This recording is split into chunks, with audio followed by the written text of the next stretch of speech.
more originally, but seeing Fong Yui's mind was made up, he kept silent. The next day, Lin Chusu got up bright and early, and went downstairs to wash up in an extremely carefree mood. The auntie had already prepared a sumptuous breakfast on the table, with milk, eggs, and toast. In the past, every morning when Lin Chusu came downstairs, she would always see Su Jianing sitting neatly in the chair drinking coffee, one hand holding a copy of Dream of the Red Chamber, sunlight shining through the floor-to-ceiling windows landing perfectly on his cheek. What a pretentious fake foreign devil, deeply versed in the essence of showing off.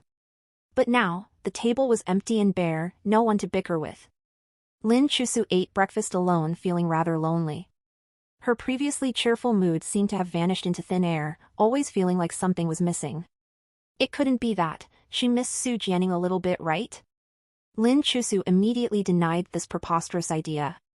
Most likely just not used to it yet. Su Jianing always came to the classroom early to read, but today he broke his usual routine, arriving almost exactly at the morning reading bell. His condition also seemed rather poor, hair a bit messy, eyes swollen, faint dark circles under his eyes. He even hadn't shaved off the stubble on his chin cleanly. He was usually someone who paid close attention to his outward appearance. At home, he would not spend less than 10 minutes in front of the mirror every morning, tidying himself up properly before going out. Even Liu Tianbai noticed Su Jianing's off mood today, looking back at him worriedly. "What's wrong with brother Jianing today?" Lin Chusu said softly, "No makeup, bare face appearance, this is what he actually looks like. Brother Jianing's original appearance is so wild." "Disappointed, little girl?" Liu Tianbai shyly shook her head. "What I like is not one side of him, I like every side of him." Lin Chusu gave her a thumbs up. Su Jianing was in an extremely bad mood. He usually loved to raise his hand and answer questions in class, especially Chinese class when they talked about ancient literature and poetry he was most interested in. He always had his own thoughts and insights. Today's Su Jianing was completely subdued. After class, Lin Chusu moved closer to Su Jianing and smiled. "Not accustomed to the environment at your mom's place?" "Very happy there." Su Jianing kept his head down doing workbook questions, didn't even lift his head. "Not having to live under the same roof as a certain annoying person, I don't know how carefree that is." "Is that so?" Lin Chusu looked at him doubtfully. "Does your mom welcome you there? Didn't you say she hadn't even seen you for many years?" Su Jianing put down his pen and swept Lin Chusu a glance with his narrow eyes. "What, little sister is concerned about me? I just want to know if you're doing well or not." "Whether I'm doing well or not, what does it have to do with you?" Lin Chusu laughed. "If you're doing well over there, I'll definitely think of ways to get uncle to take you back. If you're not doing well, then I can rest easy." "Lin Chusu, I really dislike you." "It's not like I like you either." "Scram. You scram." After bickering a few lines, they finally found that familiar feeling again. Lin Chusu was very satisfied turning back around. Right then, Xiao Yan happened to come over to check on her homework progress. Caught off guard, when Lin Chusu turned around, her lips lightly brushed past his nose. Xiao Yan clearly felt his nose go cold. The soft touch of the girl's lips made his whole body tingle. Looking at Lin Chusu again, she had suddenly covered her mouth with her hand, staring at Xiao Yan with wide eyes, unbelieving. The two looked at each other for 2 awkward seconds under the bizarre atmosphere, then went back to their own matters, pretending nothing had happened. A few minutes after class started, Xiao Yan saw Lin Chusu post a message in the South City No. 1 middle school at girl group. "Help! Mr. Genius just tried to steal a kiss from me." Seeing this message, Xiao Yan looked at the blushing red Lin Chusu again. He didn't know whether he should remind the silly forgetful her that he was also in the group. After school at night, Lin Chusu wanted to tail Su Jianing to see what his mom's place was like. She wanted to see with her own eyes how destitute Su Jianing's life was living under someone else's roof. As long as she knew he wasn't doing well, she could be at ease. New chapters will be fully updated at novl/bin.com. But Lin Chusu didn't have a bike, so she commandeered classmate Genius to ride his bike, giving her a lift. Classmate Genius had wanted to refuse originally, but Lin Chusu put her palms together and gave him an extremely exaggerated cute act. "Pretty please?" Somehow classmate Genius agreed. But the condition for agreeing to tail someone was that Lin Chusu had to be the one riding. "Are you even a man or not?" "I am, but I'm not physically well." "If you're this weak, how will you find a girlfriend in the future?" That's why I need to find a girlfriend who's physically fit, right? Su Jianing rode past the two of them on his bike. Lin Chusu was too lazy to bother talking. She jumped on the bike to chase after him, openly tailing him the whole way. Su Jianing's mother lived in South City International Community, a high-class small district.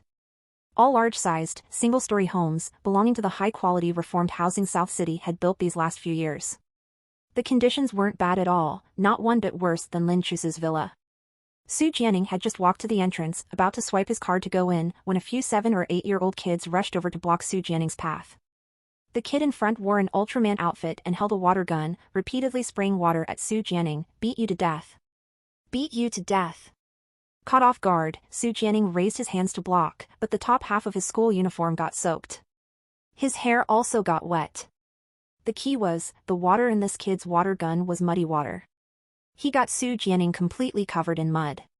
Su Jianing was an extremely clean person.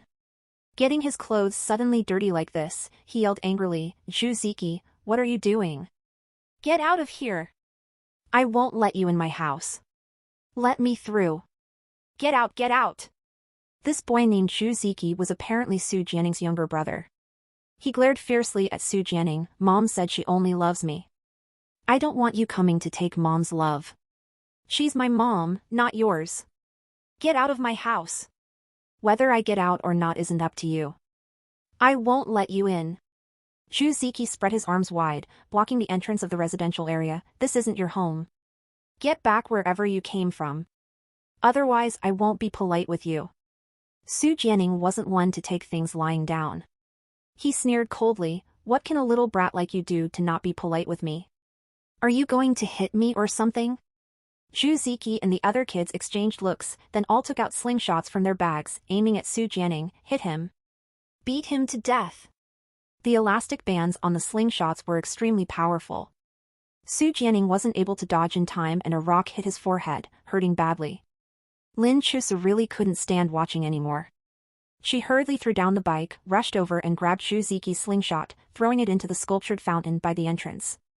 Zhu Ziki was furious. He scratched and bit Lin Chusu. "Pay me back for my slingshot. Pay me back, pay me back. I'll pay back your mom." Lin Chusu grabbed Zhu Ziki by the collar and directly threw him out, making him fall to the ground. The children around saw Zhu Ziki being bullied and wanted to come forward to help him. But seeing Lin Chusui's ferocious look, they didn't quite dare and blamed her in unison. "How can you bully people? Adults shouldn't bully kids. So what if I bully you? You're just a bunch of cowards who only dare to bully the meek." Lin Chusui clapped her hands. "Not only do I like to bully kids, I also enjoy beating up naughty brats.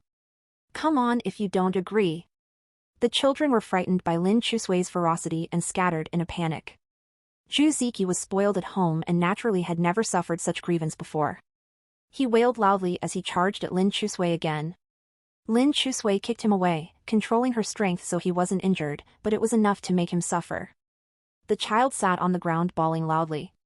Just then, Zhu Ziki's grandmother, who was square dancing in the courtyard, came rushing over like the wind when she heard the cries. She shielded her grandson. "How dare you bully my grandson? I'll beat you to death."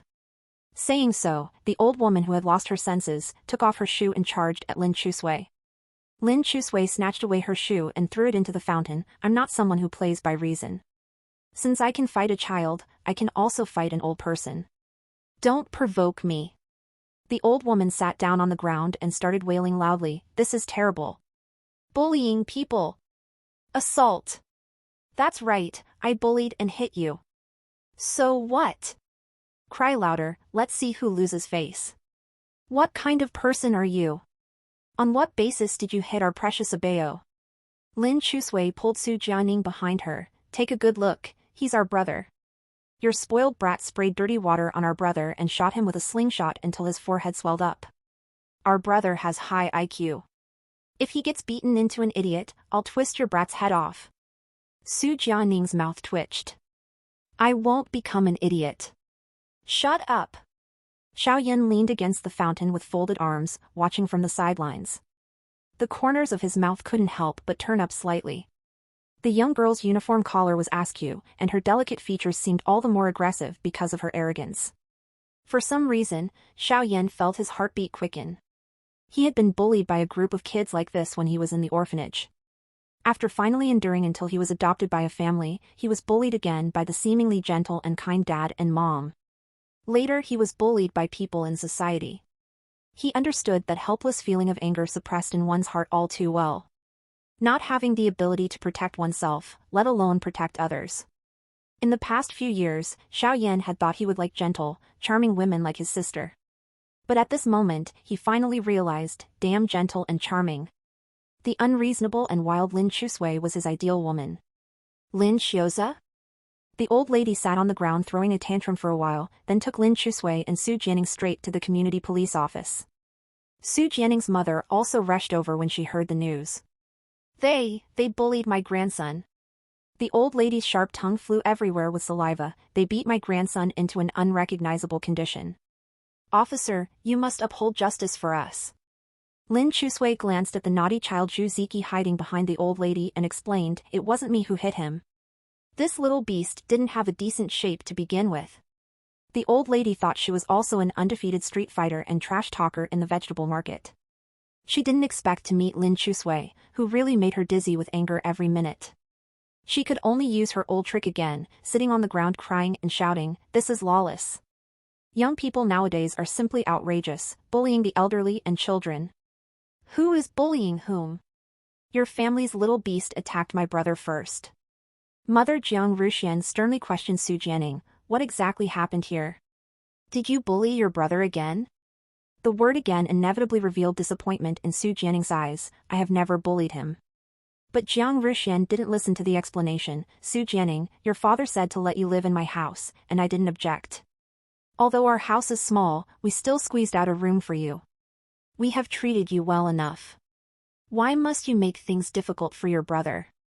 Last night as soon as you arrived, you threw away his Lego toys. Now you even gathered your friends to bully him. What wrong have we done to your family? Su Jianing enunciated word by word, I didn't bully him or throw away his toys. It was him, it was him. Zhu Ziki jumped and clamored, Mom, hurry up and drive him away. He bullied me, beat me, and even kicked me. Lin Chusui looked at Zhu Ziki angrily, do you believe I will kick you away right now? Wow. Su Jianing pulled her, that's enough. Did you see that, officer? This girl was bullying our baby just now. The old lady said excitedly, hurry up and detain her. Of course, the police would not listen to hearsay. He said to Lin Chusui, did you just assault the child? I did, but he hit me first. You can take him for an examination. I will compensate for any medical expenses. But if he still bullies my brother, I will beat him every time I see him.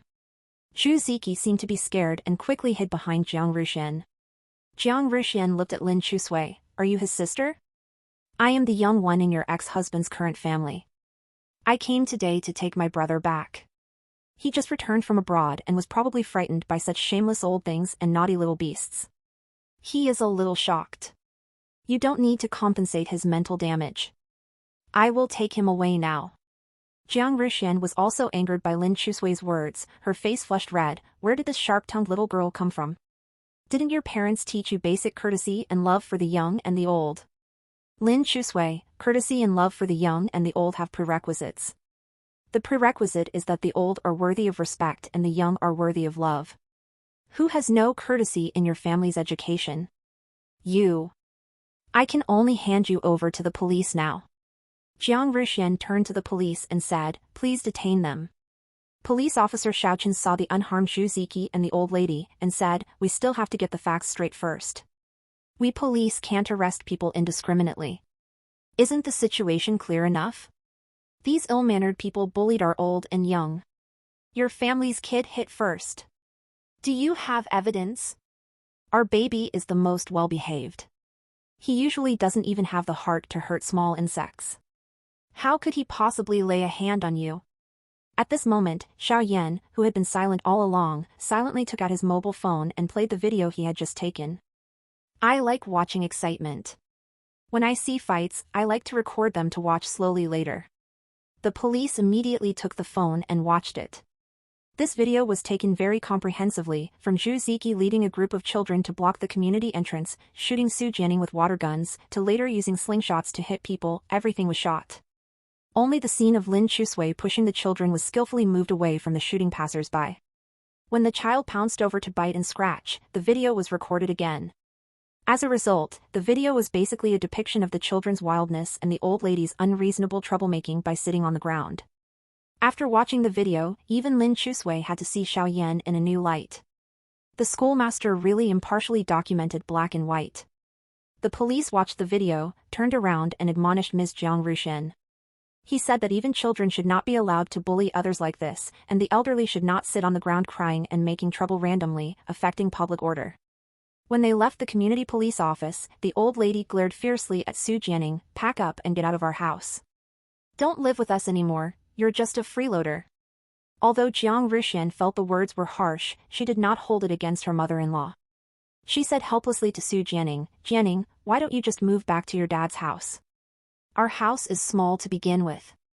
It's quite inconvenient to have so many people living together. You coming has been very inconvenient." Zhu Ziki hugged Jiang Rushen's legs and shouted fiercely at Su Jianing, "Get lost. She's my mom, not your mom." Su Jianing looked at them, his eyes flashing a hint of gloom. He didn't say anything, just went home to pack up. Lin Chusui and Xiaoyan waited for him at the entrance of the community. Seeing him come out, Lin Chusui grabbed her hand, "Cheap brother, welcome home." Su Jianing looked at her deeply and asked, "Why did you come to help me? Isn't it just to see me make a fool of myself?" "I do want to see you make a fool of yourself, but..." Lin Chusui reached out and patted his head, "I still feel that you already bully yourself enough. I can't stand seeing others bully you." Su Jianing's frowning brows finally relaxed a little. He handed a suitcase to Lin Chusui, "Help brother carry the suitcase." Xiaoyan volunteered, "I'll help you. Vis sit en velben, dot. CM for EU ovals." Su Jianing, the schoolmaster is also very helpful today, making me feel the warmth of humanity. Xiaoyan walked beside Lin Chusui, his eyes a little softer, "Remember your cheap sister's favor." Lin Chusui felt Xiaoyan's eyes had changed a bit, not as cold as before. However, as she watched Xiaoyan reach out to lift the suitcase with one hand, failed to lift it, and then try to lift it with both hands, the result, he still couldn't lift it up. Xiaoyan let go of the suitcase and turned to Lin Chusui helplessly, "I have a weak body." Lin Chusui. "Sure enough, you schoolmaster will never change." Lin Chusui walked over, picked up the suitcase with one hand, "Schoolmaster, you grew these muscles in vain." Xiaoyan didn't mind at all, following behind her with a smile, "Not in vain, to appreciate for future girlfriends." Lin Chusui took Su Jianing back home. Jiang Rushen had called Su Songbai early in the morning to briefly explain her situation and difficulties. When Su Jianing came back carrying the suitcase, Su Songbai sat on the sofa watching him and said sarcastically, "Weren't you living well alone in the UK? What's the matter, you couldn't even last a day at your mother's house?" Lin Chusui was about to explain, but Su Jianing replied, "My sister missed me and cried, begging me to come back, saying that if I didn't come back, she would have nothing left to live for either." "Oh please." Lin Chusui glanced at Su Jianing, "Be a human. When did I ever say I had nothing left to live for? Is my sister shy? No. I didn't. You fake foreign devil, you have no heart." Fang Yui was very happy to see the two siblings get along so harmoniously. She said, "It's good that you are back. Our daughter is an only child who has always wanted a brother. She probably treats Jianing as her own brother. I'm really glad you two get along so well. Songbai, don't send Jianing away." Lin Chusui originally wanted to explain, but she didn't want Su Jianing to suffer more grievances at Jiang Rushen's house either, so she closed her mouth awkwardly. Since Fang Yui had pleaded for him, Su Songbai said, "For my sister's sake, you can stay, but my demands on you remain unchanged. You must rank first or at least second in your grade. Keep that up for me." Su Songbai had always demanded a lot from Su Jianing. Since childhood, he had sent him to the best schools to receive elite education. He was his only son, and would eventually take over the management of the company, so he could not make any mistakes or fall short of expectations. Su Jianing agreed to all of Su Songbai's demands. "Also, when I discipline my sister, you are not to cover for her anymore. If anything like last time happens again, I won't let you off. I understand.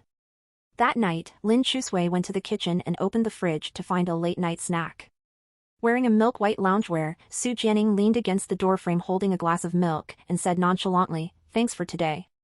Like a little hamster, Lin Chusui stood at the fridge door munching on potato chips. She turned around and said, "Just a breezy thank you, as good as not saying it at all. If you're really grateful, show some sincerity." "All right, then let me tell you something, to show my sincerity. I'm not interested in gossip." Lin Chusui walked past him with the bag of chips. "It's about your dear classmate/study buddy." She paused in her tracks, who confessed to him again. "I don't care about that." Su Jianing said to her, "Remember the spirit writing game last time? When we played it, the spirit, or should I say your dad, really came. You dare bring that up?" Lin Chusui glared at him. "I haven't settled scores with you for impersonating the spirit. I just want to explain clearly what happened that time." Su Jianing said solemnly, "The first few questions were asked by me impersonating the spirit. But the last two questions really weren't asked by me." Lin Chusui stared at him intently, assessing the credibility of his words. "Really? I'm not so bored as to joke about something that happened so long ago." Su Jianing said earnestly, "I've never believed in supernatural forces, but that time, I really couldn't explain it. If you didn't deliberately scare me, then it really was your dad who came." Lin Chujui's heart skipped a beat. "Why are you only explaining this now? I already said it back then, but you guys didn't believe me, thinking I was exaggerating." Su Jianing shrugged. "We don't have the best relationship. Your dad is very important to you, but it's none of my business. I was too lazy to explain afterwards. Since you helped me today, consider this me returning the favor by clearing up that incident." Lin Chusui got agitated. "If my dad really came back, then where is he now? That's the crux of the issue." Su Jianing looked grave as he said, "What do you think, is it possible he possessed someone?" "Who?" "Lu Qi, Zhang Qingyu, Xiao Tian, we all played the game that time. Do you remember what happened then? Aside from us, there was an uninvited guest. Xiao Yan. Don't you think it's too much of a coincidence that he showed up then?" Lin Chujui's mind raced. "It can't be him. He and my dad are totally different. He can't be my dad."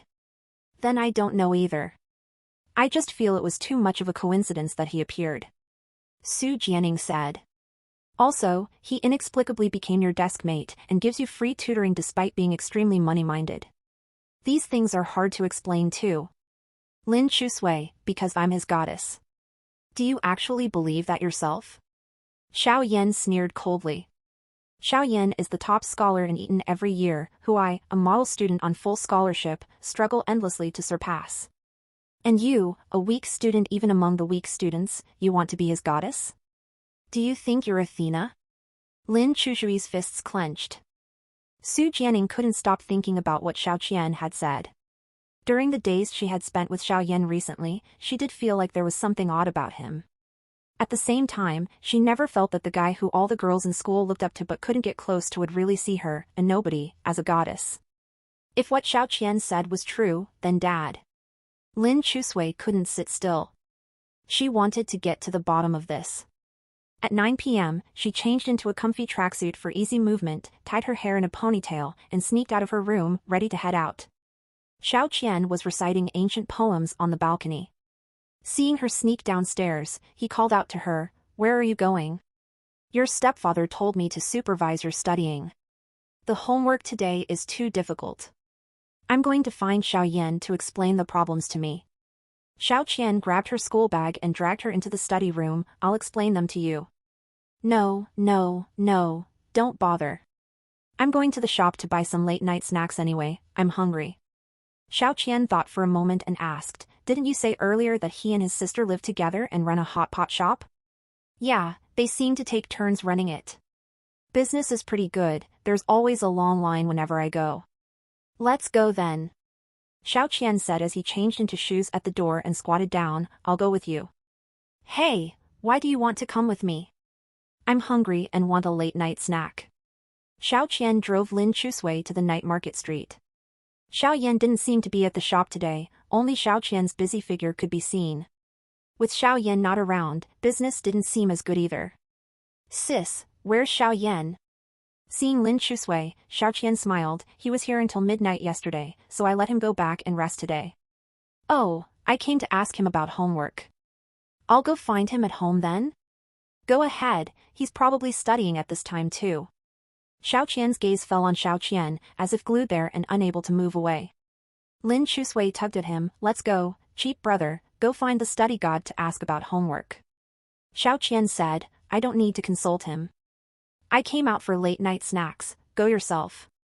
But didn't you accept father's order to supervise my studying? Isn't the study god's supervision enough? It was good that he wasn't coming. Lin Chusui rode away on his bike. Xiao Qian walked to the shop in trance, scratched his head, and said to Xiao Qian, I want to buy hot pot. Sure, what do you want to eat? I'll make it for you. Anything you make is fine. I'll eat it all. Okay. Xiao Qian happily selected food for him and turned to parboil it in the hot pot soup. Watching her, Xiao Qian looked completely different from when he first saw her at the entrance of the bar. That night, Xiao Qian was dressed in mature nightclub style, exuding sex appeal. But today, with her hair tied neatly in a ponytail, wearing a knitted sweater that clung to her shapely figure for the autumn weather, she looked casual yet elegant, full of feminine charm. He took out his phone and sneakily snapped a picture of her. But he forgot to mute it, and the phone made a crisp click sound. Xiao Qian. Annual idiot moment. Xiao Qian's busy hands also paused for a moment. She turned around, looking at him with glistening eyes.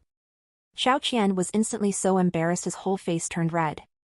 He wished he could find a crack in the ground to crawl into right then. You took a picture of me? I heard that after buying 50, you can take pictures. Even when giving speeches in front of thousands of students in London, Xiao Qian was always calm and composed, never blushing. But now he was stuttering.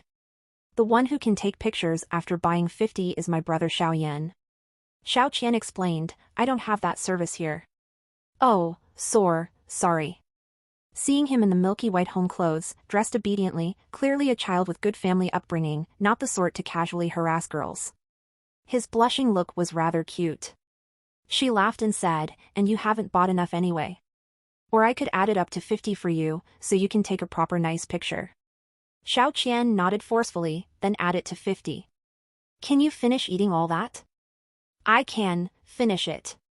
Xiao Qian added more dishes for him. Don't just stand around outside, come in and sit. Xiao Qian went inside and sat on the small wooden stool for a while.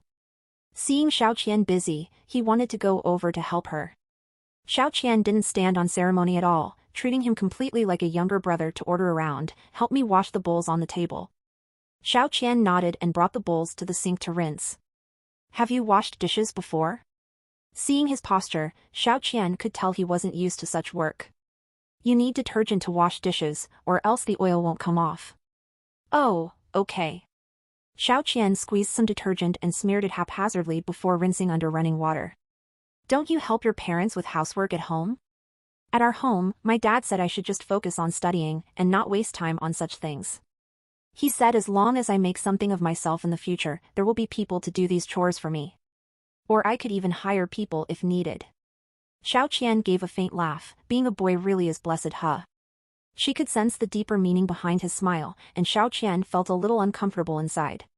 He had never doubted the correctness of old Sue's words before.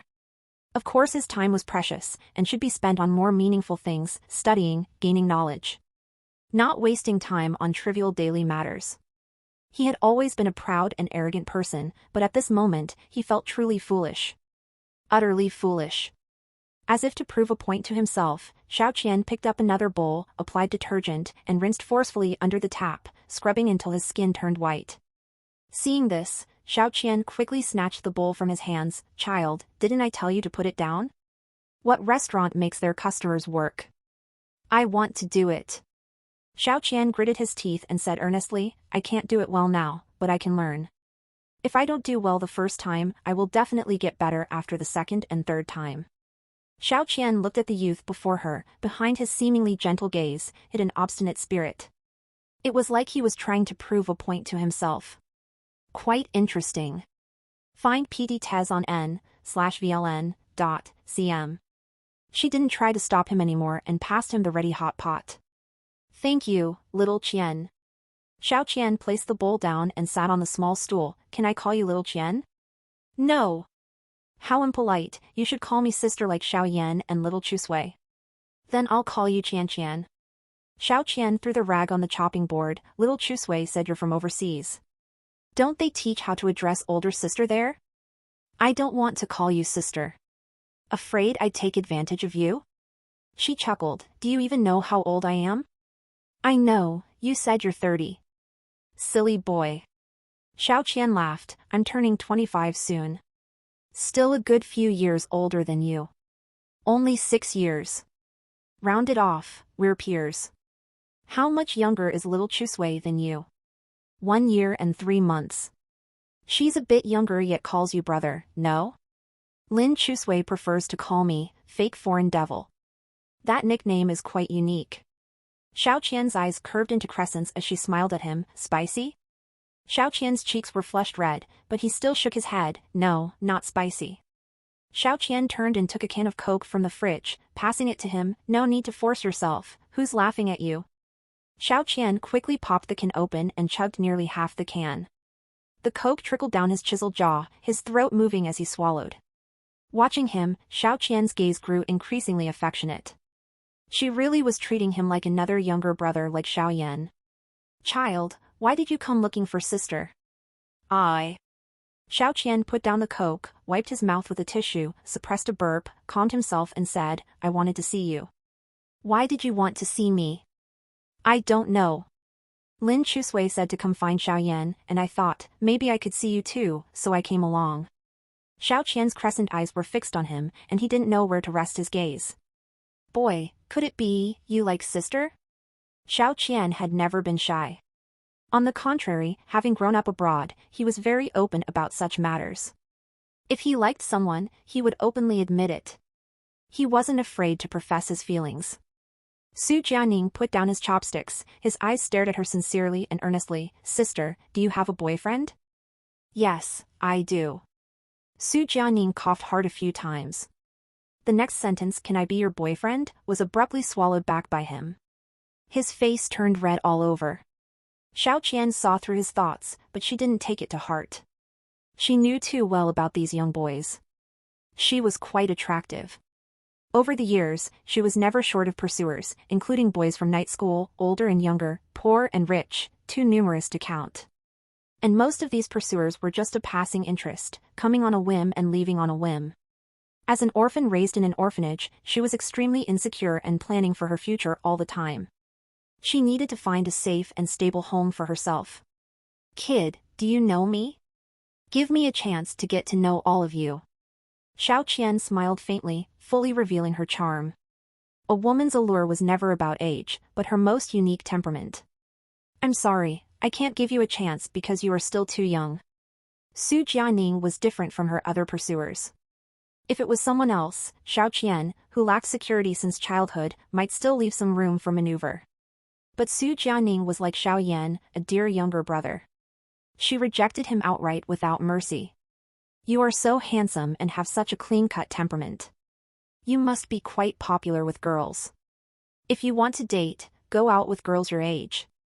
Young love at this age will be very sweet. Su Jianing knew he would definitely fail at first try. He also knew there was an age gap between them that would be hard to bridge. Sister Xiao, I will do my best to get into a very good university and make a future for myself without relying on my father. This will take some time.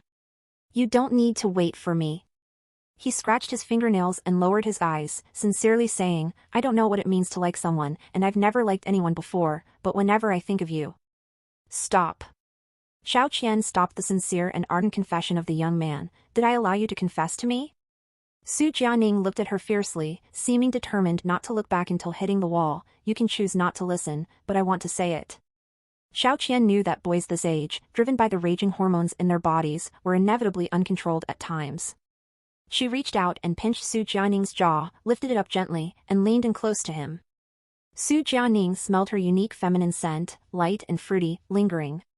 He looked at her face, unable to move his eyes even an inch away, and couldn't help swallowing hard. We've only met once, so kid, do you actually like me or do you just want me? The woman's voice was low and sexy. Su Jianing couldn't stand such teasing. His soul was almost gone. He steadied his mind and said honestly, like you and want you too. Xiao Qian's mouth corner twitched coldly and she pushed his face away unkindly, then hold back, because sister doesn't like kids. Lin Chusui knocked on the door of Xiao Yan's home. The door opened soon. The light was very dim, seemingly only a night light was on. He was bare-chested, wearing only a white towel below. His bangs were still dripping wet, drops of water falling on his fair skin. In the soft light, he looked sexy to no end. Lin Chusui's face flushed red, her eyes staring straight at Xiao Yan's upper body. Seeing the girl outside the door, Xiao Yan was slightly surprised. Then with a bang he shut her outside. A few minutes later, the door opened again. He had changed into a daily black t-shirt and pants. His hair was still damp and he was wiping it with a white towel. Why did you come? Having heard Su Jianing's words, Lin Chusui couldn't wait until tomorrow to see him. It's still early. I came to do homework. Lin Chusui raised her exercise book in her hand. Xiao Yan glanced at the clock on the wall. Miss, it's 10 o'clock now. Are you sure you want to do homework with me? What, is it inconvenient? Seeing that Xiao Yan was reluctant to let her in, Lin Chusui peeked into the room twice. Don't tell me you took your girlfriend home to play while your sister is not around? Since she was already here, Xiao Yan naturally didn't have reason to shut her out. He let her in. I'll explain to you the questions you don't understand. After explaining, go back and sleep. Lin Chusui sat on the sofa and opened her workbook, pointing out the questions she didn't understand, this one, and this one. Xiao Yan looked through the workbook and started working them out on scrap paper. Lin Chusui's eyes shifted sideways and saw that the trash can was full of paper balls. Curiously she asked, why are there so many tissues in the trash can? Were you cleaning? Xiao Yan's pen paused noticeably and he made an unnatural hum sound. You use paper towels to clean? That's too wasteful. Don't you know to use a mop or a rag? Personal preference.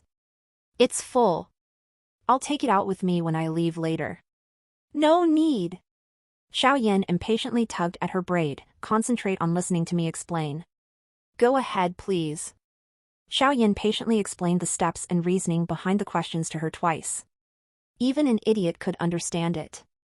Lin Chusui had always thought that getting tutored by the study god at his level, she definitely wouldn't understand a word. But later she discovered that the reason why he was the study god was that he could use the most basic and simple thinking to explain even the most complex problems clearly.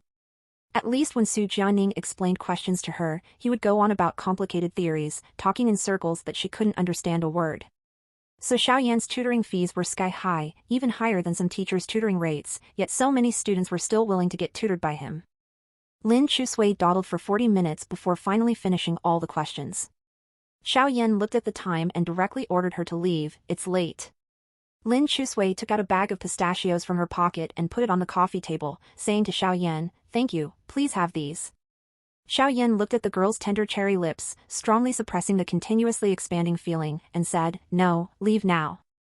Have one, I brought them specially from home. Saying so, Lin Chusui cracked open a pistachio shell and held out the kernel to him. Try it. If I eat one, you'll leave? Why do you keep rushing me to leave? Because you came at a very inappropriate time, not the right time. Xiao Yan suppressed his desires with great effort. His head leaned over to take the kernel from her fingertips. Done? Lin Chusui felt her fingertips turn cool where his lips had touched, and she froze. She was just handing it to him. Did he think she was feeding him? The key was he actually obediently ate it. For a moment Lin Chusui's mind raced and was in turmoil. She absent-mindedly cracked another pistachio and held it out to his mouth. Xiao Yan was too lazy to say more to her. He ate it. He just wanted her to leave as soon as possible. Every extra minute was endless torture for his body. Seeing that he was really willing to obediently eat her hand-fed snacks, like a proud cat accepting food from its owner's hand. She felt flattered and honored. Were they this close now? Lin Chusui silently cracked open a third pistachio. Lin Chusui, is there an end to this? Eat it. Xiaoyan silently peeled and ate all the pistachios on the table. Can you leave now? Lin Chusui felt somewhat doubtful in her heart. She believed in Su Jianing's nonsense that after the spirit writing that night, Xiaoyan might have been possessed by old Lin's ghost, so she specially came to test it out. Old Lin hated eating pine nuts the most, and it was a physiological dislike. He especially hated cashews. When they were young, Lin Chusui played a trick on him by throwing cashews into his mouth. Old Lin ran straight to the bathroom and vomited violently. If Xiaoyan was really old Lin, after eating so many cashews, it would be impossible for him to behave as if nothing had happened. Could it be that she was overthinking this? Xiaoyan had no relationship whatsoever with old Lin. That's right, Xiaoyan was nothing like old Lin. Xiaoyan was a penny-pinching iron rooster who loved money more than his life. But old Lin was very generous, probably because he came from a well-off family and money was unimportant to him. In the past, Grandpa and Grandma wanted old Lin to study business management well so that he could inherit the family business in the future, but old Lin insisted on becoming a firefighter because that was what he really wanted to do. Old Lin and Xiaoyan were worlds apart and absolutely not the same person. However, Lin Chusui was still a little reluctant to let this go. Su Jianing did not seem like the kind of person who would joke around lightly, so she probably wouldn't use something Lin Chusui cared deeply about to joke around. Since this matter arose from the spirit writing game, Lin Chusui wanted to try it again to see if a miracle would happen. Scholar God, are you free this weekend? Got something going on? Yeah, it's my birthday. I want you to come celebrate with me. Xiaoyan blinked, his long eyelashes fluttering slowly. Your birthday is December 14th. Still early. Lin Chusui exclaimed, how do you know? You're not my dad. He explained calmly, I've seen your ID. When Lin Chusui thought of the gloomy and ugly photo on her ID, she was instantly drained of energy. I remembered wrong. It's Lu Qi's birthday. We're planning a good celebration for her. We just celebrated Lu Tianbai's birthday at the Zitting Club last time. I still remember. You forgot? Lin Chusui righteously said, that's right. But next week is Lu Qi's birthday. As far as I know, they're twins. Yeah. The corner of Xiaoyan's mouth twitched. In your family, twins are born 2 months apart? After being exposed, Lin Chusui was mortified and angrily said, if you don't want to come just say so, why make excuses? Xiaoyan smiled faintly, it's because you're so bad at lying, your excuses are full of holes.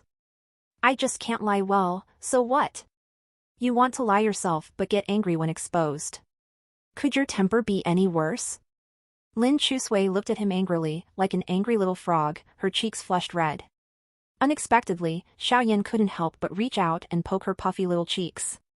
She took the opportunity to grab his collar. Xiaoyan, is it fun to bully people? Xiaoyan grasped her snowy white and smooth wrist, pulling her close to himself. His low voice was filled with suppressed desire and restraint. You call this bullying? You haven't seen real bullying yet. Looking at his handsome features up close, those fathomless black eyes were filled with dangerous allure.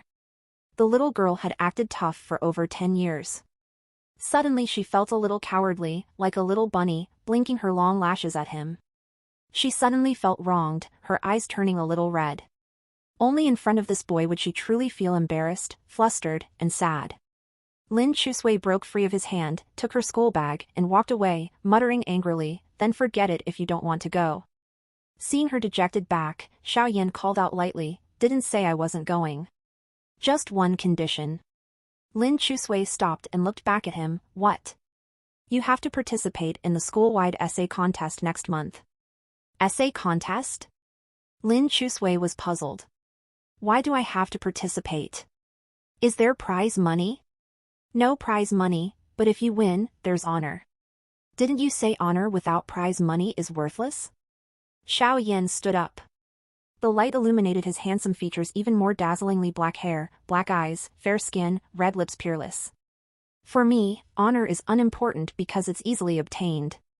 But for you it's very important, because you're a failing student. Seeing the faint smile at the corner of his mouth, Lin Chusui's fists tightened again. He looked at her and said, failing deskmate, don't you want the homeroom teacher to stop looking down on you? Lin Chusui lowered her head to think. It was indeed so.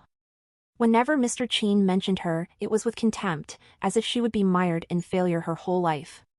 Lin Chusui didn't used to care, but now she wanted to care a little.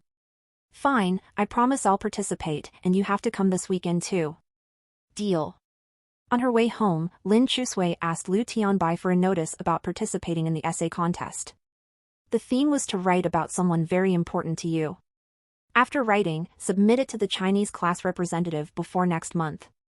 It would be simple to casually write something perfunctory, but it probably wouldn't be easy to win a prize. She sent Xiaoyan a message. Scholar God, what should I write about for the essay contest?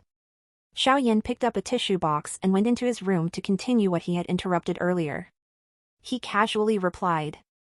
You have to write something meaningful in order to win a prize. Do you have any good ideas for a topic? When it came to the Scholar God's opinions, Lin Chusui was all ears.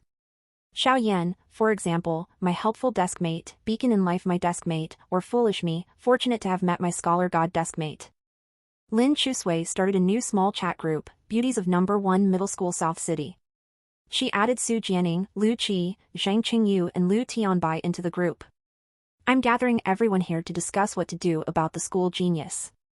Zhang Qingyu, I'm sensing conspiracy. Lu Qi, get him drunk and then. Lin Chusui sent a disdain emoji, then briefly recounted what happened with the planchette that night. Lu Qi, so what's your plan? Do another seance and summon Lin Shu out? Lin Chusui, so I want everyone to put their heads together and think of good ways to prove that Xiaoyan is my dad. Zhang Qingyu, I feel like someone as great as Lin Shu couldn't possibly be associated with a shady guy like Xiaoyan. If Lin Shu was like him, I would have had QQ candy poison him long ago. Lin Chusui, even if there's only a 0.1% chance, I want to give it a try. Lu Qi, what if he's not? Are you prepared to not feel disappointed after all these years? It's time to let it go, girl. At Lu Tianbai, talk some sense into your bestie. Lu Tianbai, at Lin Chusui, I really don't think Xiaoyan and Uncle are alike at all. They're completely different people.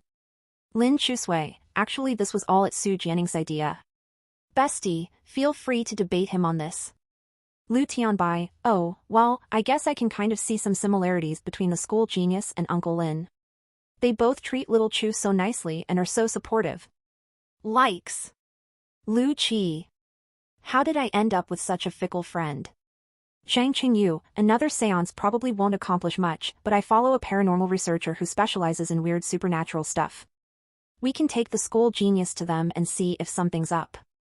Lin Chusui, sounds promising. It was hard enough getting Xiaoyan to agree to meet up, so this is my one shot.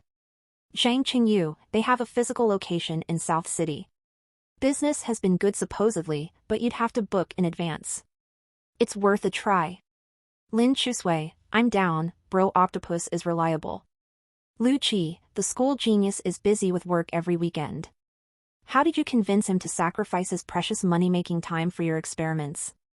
Lin Chusui, because I promised I'd enter the essay writing contest. Lu Qi, you're entering the contest? What are you writing about?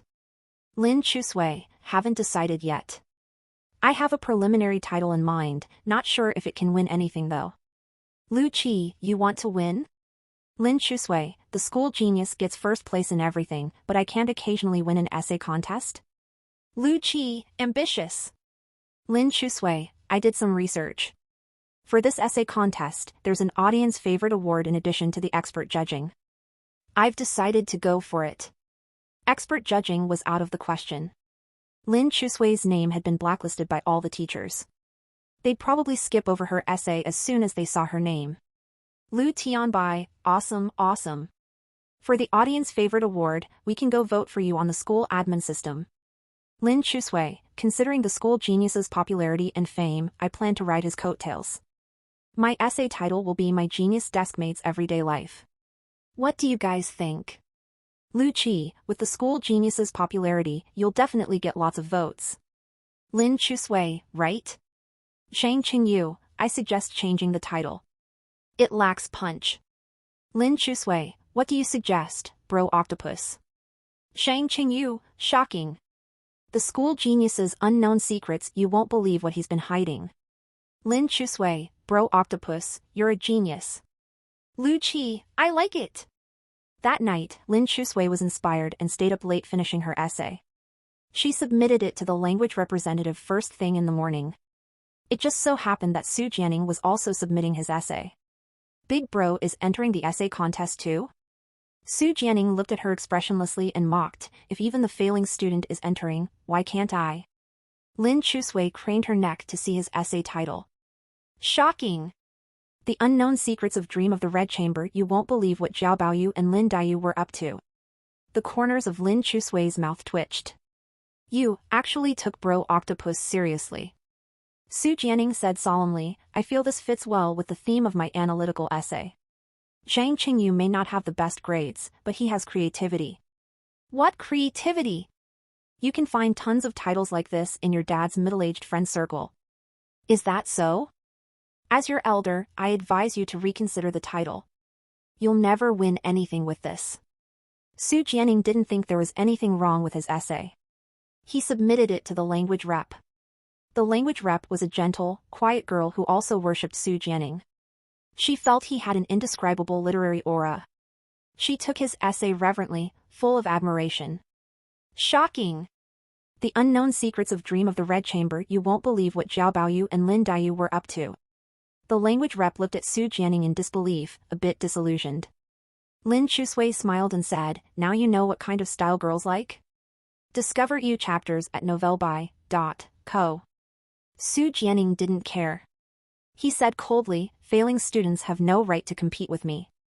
Lin Chusui laughed. We'll see who has the last laugh. After class, Lu Qi nimbly vaulted through the open window into the classroom. The girls cried out in shock at his bold entrance. He moved swiftly, leaping right over to the seat behind Lin Chusui and noisily chugged half a bottle of mineral water. Lin Chusui turned back coldly, Lu, please restrain your surging hormones so you don't give us athletes a bad name. Bad name? What misunderstanding does Lin have about me? Lu Qi slapped his left bicep. When I flex this muscle, it dazzles them. After he said this, a blushing girl came over. Lu Qi looked smug, ready to greet her. But before he could speak, the girl walked right past him and shyly offered an imported chocolate bar to Su Jianing beside him. Su Jianing, please have this. My dad brought it back from England. I thought you might miss the taste. Thanks, but I don't eat sweets. Su Jianing put down his pen and glanced at the drooling Lu Qi. Please give it to someone who wants it. The girl left reluctantly. Lin Chusui laughed and said, now you know what girls like? Lu Qi looked over at Su Jianing, immaculate in his button-down shirt with neat hair and fair skin. Lu Qi gritted his teeth resentfully, how could I, a masculine Chinese man, lose to this fake foreign devil? Lin Chusui patted Lu Qi's bicep. Guys like you also have a market. Really? You can look for sisters in the personal section of the newspaper. For the next 10 years, no need to try too hard. Zhang Qingyu walked in and came over to Lin Chusui. The ghost-busting mission this weekend is probably cancelled. Lin Chusui, I wrote a 3,000-character essay. What do you mean cancelled? Zhang Qingyu chugged some water and said, I was just in the office helping the PE teacher upload grades. I overheard teacher Qin say he assigned Xiaoyan to accompany some school guests this weekend since his grades are good and his English isn't bad. Upon hearing this, Su Jianing put down his pen in disbelief. Good at English? Who in our grade has better spoken English than me? Zhang Qingyu laughed. You're third in our grade. Xiaoyan ranked above you, and there's the second placer Xiao Dianqi, so you're after them. Judging by grades alone. Su Jianing resentfully rolled his eyes. Chinese education is doomed. Lin Chusui didn't care about the state of Chinese education. She slammed the table angrily and yelled, how can this be? I wrote a 3,000-word essay. It's a rare opportunity to be with the reporters the whole time. He'll definitely get TV coverage and a nice entry in his resume. A greedy, selfish and ambitious guy like Xiaoyan would definitely seize this chance. Lin Chusui was sincerely angry, clenching her fists, if he dares to be an untrustworthy scoundrel, I will beat him to death. The class bell rang, and Xiaoyan returned to the classroom and sat back next to Lin Chusui, taking out his textbooks to prepare for class. Lin Chusui had been holding back all this time and didn't say anything or pay any attention to him. From the back row, Lu Qi lightly poked Lin Chusui's back with the tip of his pen to remind her wasn't she going to beat that untrustworthy scoundrel to death? Hurry up and do it. Lin Chusui awkwardly observed Xiaoyan next to her. His lazy and aloof face showed no trace of emotion at all. He must have already talked it over with teacher Qin. After all, hosting foreign guests was a rare opportunity. Behind her, Lu Qi kept poking Lin Chusui's back insistently with the tip of his pen, urging her to take action quickly. Lin Chusui took out some scrap paper, flipped it open, and wrote Xiaoyan a short note. She had intended to condemn him in writing, but when she put pen to paper, she thought of him working at the shitting club and of the debt collectors who had come to their door. So the notebook that she passed to Xiaoyan had the following written in sloppy grade school handwriting. If you're busy this weekend, we can reschedule. Official business comes first. Smiley face. Xiaoyan hadn't intended to reply to her during class time originally. He glanced at the notebook, and his gaze calmly fell upon that friendly smiley face. He still picked up his black ballpoint pen, uncapped it, and wrote below her words. I'll be there, don't worry. Seeing him write those words stroke by stroke in a bold and elegant script, Lin Chusui looked up in astonishment. Meeting Xiaoyan's deep gaze accidentally made her heart beat even faster. She shifted her eyes away awkwardly and wrote in the notebook, but Teacher Qin gave you a once-in-a-lifetime opportunity. She knew that to their homeroom teacher Mr. Qin, Xiaoyan was an absolute treasured gem in the palm of his hand. If it wasn't an extremely good training opportunity, Mr. Qin definitely wouldn't have let him waste time participating. After all, every minute of the school genius's time was precious. You should go, don't give up such a great chance. We can make plans to hang out some other time. Lin Chusui passed the notebook over to Xiaoyan, blinking her eyes very sincerely as she looked at him. Xiaoyan gazed at that line of childish grade school handwriting, and his writing paused for a moment. He wrote, "To you, I don't want to break my promise." After writing this line, Xiaoyan deliberated for a bit, then crossed out the words "to you." I don't want to break my promise. Lin Chusui took the notebook and looked at that line, then at Xiaoyan's expression, feeling somewhat complicated. Outside the window, the ginkgo tree happened to be at the stage where its yellow leaves were drifting down in abundance, and the autumn breeze blew coolly, with no feeling of desolation at all. Xiaoyan had a distant look, gazing intently at the blackboard. The upward curve at the corner of his eyes seemed to reveal some gentleness, in stark contrast with his cold and hard temperament. Sometimes, Lin Chusui really didn't understand the thought processes of these elite students. Did crossing out "to you" mean that she couldn't see it anymore? On a weekend afternoon, Xiaoyan came to the commercial center at Times Square as promised. Lin Chusui, Lu Qi and several others had arrived early and were already waiting on the first floor, sending Xiaoyan a shared location. When Xiaoyan arrived, he saw several brats gathered around a claw machine, sighing loudly. Su Jianing, didn't you say you were really good at this? I am good at claw machines. Su Jianing was holding 3 cute foreign dolls. Let's see you try to win a pack of Marlboros with a $1 coin. No one could do that. Sure enough, Lin Chusui, Lu Qi and the others were not gathered around a regular claw machine, but another water gun machine. Inside were various brands of cigarettes, Chanel lipsticks, high-end perfumes, and even iPhones. The shelves holding them moved quickly, and you just had to shoot them to make them fall. After failing again, Su Jianing said unsatisfied, "What's wrong with clawing dolls?" Childish, Lin Chusui pushed him away. "I'll have to do it myself to show you how it's done. Watch me win that pack of cigarettes." Behind them, Xiaoyan's low and magnetic voice rang out. "Lin, what are you trying to win?" Lin Chusui's body shook, and she turned her stiff neck to see Xiaoyan's indifferent face. It seemed like he had gotten a haircut. His bangs were shorter, making his brow look even sharper. He wore a very clean gray round neck sweater, looking fresh and sunny. His gaze moved up and landed on the pack of Marlboros that Lin Chusui's water gun was aimed at. His tone was cold and rising. "What are you trying to win?" Lin Chusui quickly threw down the controls and turned to yell at Lu Qi. "Yeah, I said I wanted to grab dolls. It was you who insisted on shooting for cigarettes. Young people should lead healthy, positive lives. Lu, I'm very disappointed in you." "Lu Qi?" Lin Chusui awkwardly said to Xiaoyan, "Classmate Xiao, let's not play with these bad boys. Let's go." After speaking, she turned to leave, but Xiaoyan grabbed her by the collar with one hand and pulled her to the doll machine. "Lin Chusui, don't lie to me, don't trick me." Seeing his cold expression, Lin Chusui was a little scared too. She honestly confessed, "I was trying to shoot for the cigarettes, just playing around. I don't actually smoke." Since she had promised to quit smoking, she would never go near those things again. It's true, Liu Tianbai quickly helped explain, Chu Chu really doesn't smoke anymore. The cigarettes were for my brother. Xiaoyan glanced at Lu Qi. Lu Qi spread his hands. I'm already an adult, are you going to manage me too? Even if you weren't an adult, I wouldn't bother with you. I only manage her. Xiaoyan released Lin Chusui and tapped her head in punishment. Lin Chusui, don't lie to me, don't trick me. Seeing his harsh tone ease a little, Lin Chusui also relaxed and revealed a crayfish-like smile. Let's go, let's go. After spending so much money, we're just leaving like this? Su Jianing said, we have to grab something at least. You still want to grab dolls? Su Jianing glanced back at the water gun machine, reluctantly put in a few more game tokens. At least let me win an iPhone.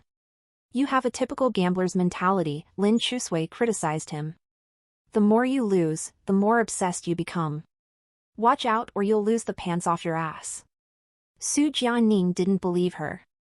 He kept playing, but compared to cigarettes, the brand name perfumes were harder to maneuver. The shelves kept moving, requiring precision timing down to tenths of a second to succeed. He tried several times, easily wasting a couple $100, but kept failing. Su Jianing's face was flushed red with excitement. Seeing him like this, Lin Chusui thought he really was a gambler. Do you lack phones? Trying to take advantage of bargains? Be careful you don't lose everything. Shut up. All right, your cheap little sister will help you out. Lin Chusui was confident that while her skills were crap, they were still better than Su Jianing's. She tried operating it several times, but also failed. Playing this water gun machine was really addictive. Every time it felt like you were just a tiny bit away from winning, just a tiny bit more, giving people a sense of hope and unwillingness to give up, making them more and more excited with each try, always feeling that they would surely succeed on the next attempt. Xiaoyan stood with his arms crossed, watching from the sidelines. After failing several times, Lin Chusui turned and asked him, Are you good at this, classmate Xiao? Of course classmate Xiao is good. Then give it a try. Xiaoyan leaned casually against the machine, his face expressionless. But classmate Xiao isn't interested. Lin Chusui pouted, took out her phone to scan more tokens, when Xiaoyan's slender fingertips reached out and picked up the game token, weighing it in his hand, unless you beg me. Fearing that he was angry about the cigarette incident earlier, hearing his relaxed tone, Lin Chusui also relaxed. She very cooperatively pulled his sweater and pleaded, Please, classmate Xiao, help me grab one. Xiaoyan had just said it casually, he didn't expect this little girl to give in so easily. Now he had no reason to refuse, so he simply put in the coin and started operating. Perfume, lipstick, or iPhone? Lipstick, it looks easier. Before she even finished speaking, there was a clang and a boxed iPhone fell out. Lin Chusui was stunned speechless. Sorry, slipped. Xiaoyan picked up the iPhone and handed it to Lin Chusui, let me grab you a lipstick too. Lin Chusui shook the iPhone packaging box in disbelief, listening if it was a real phone. Next second, clang. A Chanel lipstick also fell out. He picked up the lipstick, opened the box to check, and handed it to Lin Chusui. It should be real, you can use it. This wave of godly operation left Liu Qi and Zhang Qingyu dumbfounded. Su Jianing immediately applauded, never before had he been so convinced by Xiaoyan. Fuck, classmate Xiao is awesome. Is this a real phone or toy? This can't be. No way. Lin Chusui squatted down, opened the iPhone box, and took out a brand new phone. She turned it on, the screen lit up. A real phone. Damn. Liu Qi pulled Xiaoyan, bro, help me grab one too. We'll split it 50-50. Xiaoyan refused, no more playing. Why not? I turned down the chance our teacher arranged. I didn't come here to grab dolls with you. Don't you need another iPhone at home? Zhang Qingyu pushed Liu Qi aside and said in a low voice, classmate Xiao sacrificed his precious weekend time to come on a date with Chubro. Can you please read the mood? Oh right, our reserved game is about to start, let's head upstairs. Then the group entered the elevator. Lin Chusui held the phone in one hand and the lipstick in the other, smiling from ear to ear. Su Jianing said contemptuously, just this, can make you smile like an idiot for so long? Some rich lady you are. Originally with Lin Chusui's family background, her mom gave her plenty of allowance to buy whatever she wanted. But it was precisely because she got this without spending money, and it was won for her by her awesome classmate Xiaoyan, that put her in such a good mood. All new Haptors NNV.com. Some people are so jealous their eyes are turning green, she retorted Su Jianing. Weren't you just about to lose the pants off your ass? Su Jianing, a little gambling is exhilarating. Just stubborn. Stepping out of the elevator, Zhang Qingyu led everyone to the shop entrance of the Paranormal Research Center on the 4th floor. There was a poster on the door that read, Hypnotism, Tarot, Horoscopes, Name Fortunes. Lin Chusui looked at Zhang Qingyu, Octopus Bro, isn't this a fortune-telling stall? This isn't superstitious fortune-telling, it's scientific fortune-telling. Zhang Qingyu pointed to the poster. They analyze names by gathering all kinds of accident data online, using big data to make predictions. It's very accurate.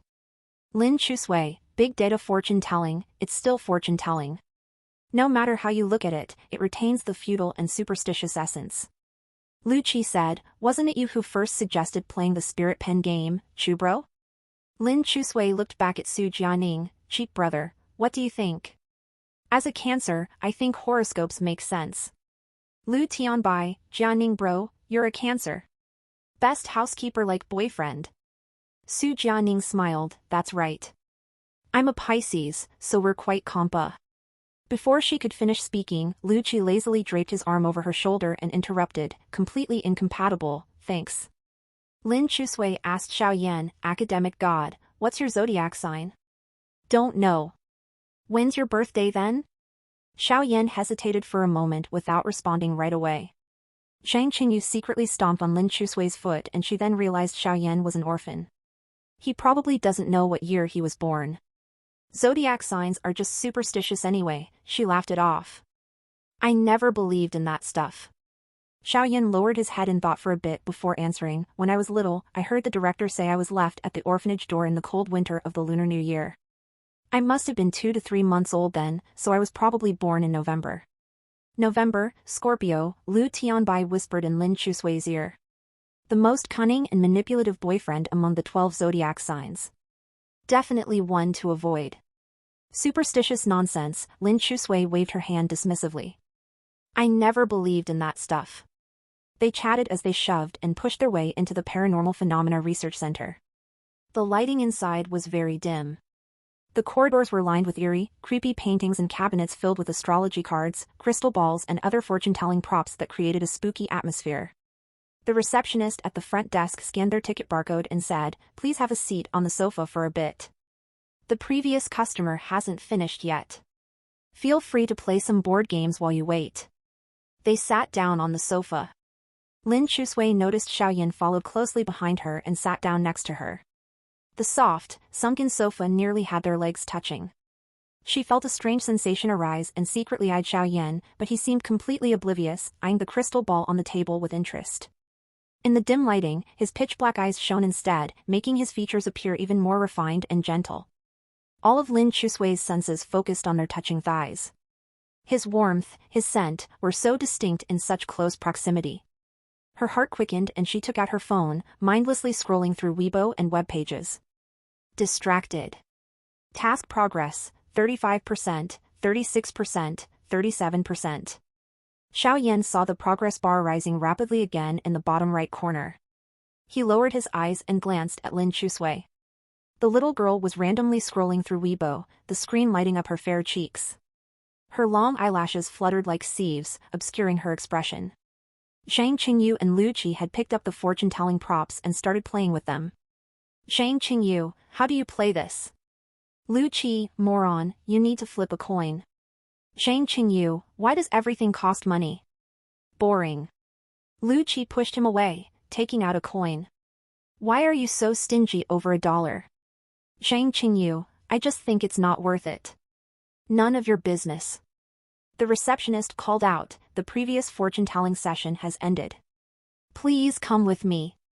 Lin Chusui got up first, avoiding Xiao Yan seeing her flushed face. Xiao Yan was the last to get up. As he left, he noticed Lin Chusui's phone left behind on the sofa. He picked it up. The search engine on the phone screen was still open, with a search for compatibility rating between Capricorn woman and Scorpio man. Xiao Yan's gaze lingered hesitantly for a moment. He then closed the search engine page, locked the screen, and walked over to Lin Chusui, surreptitiously slipping the phone into her pocket. In the hallway, he casually asked her, "What month were you born?" "December." "Capricorn?" "Yeah." Through a long corridor, a group of people came to the divination room. The divination room was dimly lit, creating just the right atmosphere. A woman wearing a witch's robe sat at the table, with messy hair, dark eye makeup, and lazily flipping through tarot cards. "Please take a seat," she said languidly. Lin Chusui glanced down and saw she was wearing flip-flops under the table. Noticing Lin Chusui's gaze, the fortune teller tucked in her legs and said, "You can call me Catherine." Looking at her emerald green eyes, Lin Chusui asked, "Are you a Western witch?" "Obviously," Catherine replied as she flipped over an hourglass. "You can ask me anything about relationships, studies, work." Lin Chusui sat down opposite her and lowered her voice to ask, "First question, do you believe there are ghosts in this world?" Catherine smiled faintly, "There are no ghosts in this world, but there are ghosts in people's hearts." After saying this, she glanced over the row of people Lucci had brought, her gaze finally settling intently on Xiaoyan. Her rouged lips parted lightly. Ghosts exist together with human desires. Xiaoyan looked away, avoiding her gaze. Lin Chusui whispered to Lu Qi, "She sounds quite professional." Lu Qi nodded in agreement, "Yes, very profound." Catherine retracted her gaze and placed the tarot cards on the table. "I only do readings for 2 people at a time. Who wants their fortune told?" Lin Chusui quickly pulled Xiaoyan over to sit down. "Do ours. Or rather, do his." Xiaoyan turned to Lin Chusui, "Why mine? Don't you want to know your future? Like whether you can get into college?" Xiaoyan retorted, "Does that need divining? In front of all these academic slackers, shouldn't you try to be a little more modest, Mr. Top Student?" Catherine looked them over and seemed to grasp the situation. She said, "Let me tell your relationship fortune instead." Lin Chusui quickly agreed, "Yes, do that. Put your hands on the table, left for the man, right for the woman." Lin Chusui obediently put out her hand. Xiaoyan wasn't too happy about it, but seeing her enthusiasm, he also rolled up his sleeve and held out his hand. There's no harm in comparison. Next to his fair, slender fingers, Lin Chusui's pudgy little claws were totally outclassed. Just as Lin Chusui was about to self-consciously withdraw her hand, Catherine suddenly grabbed Xiaoyan's hand and placed it on top of hers. Lin Chusui's heart jolted as if electrified. She was about to pull back when Catherine said, "Don't move. It's coming." Puzzled, Lin Chusui watched as she stared intently into her crystal ball, murmuring incantations. This was the longest minute in Lin Chusui's life so far. She felt Xiaoyan's rough palm lightly covering her hand. His warmth made her ears flush red. If this had happened before, Xiaoyan would have lost patience with such silliness long ago. Yet now, he was calmly playing along. His hand gently clasped hers. Natural yet discreet. "It's here!" Catherine exclaimed. "You two have a profound and complex bond." "Really?" Lin Chusui quickly asked, "Tell us more." "You're fated, but you'll face many trials before achieving a happy outcome. So you must persevere." Lin Chusui was confused, "That's it?" "Yes." Lu Qi murmured in awe, "So accurate." Lin Chusui questioned, "What was accurate?" She had no doubt that if it was her and Su Jianing sitting here today, this Catherine wouldn't have changed a word of her spiel. Unwilling to let her consultation fee go to waste, Lin Chusui asked again, "What else can you tell about him, like his face reading?" Catherine scrutinized Xiaoyan again before concluding, "He's plagued by peach blossom luck. Many girls must be chasing him." Lu Qi exclaimed, "So true. Wow, she's amazing." Lin Chusui. With Xiaoyan's looks, wasn't it obvious? Suppressing her frustration, she persisted, "Tell us more." Seeing she was unconvinced, Catherine directly asked, "What is it you really want to know?" Lin Chusui glanced at Xiaoyan, then whispered to Catherine, "I want to know if he's possessed. We played Spirit of the Pen before and it didn't leave. Strange things have happened since." Hearing this, Catherine first shuddered, knocking over the hourglass on the table. "Oh my god, don't scare me." Lin Chusui. "Yup, just a fraudster. Even more useless than a quack." Lin Chusui pulled Xiaoyan along as she left the Paranormal Research Center. She turned back to Zhang Qingyu, some fortune teller she is, daring to charge 500 yuan for a consultation. No professional ethics whatsoever. Even I could do a better witch costume than flip-flops. Zhang Qingyu helplessly replied, they're an internet celebrity shop, with great reviews online. It's all marketing. Lin Chusui was very disappointed. Not only did they waste money, but Xiao Yan had refused the university's offer to come today, only to get this kind of result. Su Jianing said, instead of going through all that, you should just ask him directly. Embarrassed, Lin Chusui peeked at Xiao Yan but couldn't bring herself to say anything. Stomping her feet in frustration, she left. Hey, where are you running off to? Lin Chusui, come back. Coward! Watching her figure disappear, Xiao Yan's eyes darkened. Ever since they entered the Paranormal Research Center, he had guessed what these people were up to with their little scheme. But even knowing, he had to pretend he didn't. Those were the rules of the game. He couldn't tell. If Lin Chusui discovered her father was still alive, she might never recover. Unless Xiao Yan willingly gave up his body for Lin Xiuzhe to be reborn. Otherwise, he absolutely could not let her know that in a certain sense, Lin Xiuzhe lived on inside him. Lin Chusui crouched alone in the bathroom, burying her face in her knees. Su Jianing chased after Lin Chusui and said helplessly, you coward, why'd you run off? I am a coward. A big coward. Lin Chusui cried out uncontrollably. I don't dare ask. I'm afraid he'll say yes, and even more afraid he'll say no. I'm afraid Dad will see what I've become, yet I'm even more afraid Dad really left forever. Tears rolled down her cheeks and she scrubbed them away harshly, I'm a coward. No courage, no confidence, I'll never get better. Su Jianing's heart instantly softened. He finally understood why the Liu siblings were so against him bringing up anything about her father again. He had watched her slowly emerge from the shadows of the past these days. Yet with his meddling, her old wounds had reopened. Filled with guilt and distress, Su Jianing crouched down and gently hugged her, clumsily trying to comfort her, there, don't cry. She cried even harder with someone so gentle consoling her, and got snot all over Su Jianing's shoulder. Ew, gross. Su Jianing wanted to push her away but she clung tightly to his clothes. Brother, just tell me if it's really him or not. Hearing her call him brother, Su Jianing's heart melted completely. I don't know, but he's decent to you. It's like knowing fortune-telling is fake, yet still hoping against hope. I know Dad is gone and Xiao Yan is Xiao Yan. He can't possibly be Dad. But part of me still wants to believe that night we played Spirit of the Pen, Dad really came back. Let's not talk about this anymore, Su Jianing murmured. You like Xiao Yan, right? Just let him take you to movies and dinner. Let's have some fun. Lin Chusui nodded slightly then immediately denied, who says I like him? Su Jianing wiped away Lin Chusui's tear stains with his palm and pulled her up, all right, high school seniors don't get many chances to go out and have fun like this, don't waste time hiding here. Lin Chusui looked at Su Jianing and said in a husky, tearful voice, you're a good brother. Su Jianing rarely saw her so gentle and obedient, and laughed, you're just realizing that now? Outside the movie theater, Xiao Yan bought popcorn, but the movie hadn't even started yet when Zhang Qingyu and Lu Qi had already eaten over half of it. Helpless, he bought another box. This time, in order to protect the popcorn, he stood alone at the entrance, maintaining a safe distance of 4 to 5 meters from those two big eaters. Su Jianing brought Lin Chusui back to the movie theater. Everyone tacitly ignored Lin Chusui's red eyes without asking too many questions. Lu Qi waved his hand, the movie's about to start. We've been waiting for you to get the tickets. Lin Chusui walked up to Xiao Yan and awkwardly said, sorry, I just had to urgently use the bathroom. Oh, Xiao Yan wiped away the tear stains at the corner of her eye, constipated? You cried so much your tears came out. The guilt dissipated instantly.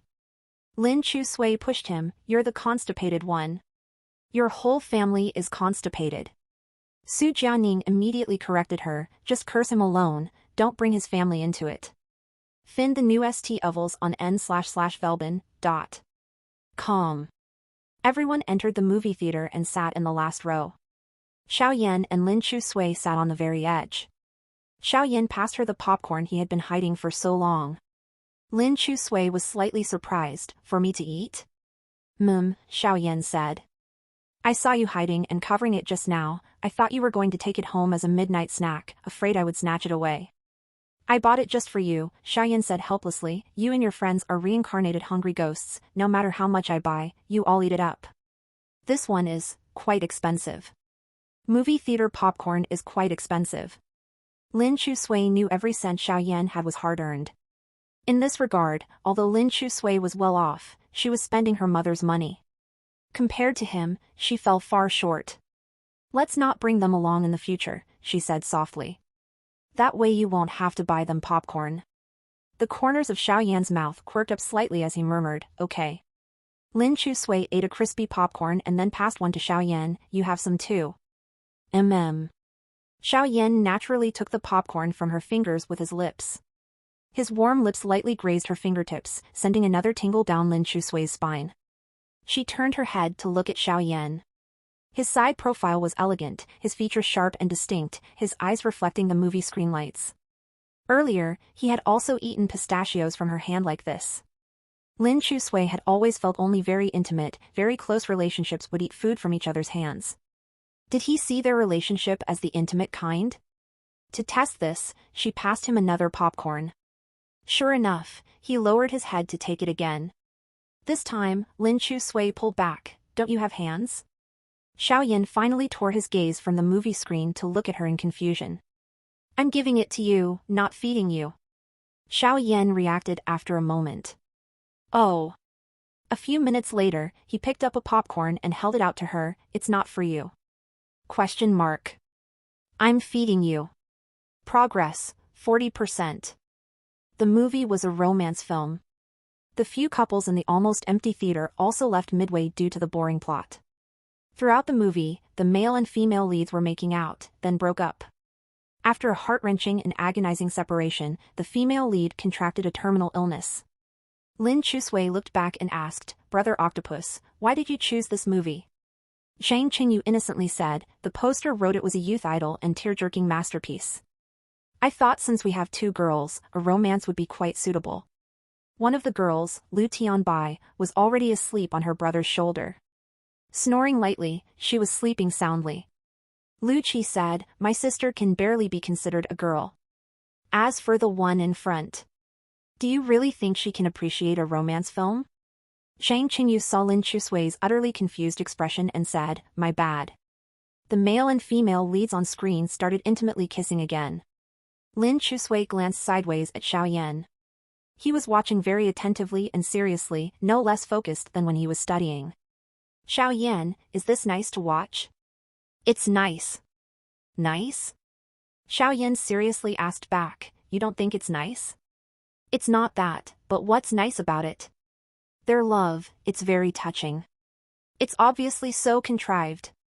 The female lead contracted a terminal illness, Xiaoyan said matter-of-factly. After overcoming all sorts of difficulties, the lovers still couldn't be together in the end. They became separated by life and death. The male lead will forever cherish her memory. That's what you find touching?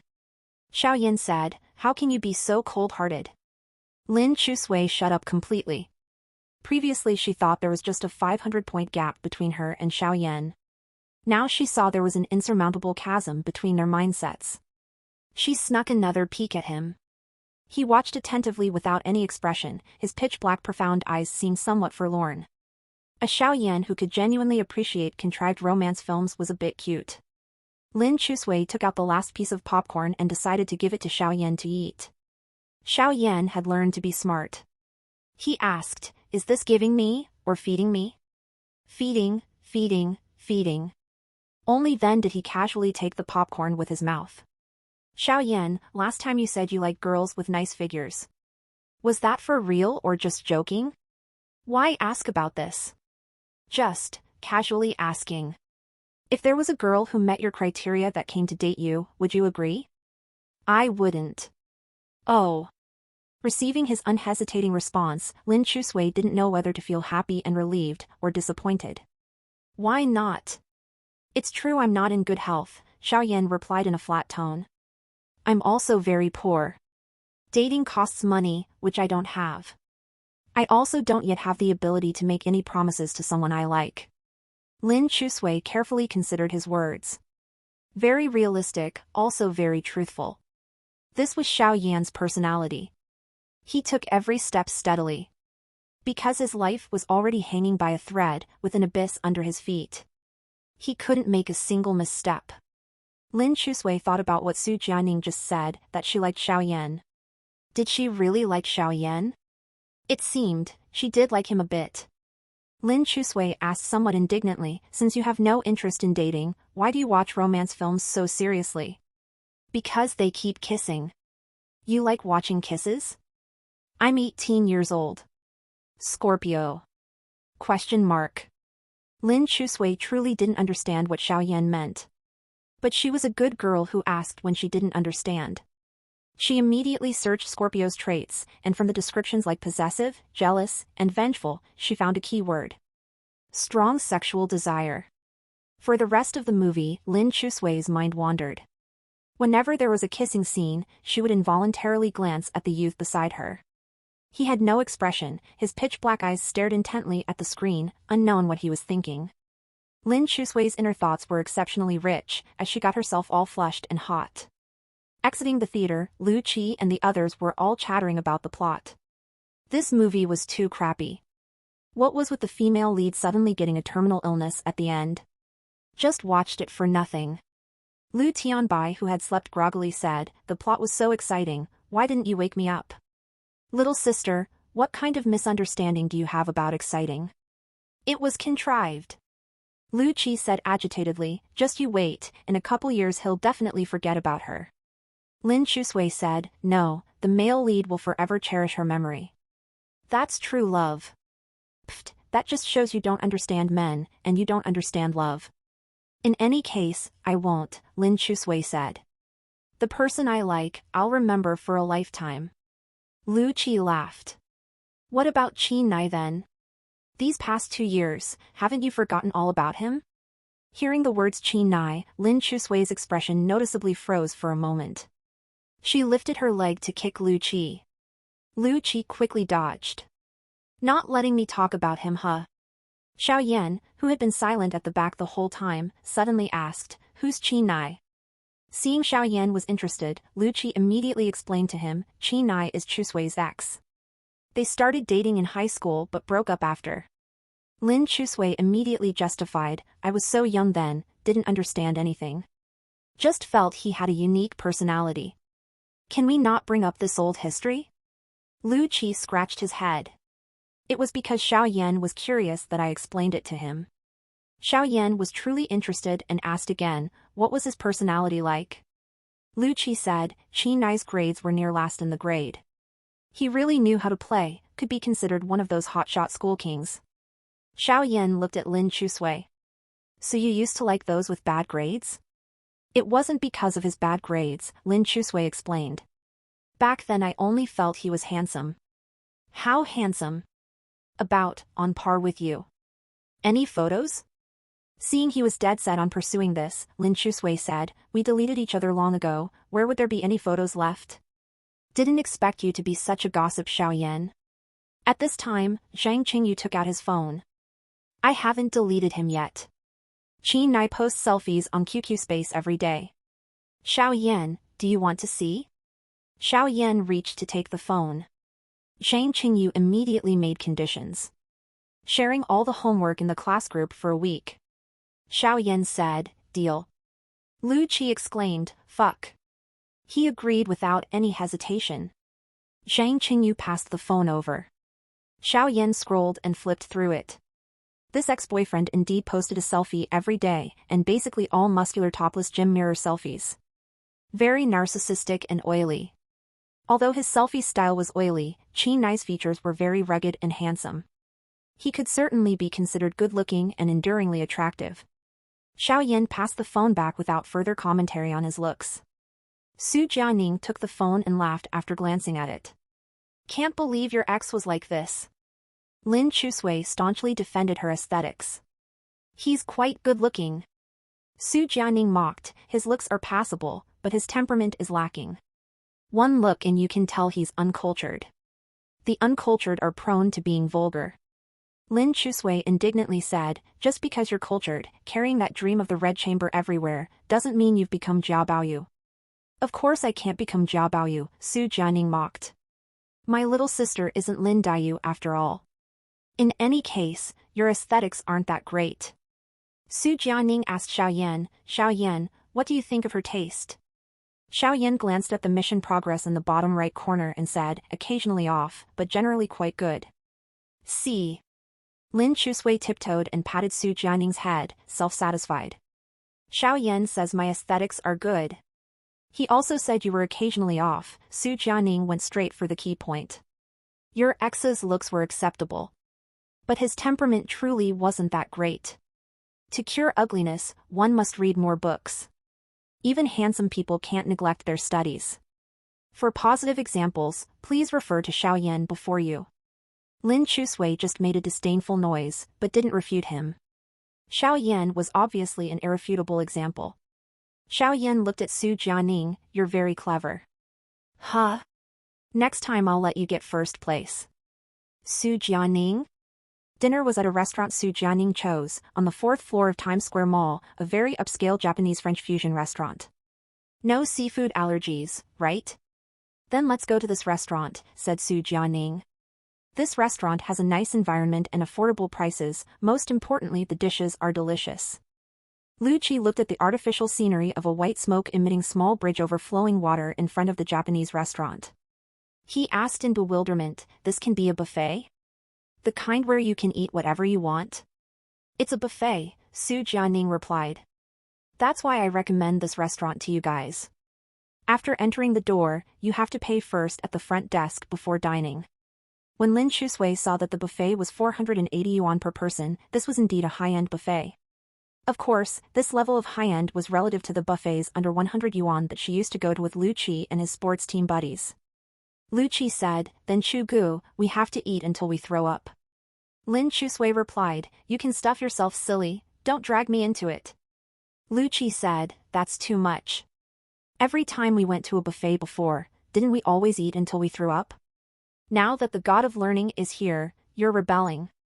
Check new CHDers at novilbin.com. Lin Chusui glared at him angrily, I have never eaten until I threw up. Don't talk nonsense. There was one time when your stomach looked like you were 5 months pregnant after eating. Seeing that Lin Chusui was looking at him with murderous eyes, Lu Qi finally shut up and hid behind his sister Lu Tianbai.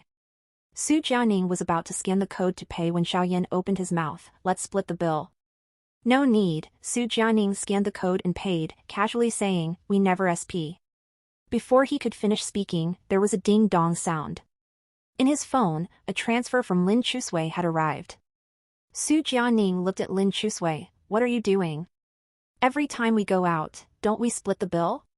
Why are you pretending to be rich now? Lin Chusui said, classmate, I paid your share, just transfer it to me later. Xiao Yan said, okay. Lu Qi also transferred money to Su Jianing, my and my sister's share, and big brother Zhang's, please collect it. Zhang Qingyu said, thank you, brother Lu. Lu Qi retorted, what are you thanking for? We're splitting the bill, just paying you back. The waiter led them to the dining area. Lin Chusui chose a window seat with a night view and sat down. Xiao Yan naturally sat down next to her and took out his phone to transfer her a red packet. Ding. The red packet contained only 2 words. Thank you. Lin Chusui looked up at him. His dark eyes were also staring at her, raising the corners of his eyes, hinting for her to take the red packet. Lin Chusui sent him a message, it was Su Jianing showing off. We would never come to such an expensive restaurant to eat before. Xiao Yan replied, why mention this? Lin Chusui said, just saying it randomly. Xiao Yan said, I earn money by the minute and second, this is nothing. Lin Chusui felt a little more at ease. She sent him a thumbs-up cat emoji, scholar god, Xiao Yan, is awesome. Hearing the ding-dong sounds of their phones, Lu Qi dissatisfiedly said, you guys are so close, yet still messaging each other. Can't you just talk directly? Wasting mobile data. Zhang Qingyu laughed, mind your own business, mutt. Let the classmates whisper to each other, what's it to you? Lu Qi retorted, what whispering? Have you seen me whispering with Su Jianing? Lin Chusui put her phone down and said, just receiving and sending red packets.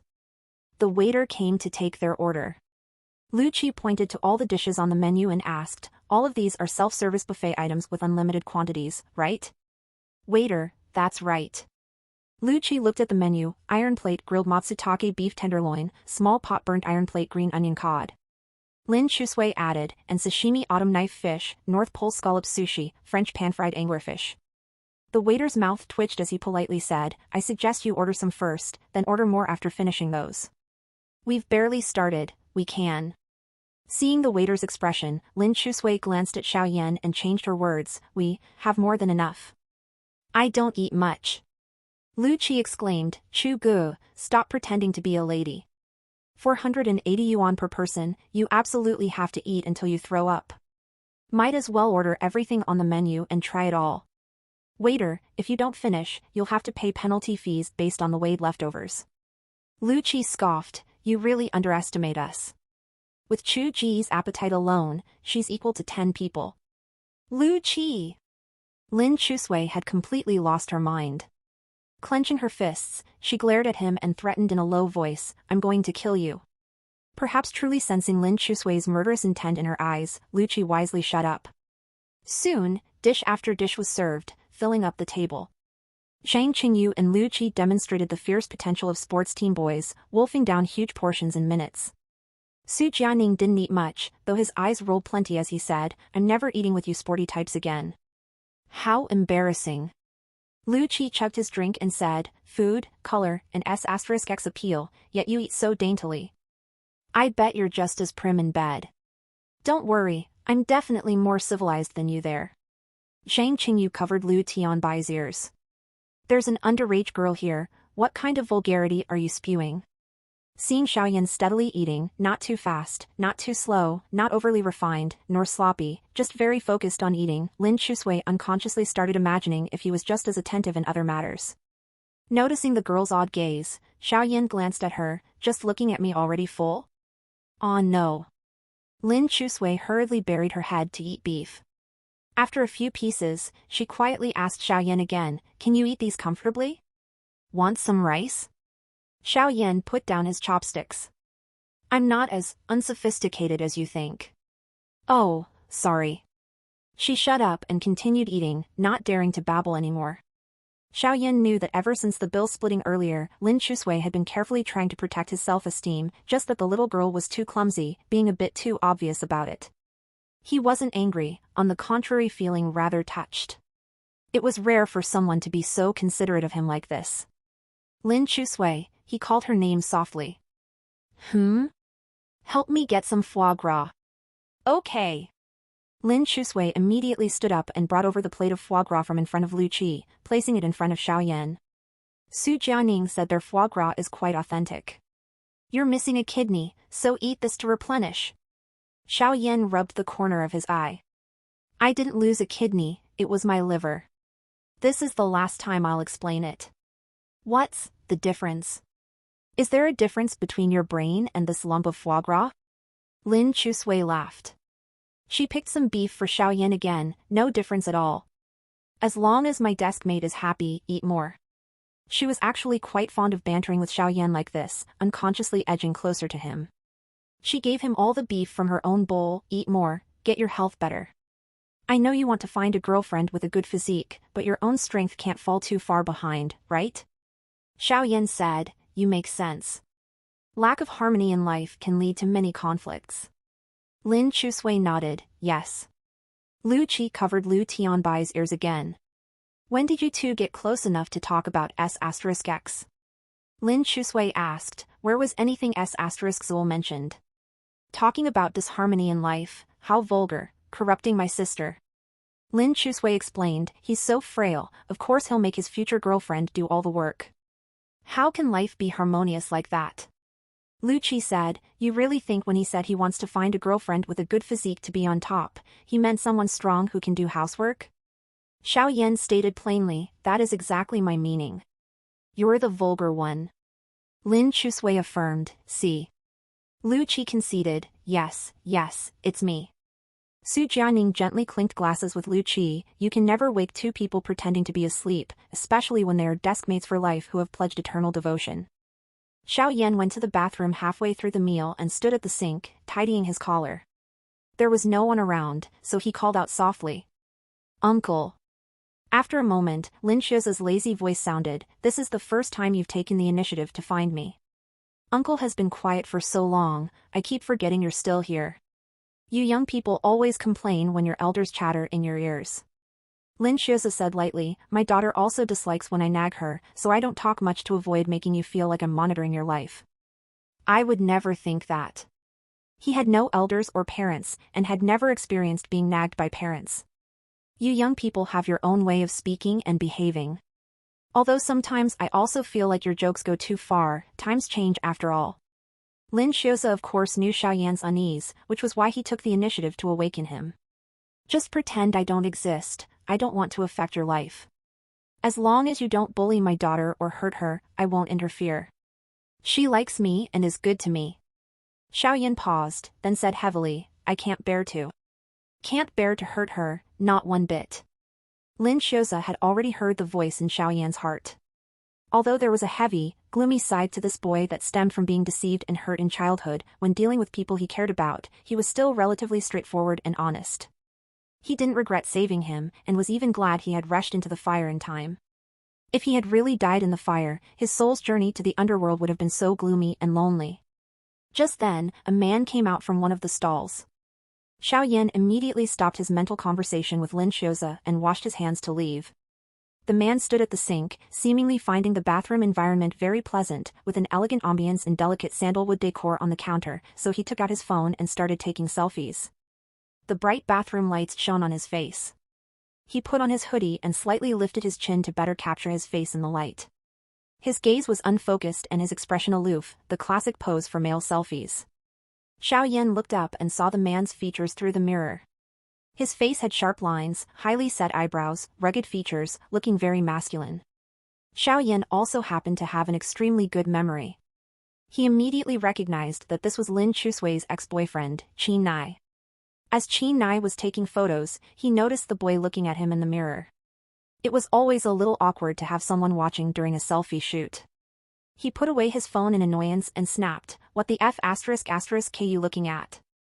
Wanna get beat up?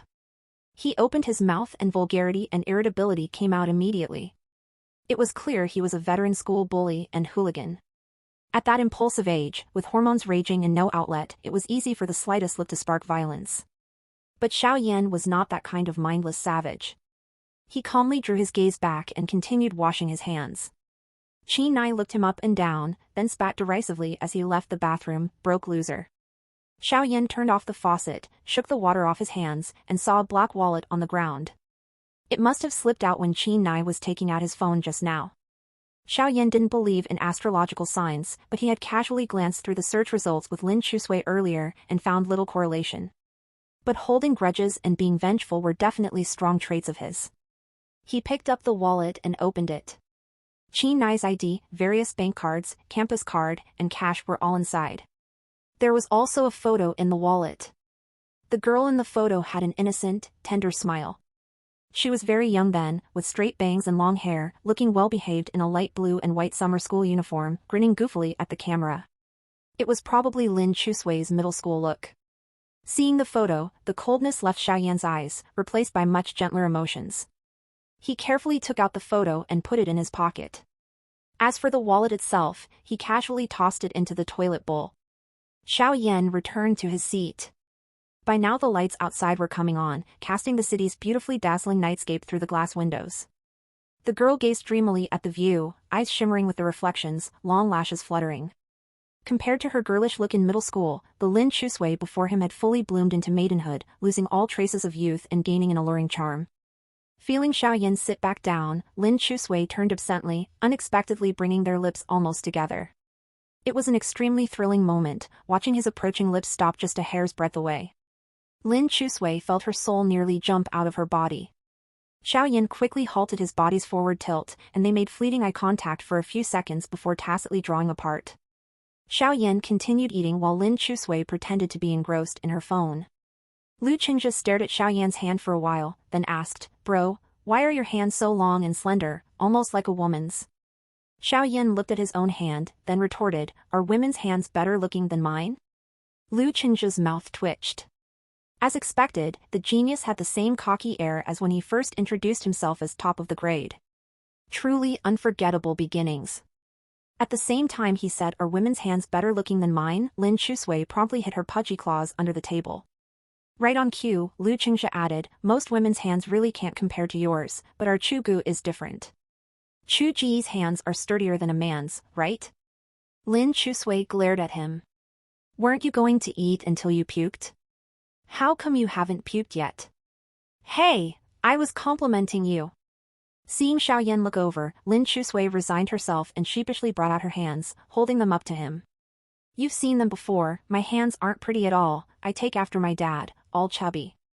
Xiaoyan looked at the girl's cute chubby claws, and thought of the powerful grip of the man's hands during the fire, pushing him out of the most dangerous area. Afterwards, in countless dreams Xiaoyan seemed to feel those strong hands at his back, pushing him out of the smoke-filled room and into the sunlight that washed over his face, restoring him to life. Xiaoyan naturally took Lin Chusui's hands and studied them carefully, his eyes much gentler. Lin Chusui asked blankly, "What are you looking at?" Xiaoyan's fingertips gently flicked her fingers. "Very cute," he said. Then he let go, restraining himself. Long after, Lin Chusui could still feel the lingering warmth he had left on her forefinger. He touched her hand. Her ears started burning. Just then, angry voices carried over from the front desk. "Someone stole my wallet. It must have been one of your staff.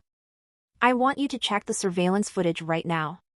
"Sir, there are no cameras in the bathroom." "What about outside?" "There must be cameras out there, right? Get the L-testfels on no/v/elben.c/om." Lu Qingzhe and Zhang Qingyu were always up for some excitement. They craned their necks to watch for a while, then whipped back around in shock. "Holy sh*t, that guy is." Zhang Qingyu immediately pulled Lu Qingzhe's sleeve. "Hey, let's get out of here. We're all full, right?" Su Jianing said, "Didn't you guys order more dishes?" Zhang Qingyu, "Let's not eat them then, cancel the order." Lin Chusui frowned. "That dog Lu Qingzhe still doesn't look full to me. He said he was going to eat until he puked." Lu Qingzhe's expression had also changed. He rubbed his stomach. "I'm full, let's go." In fact, Qin Nai had also spotted the unconcerned Xiaoyan eating at the table. He charged over bellowing, "You're still here. It was you. You stole my wallet." But when he came stomping murderously over to teach Xiaoyan a lesson, he saw Lin Chusui sitting next to him. His surging aggression instantly evaporated, replaced only by shock and embarrassment. Lin Chusui also hadn't expected that her reunion with her pseudo-boyfriend Qin Nai from over 2 years ago would happen under these circumstances. They were only pseudo-boyfriends because at the time, their relationship was ambiguous at best, just teasing from their classmates. At that time, the two were really well matched. Lin Chusui was the class flower with good grades, while Qin Nai was the unconstrained and unruly school bully. The two happened to be desk mates, one loved to provoke while the other loved to get physical. Over time, their classmates started shipping the two as a couple. Qin Nai really liked Lin Chusui, he liked her a lot. As for Lin Chusui, she was rather superficial at first and indeed felt that he was handsome. He skipped classes, got into fights, was rebellious and unconstrained, and had a strong personality, so she inevitably had some flutterings in her heart. Their grade and class publicly recognized their relationship, but to Lin Chusui, they were far from being a couple, at most just vaguely interested. After middle school, the two went to different high schools. Before they could get to know each other deeply and develop feelings, this matter reached Lin Chusui's father's ears. Lin Chusui's father was a principled and upright man from a family of scholars. Naturally, he looked down on these juvenile delinquents. No matter how prestigious Qin Nai's family background was, in old Lin's eyes, someone like Qin Nai was just a hopeless case. So he strongly opposed Lin Chusui being with Qin Nai. Father and daughter had the biggest conflict since Lin Chusui was born because of this matter. Lin Chusui felt more wronged. Because she hadn't even gotten together with Qin Nai yet, but her father was already so agitated, even misunderstanding her, saying that she had learned bad things. At that time, in her rebelliousness, she had said many hurtful things to her father. Later, until her father passed away, Lin Chusui was never able to explain and apologize to him. This became her biggest regret. Due to her father's passing, Lin Chusui and Qin Nai inevitably drifted apart. Now, meeting so suddenly, neither was prepared. Especially Lin Chusui, seeing Qin Nai brought back all those bad memories of defying her father. Almost instantly, her eyes turned red. Seeing Lin Chusui like this, Lu Qi muttered in a low voice, "Oh my." Seeing her like this, she must have lingering feelings, huh? Su Jianing sized up Qin Nai and objectively commented, "In person he looks less greasy than in his photos." Just then, a few of Qin Nai's buddies came over, including a girl with bangs who walked over to Qin Nai and clung to his arm intimately. Lu Qi and Zhang Qingyu whispered, "Damn, this girl, isn't she just a copy of Chusui's old hairstyle?" Zhang Qingyu, in this lifetime I get to see doppelganger. This kind of cliché trope happen in real life. The $7.80 I spent on this meal was worth it.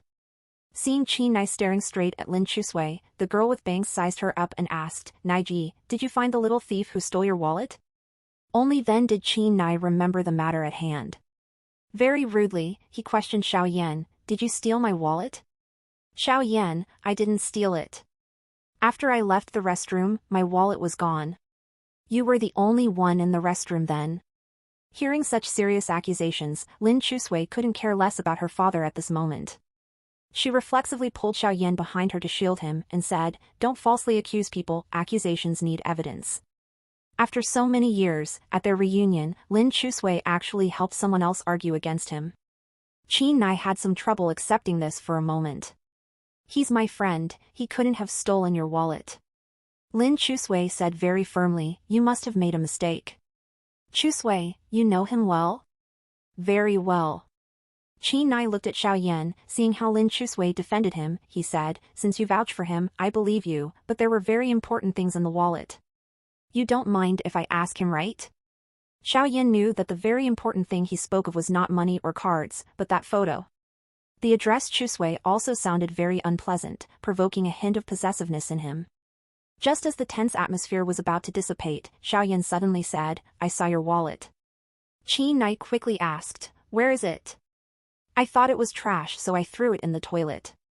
Such nonchalant words, and the faint provocative tone, angered Qin Nai in an instant. He rushed forward and threw a punch at Xiao Yan, using great force.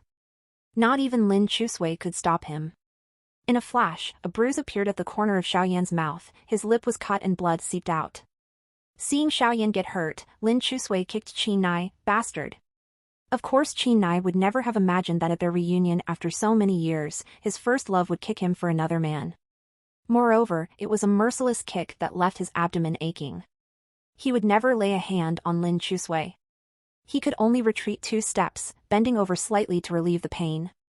Seeing her boyfriend get hit, the girl with bangs naturally came to defend him, yelling at Lin Chusui, "Bitch, you dare kick him." Before she could finish, Qin Nai backhanded her, "Shut up." The girl with bangs felt wronged and angry. She stomped her feet and left. Qin Nai looked at Lin Chusui, still wanting to say something. But Lin Chusui's eyes were only on Xiao Yan, full of concern, remorse, and distress. There was no point in making a scene any longer. Su Jianing said, "We're done eating, let's go." Lin Chusui grabbed her bag with one hand and Xiao Yan's wrist with the other, and angrily left the restaurant, pulling him along. As Xiao Yan passed by Qin Nai looked up at him. He wiped the blood from the corner of his mouth with the back of his hand, but the corner of his mouth revealed an imperceptible smile. Qin Nai suddenly felt that this man had deliberately provoked him just now. Because the way Lin Chusui looked at him was now full of utter disgust. At this moment, Qin Nai felt like he had been framed and schemed by a male green tea, angry yet helpless. In the convenience store, Lin Chusui tore open a band-aid and stuck it on the cracked spot at the corner of Xiao Yan's mouth. Seeing him rushing over, "Why didn't you dodge? Weren't you standing in front of me?" Xiao Yan said lightly, "With you here, what do I have to be afraid of?" Hearing these words, Lin Chusui felt like her heart was being crushed. She gently put the band-aid on him and leaned in next to his ear and whispered, "Then from now on, I'll protect you well. Does it still hurt?" "A little." She reached out and rubbed the band-aid on the corner of Xiao Yan's mouth. Across from them, several teenagers were drinking cola, eating street food, and frowning at them. Zhang Qingyu whispered to Lu Qi, "Our brother Chusui has gone down the deepest path, that's the God Zhao's playbook." "Lu Qi, why do you say that?" "Zhang Qingyu, this kind of top-tier schemer among men, even a tough cookie like Sister Chusui will be easily manipulated by him." "Lu Qi, that's impossible, right?" Before he could finish speaking, they heard Xiaoyan say, "This was my fault, I shouldn't have provoked him." "Lin Chusui, you didn't do anything wrong, he just has a bad temper." Xiaoyan wiped the band-aid on the corner of his mouth and confessed, "Actually there was some unpleasantness in the bathroom earlier, I did throw his wallet." "Did he hit you?" "He seems to have a very violent temper." "Did he scold you?" "Forget it, it was my own problem." Lin Chusui immediately became agitated. "What exactly did he scold you with?" "It's nothing, don't worry about it anymore. I'm not good to begin with, he didn't say anything wrong." "Damn it." Lin Chusui clenched her fist, her eyes reddened from distress. Watching Xiaoyan vividly portray himself as a victim like a textbook example, Lu Qi's worldview completely collapsed. In Xiaoyan, he seemed to see the shadow of his ex-girlfriend. His ex-girlfriend had also used similar rhetoric, and then somehow he became a backup boyfriend without knowing why. It seems, he understands now. Su Jianing hugged his arms, sincerely convinced, "I'm not as good as him." Lu Tian argued, "Even the God Xiao was beaten up, and you guys are still gossiping here." Lu Qi patted her on the back of the head, "Sis, have your women's brains been plowed by pigs? Can't you see through this scheming man's act?" It was clearly Qi Nai who bullied people first.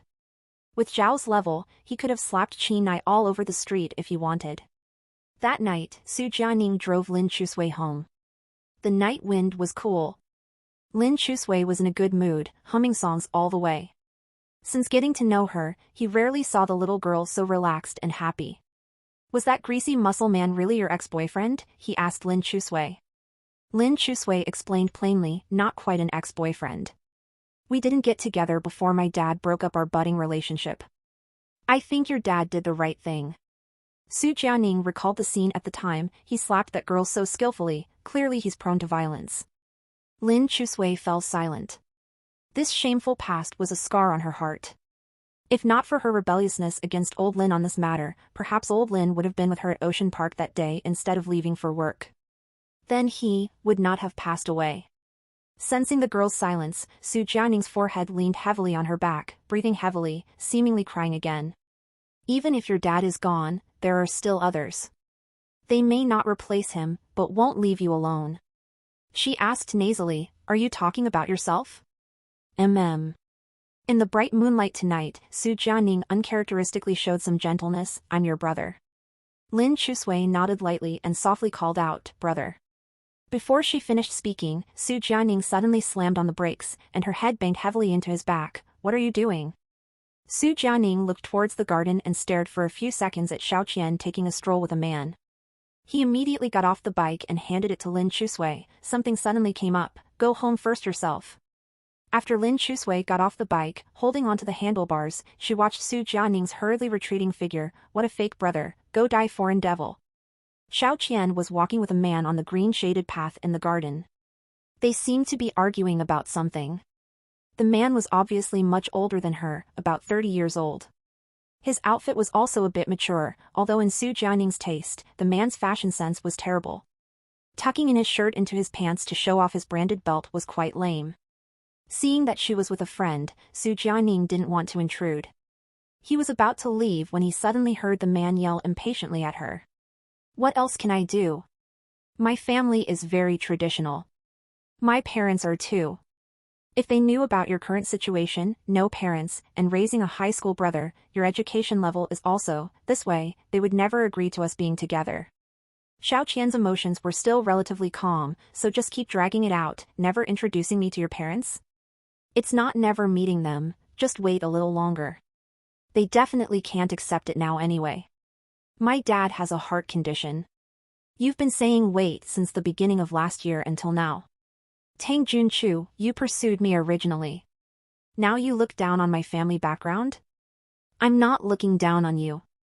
Tang Junchu reached out to put his arm around Xiao Qian, but she pushed his hand away. "But I have to consider my parents' feelings too.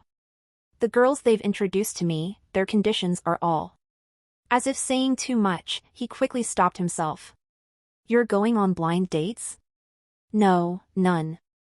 Xiao Qian grabbed his collar and pushed him. You went on blind dates while dating me? It was my parents who made me. I said I didn't want to go, but they. Xiao Qian turned and walked away. Tang Junqiu quickly went up to stop her. Xiao Qian, listen to my explanation. It was all my parents. Give me your phone. Tang Junqiu obediently handed his phone over. She unlocked the screen and deleted her phone number and WeChat. Let's break up. Xiao Qian. I said we're breaking up. Tang Junqiu also knew her temperament. Once she decides something, 10 oxen can't drag her back. His eyes slowly turned from panic to cold mockery as he laughed. What's the pretense for? You know your own conditions.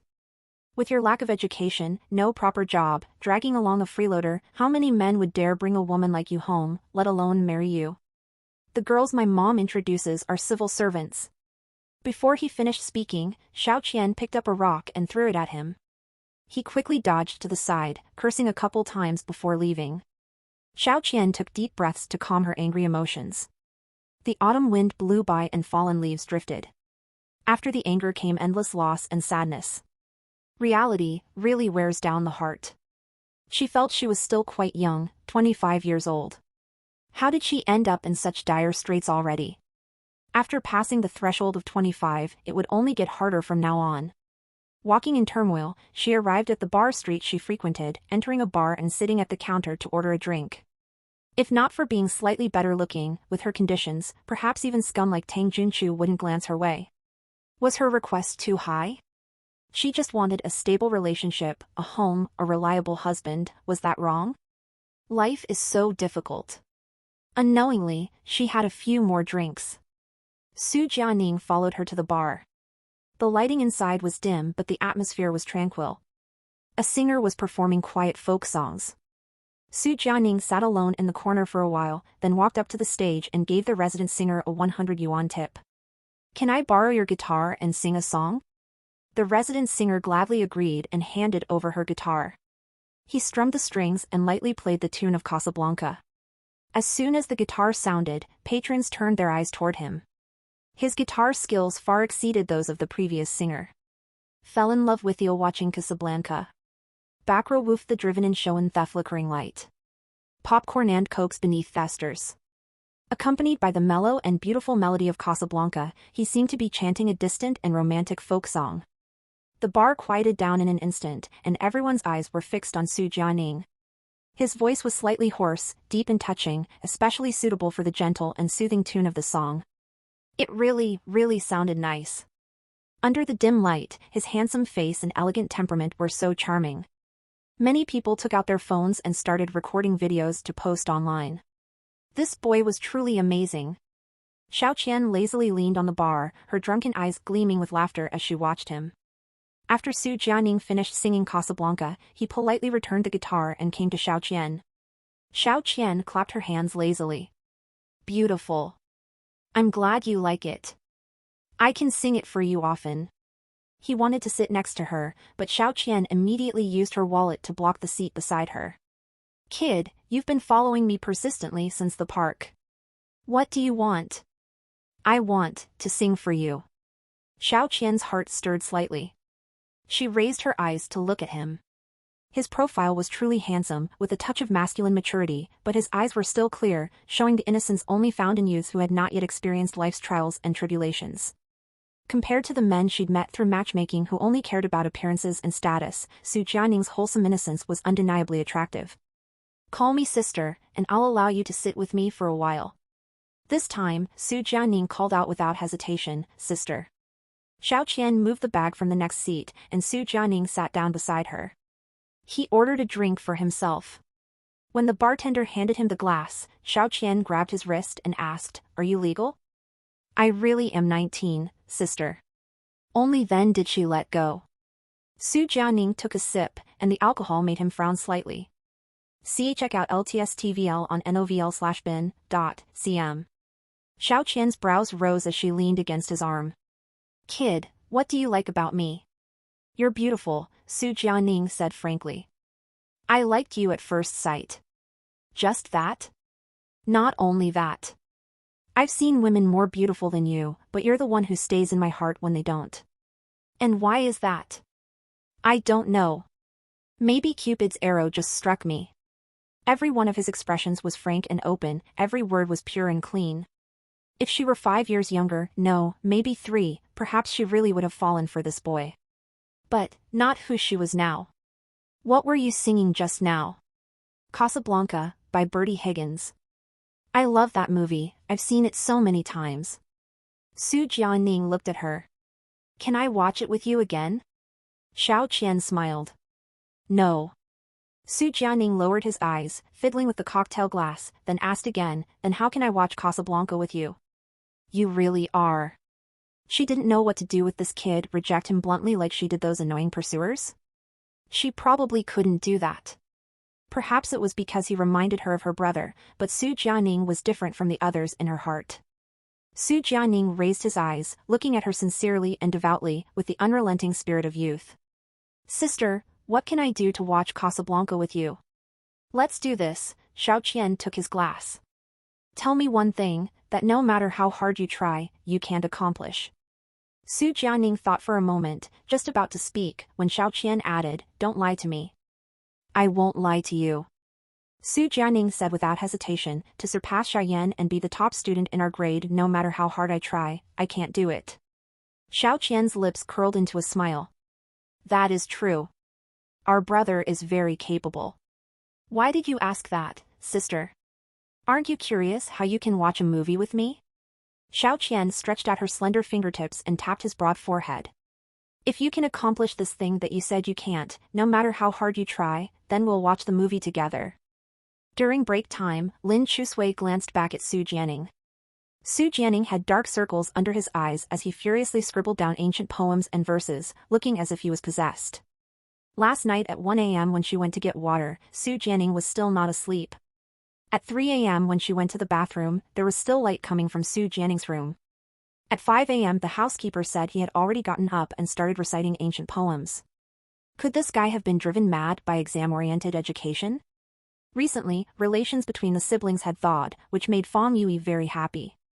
As a result, the home atmosphere became more harmonious, and Lao Su also stopped giving Lin Chusui a hard time.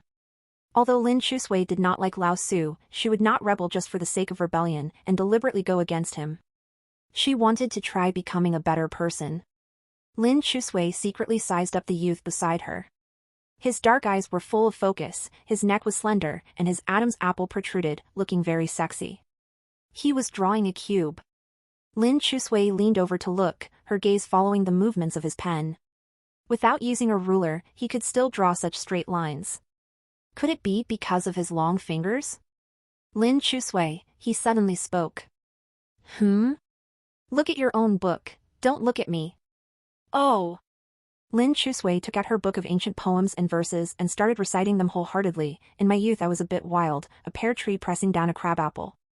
Behind the palace were beauties 3,000, an iron pestle grinding needles to embroidered flowers. Xiaoyan. He casually picked up Lin Chusui's book and looked at the cover. The complete book of hilarious mismatching ancient poems and verses. After flipping through it, it was basically all nonsensical combinations of ancient poems and verses. No wonder this girl had such a good memory, yet could recite ancient poems and verses so confusingly and oddly. So you're reciting this? Isn't this the complete book of ancient poems and verses? I bought it at a bookstore. Xiaoyan pointed at the mismatching characters on the cover. May I ask, dear classmate Xiao Guai, did you see these words when you bought it? Lin Chusui bit her lip, her little finger pointing at the hilarious characters. I saw these. My dad said lighthearted learning has the best results, and I might even be able to get into Peking University with this. With this book, you can get into Peking University's kindergarten. Xiaoyan handed her his own book of ancient poems and verses. Recite this. Up.dfrm no/v/e/lb I n.co/m. Lin Chusui treasured it as if it were a precious jewel, immediately bringing it up to her face. No problem at all. His book looked quite old, at least 2 years of use. Despite the age, there were no wrinkles, and the corners of the pages were very flat. Recite while writing it down. No need to write it down, Lin Chusui confidently said. I can remember it after reading it once. But you make too many mistakes. That has nothing to do with memory, it should be related to IQ. Classmate Xiao, may I ask, with your poisonous mouth, how have you not been beaten to death since you were little? Xiaoyan, because in the past, I did not speak. What do you mean? For 2 years after the surgery, I did not speak. Why didn't you speak? Xiaoyan recounted it casually as if it were a small matter. I felt that everyone was deceiving me. This world was all lies. Then later, why did you start speaking again? Someone saved me and brought me to a place with light. During self-study period, Lin Chusui silently wrote down the ancient poems and verses by herself. Just as she had said, she really did memorize them quickly. In less than half a class, she had memorized over half the book. Xiaoyan watched as the little girl concentrated on writing, taking each stroke seriously. With her memory, if she properly caught up on the basics, she might be able to test into a decent university. He should be able to help her. Classmate Xiao, Lin Chusui put down her pen and gently nudged him with her elbow. Help me see how to write the next line. Xiaoyan took the small note she handed over, which only had one line of a poem written. I only wish your heart to be like mine, underscore underscore underscore underscore underscore underscore underscore underscore underscore underscore underscore underscore dot. After handing it over, Lin Chusui didn't even dare look at his expression, only kept her head lowered and continued pretending to look at her book. Her ears were completely red. Xiaoyan looked at her childish yet cute elementary school penmanship and asked, is this a required ancient poem? Yes, Lin Chusui firmly nodded, bracing herself. I don't remember this being assigned to recite. That's because you didn't pay attention. Is that so? Yes. Blushing, she reached to take back the paper. If you don't know how to write it, give it back. I know it. Xiaoyan pressed down on the paper and picked up a pen, completing the line after I only wish your heart to be like mine. Then you would not fail my feelings. He wrote each character very forcefully and carefully, the strong and beautiful penmanship forming a stark contrast with Lin Chusui's elementary school handwriting. Lin Chusui tried hard to control the upwards curve of her lips. She carefully folded up the paper and tucked it into her backpack's inner compartment. The first round of evaluations for the essay contest had started. For this essay contest, teachers would first select the top 10 outstanding essays from the school. Then the students would vote for the most popular essay. The winning essay could be nominated to participate in a city contest held by the City Writers Association. To everyone's surprise, Lin Chusui and Su Jianning's essays were ranked number 9 and 10 in the top 10. Su Jianning was surprised that Lin Chusui, a worthless nobody, had also made it into the top 10 and was ranked right after him. Being on par with this nobody was an enormous disgrace. Meanwhile, Lin Chusui was surprised that Su Jianning's weird-titled essay could make it into the top 10. She reasonably suspected that the teachers simply saw his name Su Jianning and let him in without even looking at the content. After all, this fake foreign devil was so good at buttering up teachers. And the essay that the teachers unanimously agreed was the best this time was Qiaodanqi's. Su Jianning felt this name sounded familiar and suddenly recalled this was Qiaodanqi who had snatched his second-place ranking. This made Su Jianning fall into deep self-doubt and melancholy. His grades were not as good as hers, and now even his essay was not as good. Until he saw that Qiaodanqi's essay was titled My Life's Enlightenment Overcoming Myself, and then he looked again at his own article. Shocking! The Unknown Secrets in Dream of the Red Chamber, too shocking. Jia Baoyu and Lin Daiyu actually. Su Jianning suddenly gained a bit of realization. He found Qiaodanqi's essay to read, The Path of Life is rugged and bumpy, and learning is the same. I used to think my journey of studying would stop at being in the top 10 of my grade, and I could progress no further. Until one person's appearance changed my attitude. That person was like the starlight in darkness, like the kite string pulling the kite, like a torch in the fog, lighting up the long road of my life. His inspirational story deeply shocked and moved me, making me realize sunshine always comes after the rain. So I decided to chase him and even want to surpass him. Although we are strangers, through these silent contests, he is not only my opponent, but my confidant. It is his invisible encouragement that has allowed me to step by step reach the second ranking of the grade. As Gorky said, man's greatest victory is victory over self. I too must strive to overcome myself and surpass myself in order to catch up to his pace. Su Jianing was quite disdainful. Even an essay like this could win, yet my research on Dream of the Red Chamber failed. Chinese exam-oriented education is done for. Seeing his sour grapes attitude, Lin Chusui almost spat in disdain. She turned and said to Su Jianing, I counted, she used 10 parallel structures, 18 similes, to express her admiration for a celebrity.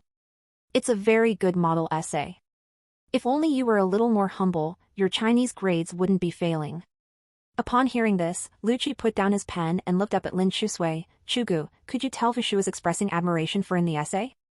Without thinking, Lin Chusui said, Gorky, of course. No wonder your Chinese test scores are always just 1 point above passing. Lu Qi handed his phone to her. Look at the perceptive online commentary analyzing this essay. Curious, Lin Chusui took his phone to look. My life enlightenment overcoming myself. This essay seems to be hinting at something. The person she refers to as her kindred spirit, isn't that actually referring to Xiao Yan? The more I read it, the more it seems like him. Not bad for a top student, such an advanced confession, I can only admire. The key is, under the strict ban on puppy love in Nanjing No. 1 Middle School, she was able to win first prize in the essay contest with this figurative confession letter. That's amazing. A romantic story between top students is really impressive. I'm so envious of this kind of feeling. Damn, I ship this kindred spirits couple. Lin Chusui? During the afternoon break, Lin Chusui was practicing shots angrily on the edge of the playground. Every ball could kill someone. Lu Qi and several others stayed far away to avoid accidental injury. Facing the sunshine, Xiao Yan sat on the grass beside the court correcting her English essay. The gentle voice of the female broadcaster came from the school radio station. Today I recommend an essay to everyone, My Life Enlightenment Overcoming Myself by Qiao Donqi. After reading it, it is really inspiring and touching. Male broadcaster, and I heard this essay has deep meaning. Female broadcaster, so sincere and moving, it brought tears to my eyes. Male broadcaster, without further ado, let's appreciate this essay together. The more Lin Chusui listened, the more unhappy she became. She shot the balls harder and harder, slamming the backboard loudly. Lu Qi stopped. Yo, Boss Chu, are you playing basketball or dismantling the backboard? Don't want to play anymore. Lin Chusui really wasn't in the mood to continue. She glanced at Xiao Yan in the distance on the grass. In the evening sun, the boy's fair skin seemed to be coated with a layer of soft light. She felt stifled inside and went to sit next to him, asking, Are you listening to the radio? Listening. Aren't you correcting my English essay? How can you multitask so well? Xiao Yan finally put down the essay he was holding and slowly raised his head to look at her. I can juggle 3 things at once, what do you think? Bragging, I don't believe it. Xiao Yan didn't care and continued to lower his head to correct the essay. Seeing that he didn't respond, Lin Chusui felt even more unhappy inside, and said, Chewing gum while doing homework while shaking your leg, anyone can multitask like that. Xiao Yan said lightly, Can it be a little more technical? Lin Chusui, then show me your technical multitasking. Is this a bet? Yes. Xiao Yan thought for a moment and said, Then I want to place a wager. Lin Chusui looked at him with a smile, realizing that no matter what game she played with Xiao Yan, she always felt very happy. No problem, I agree to any wager. For the final exam, you have to test into the top 100 of the grade and top 20 of the class. Lin Chusui's eyes widened in disbelief. There were over 1,000 seniors in their grade. To rank in the top 100 meant she had to surpass 90% of people. How was that possible? Dare to play? Looking at Xiao Yan's piercing gaze, Lin Chusui actually felt a little scared. But she didn't want him to look down on her for some reason. She wanted to be friends with him, wanted to get close to him, and secretly, wanted to become someone very special in his life. So she had to follow his rules. Lin Chusui gritted her teeth and said, I dare. Xiao Yan said lightly, Okay, call your friends over as witnesses. Looking at Xiao Yan's faint smile, Lin Chusui thought to herself that this guy was really cunning, knowing that she would likely go back on her word if she lost. She called over several boys from the school basketball team to witness. Xiao Yan, give me a pen and paper. Don't you already have them in your hands? Aren't you going to watch my technical multitasking performance? Lin Chusui obediently took out paper and a pen from her school bag and handed it to him. You'd better make me convinced. Xiao Yan pulled over his school bag and propped it on 2 books, then held a pen in each hand and wrote on the paper. Lin Chusui curiously leaned over to look. On the left book, he was writing in English. The left-handed writing was sloppy, but she could see that Xiao Yan was reciting Shakespeare's sonnets from memory. Writing with the left hand was nothing special. What made Lin Chusui stare wide-eyed was that his right hand also started writing. The descendant of Emperor Gao Yong, my Imperial Highness calls you Bo Yong. You grasped integrity in Mengchen, only since Gungyin have I descended. I overviewed your first steps, and bestowed on you an auspicious name. I named you Xingxing, and called you Ling Jun. Lin Chusui exclaimed loudly, oh my god. Not only her, the members of the basketball team who came to watch were also yelling WTF repeatedly. He looked at Lin Chusui, convinced? Lin Chusui didn't expect Xiao Yan to be so skillful. He could multitask, but she couldn't test into the top 100 of the grade. Lin Chusui stubbornly said, this is just okay. I can also draw while writing my name at the same time. Lu Qi, Boss Chu, isn't that a little shameless? You scribbling while writing your own name, how can that compare to the genius left-hand Shakespeare, right-hand Chu Yuan? Lin Chusui glared at him fiercely, shut up. She felt bitter inside. Xiao Yan's hands still didn't stop, continuing to recite from memory sonnets and Li Sa, but his mouth slowly recited. I walked through Jiangnan, those looks that waited in the seasons, like the blooming and falling of lotus flowers.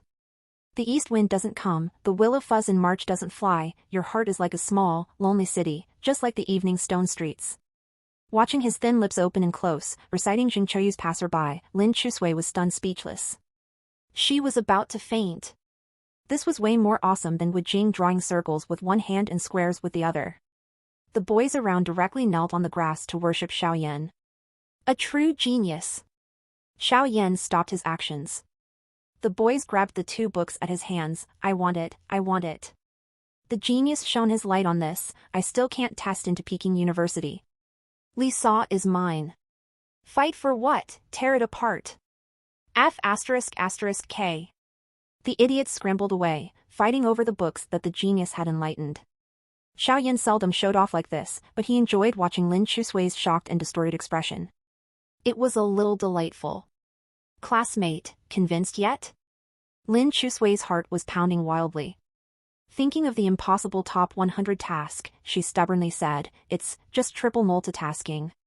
If you can do 4 things at once, then I'll admit you're good. Xiao Yan said, intentionally making things difficult Lin Chusui patted him on the shoulder and said uneasily, if you can't do it then concede defeat, I won't laugh at you, it's already very impressive. Xiao Yan took the opportunity to grasp her hand and whispered in her ear. When I have a girlfriend, she takes care of business on top, then I can probably multitask 4 things at once. During break time, Lin Chusui took out her phone and looked at the voting interface on the school's official website forum. At present, Xiao Donqi's article My Life Enlightenment Overcoming Myself ranked first with over 600 students voting for her. Ranking second was Su Jianing. He was able to jump directly from 9th to 2nd place, entirely relying on his high popularity in school. Almost all the votes for him were from girls who were his fans. While Lin Chusui's article was ranked last with only 10 or so votes and likes Lu Tianbai, Lu Qi, Zheng Qingyu. The voting was real name based with 1 vote per person. After voting, you could see the names. Just as Lin Chusui was checking one by one to see who Xiao Yan had voted for, she suddenly heard the students around her start to tease. Yo! Coming to find the study god? TSK TSK TSK. Curiously, Lin Chusui looked up to see Xiao Donqi walking to the corridor window and stopping there. Xiao Yan happened to be sitting by the window. He was being forced by Su Jianing to read the so-called Dream of the Red Chamber research, completely unaware that Xiao Donqi was standing by the window. Xiao Yan, hello. Xiao Yan's gaze slowly moved away from his phone and looked at Xiao Donqi. Seeing her unfamiliar face, he said, tutoring sessions are suspended nearing finals. I didn't come to find you for tutoring. Xiao Donqi was very composed. Unlike most girls, she wasn't shy at all. She introduced herself to Xiao Yan, I'm Xiao Donqi from Class 1 Senior Year 3. Oh. His gaze returned to his phone again. Seemingly slow on the uptake, he left Xiao Donqi hanging for over 20 seconds before asking, so what's your relationship with Xiao Dan? Xiao Donqi. The boys around laughed out loud. Xiao Donqi looked at the chuckling strangers around her, took a deep breath, and said, Xiao Yan, I actually wanted to come and ask you some questions about studying. I've stopped working due to final exam preparations. Don't want to repeat myself a third time. Xiao Yan casually said, I'm not taking tutoring sessions now. No, I didn't come to find you for tutoring. Xiao Donqi quickly explained, just some study questions I wanted to ask you. Xiao Yan's expression darkened. You want to freeload off me? She didn't expect the top student of the grade, Xiao Yan, to say something like this. It was a bit different from the study god she had imagined. Xiao Donqi, who had been very confident earlier, now had a flushed face. Lin Chusui still felt a little unhappy inside, but listening to their conversation, she finally understood why those girls who had tried to confess to him had left crying. Xiao Yan's thought process was really not quite the same as normal people's. Xiao Donqi didn't intend to continue beating around the bush with Xiao Yan either. She directly said, Did you read my essay, My Life Enlightenment Overcoming Myself? Oh, it was you. Seeing that Xiao Yan finally reacted, Xiao Donqi's embarrassment eased up a little, and her confidence returned. Clearing her throat, she said, I don't know if you noticed, but the person I wrote about in my essay. You wrote about me. Having her secret exposed so directly, Xiao Donqi's face grew even redder. But she kept her cool. She firmly nodded, yes. Actually, I deliberated for a long time before expressing it this way, but every word I said was true. Lin Chusui observed Xiao Yan's expression, feeling a little apprehensive inside. Xiao Yan seemed a little moved. He put down his phone and asked, You were being truthful?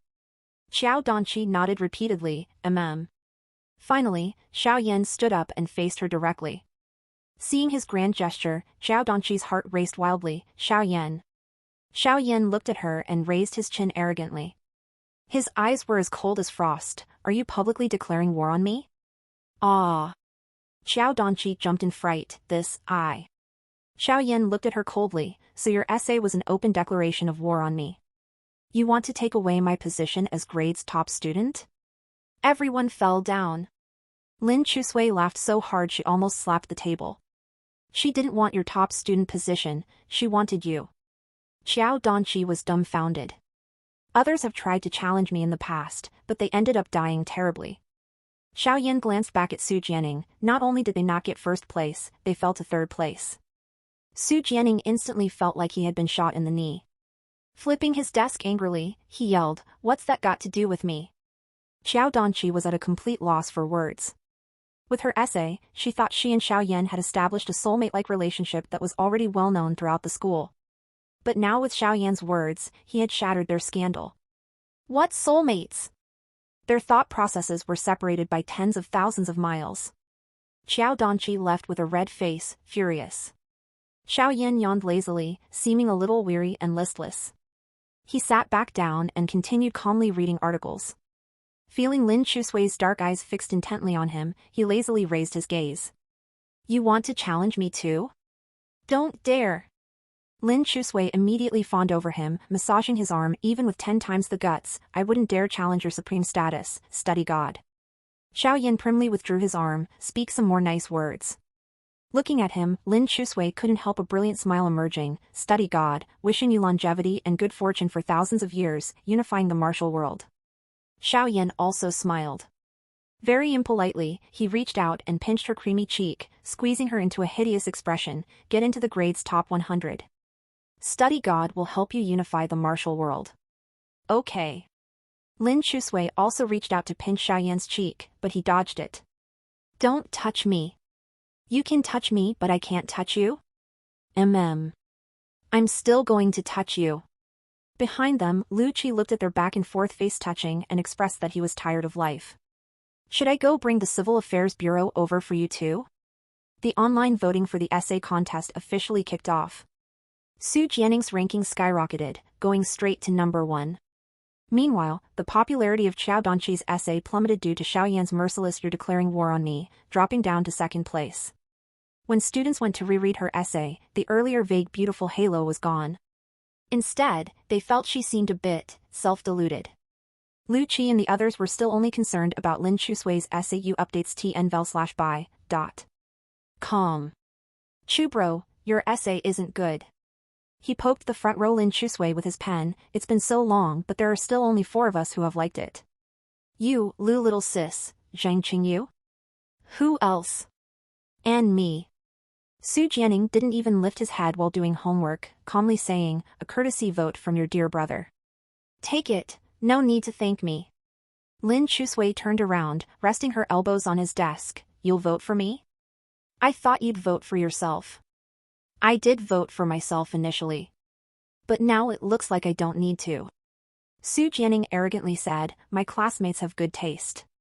They won't let such a pearl be covered in dust. Lin Chusui rolled her eyes. Oh, so impressive. Xiao Yan put down his pen after finishing his homework. He silently took out his phone and opened Lin Chusui's essay. Unlike Su Jianing's clickbait title, her essay was called What Kind of Person Do I Want to Become?, a very simple and exam-oriented essay. What kind of person do I want to become? I look up at the sky, the vast expanse dotted with twinkling stars. That person who could give me the answer has already become one of those stars. But he definitely wasn't the brightest one. My past self looked and looked, but could never find him. I lost my direction. Later, someone told me that it's a blessing if you can grow up with someone by your side in this world. But if not, you have to learn to grow up alone. There are still many sights to see on life's journey. Perhaps I should pluck up my courage and go take a look at those sights. Dad would want me to do that too. Now, just like Dad, I also have someone I want to protect. I will work hard to make myself stronger, to be able to protect him. The corners of Xiao Yan's mouth twitched. The essay had a tinge of youthful sadness, but the emotions were very sincere. As Xiao Yan read the essay, he knew Lin Xioza must also be reading it. Little Miss Lin Chusui finally let go. She tried to say goodbye to her past self through this essay. So even though there were few readers and most of the votes were from relatives and friends, Lin Chusui didn't care at all. She would get better and better. Xiao Yan casually voted for her, bringing the vote count to 5. The next morning when Lin Chusui woke up, she saw over 30 circle messages for her in the South City No. 1 Middle School Bell Group. Lu Qi, choo choo choo choo choo choo. At Lin Chusui. Lu Qi, wake up, you've taken off. At Lin Chusui. Lu Qi, awesome. At Lin Chusui. Lin Chusui, what's wrong with you? Lu Qi immediately sent her a screenshot. Your essay has taken off. Lin Chusui clicked open the screenshot he sent. Sure enough, her essay had jumped from 10th place directly to 2nd place, just behind Su Jianing's, knocking Xiao Donqi down. Huh? How could this be? Zhang Qingyu sent her a screenshot, circling Xiao Yan's vote and comment in bright red bold. Good essay. Worth reading. Under this comment, there were already over 100 reply comments.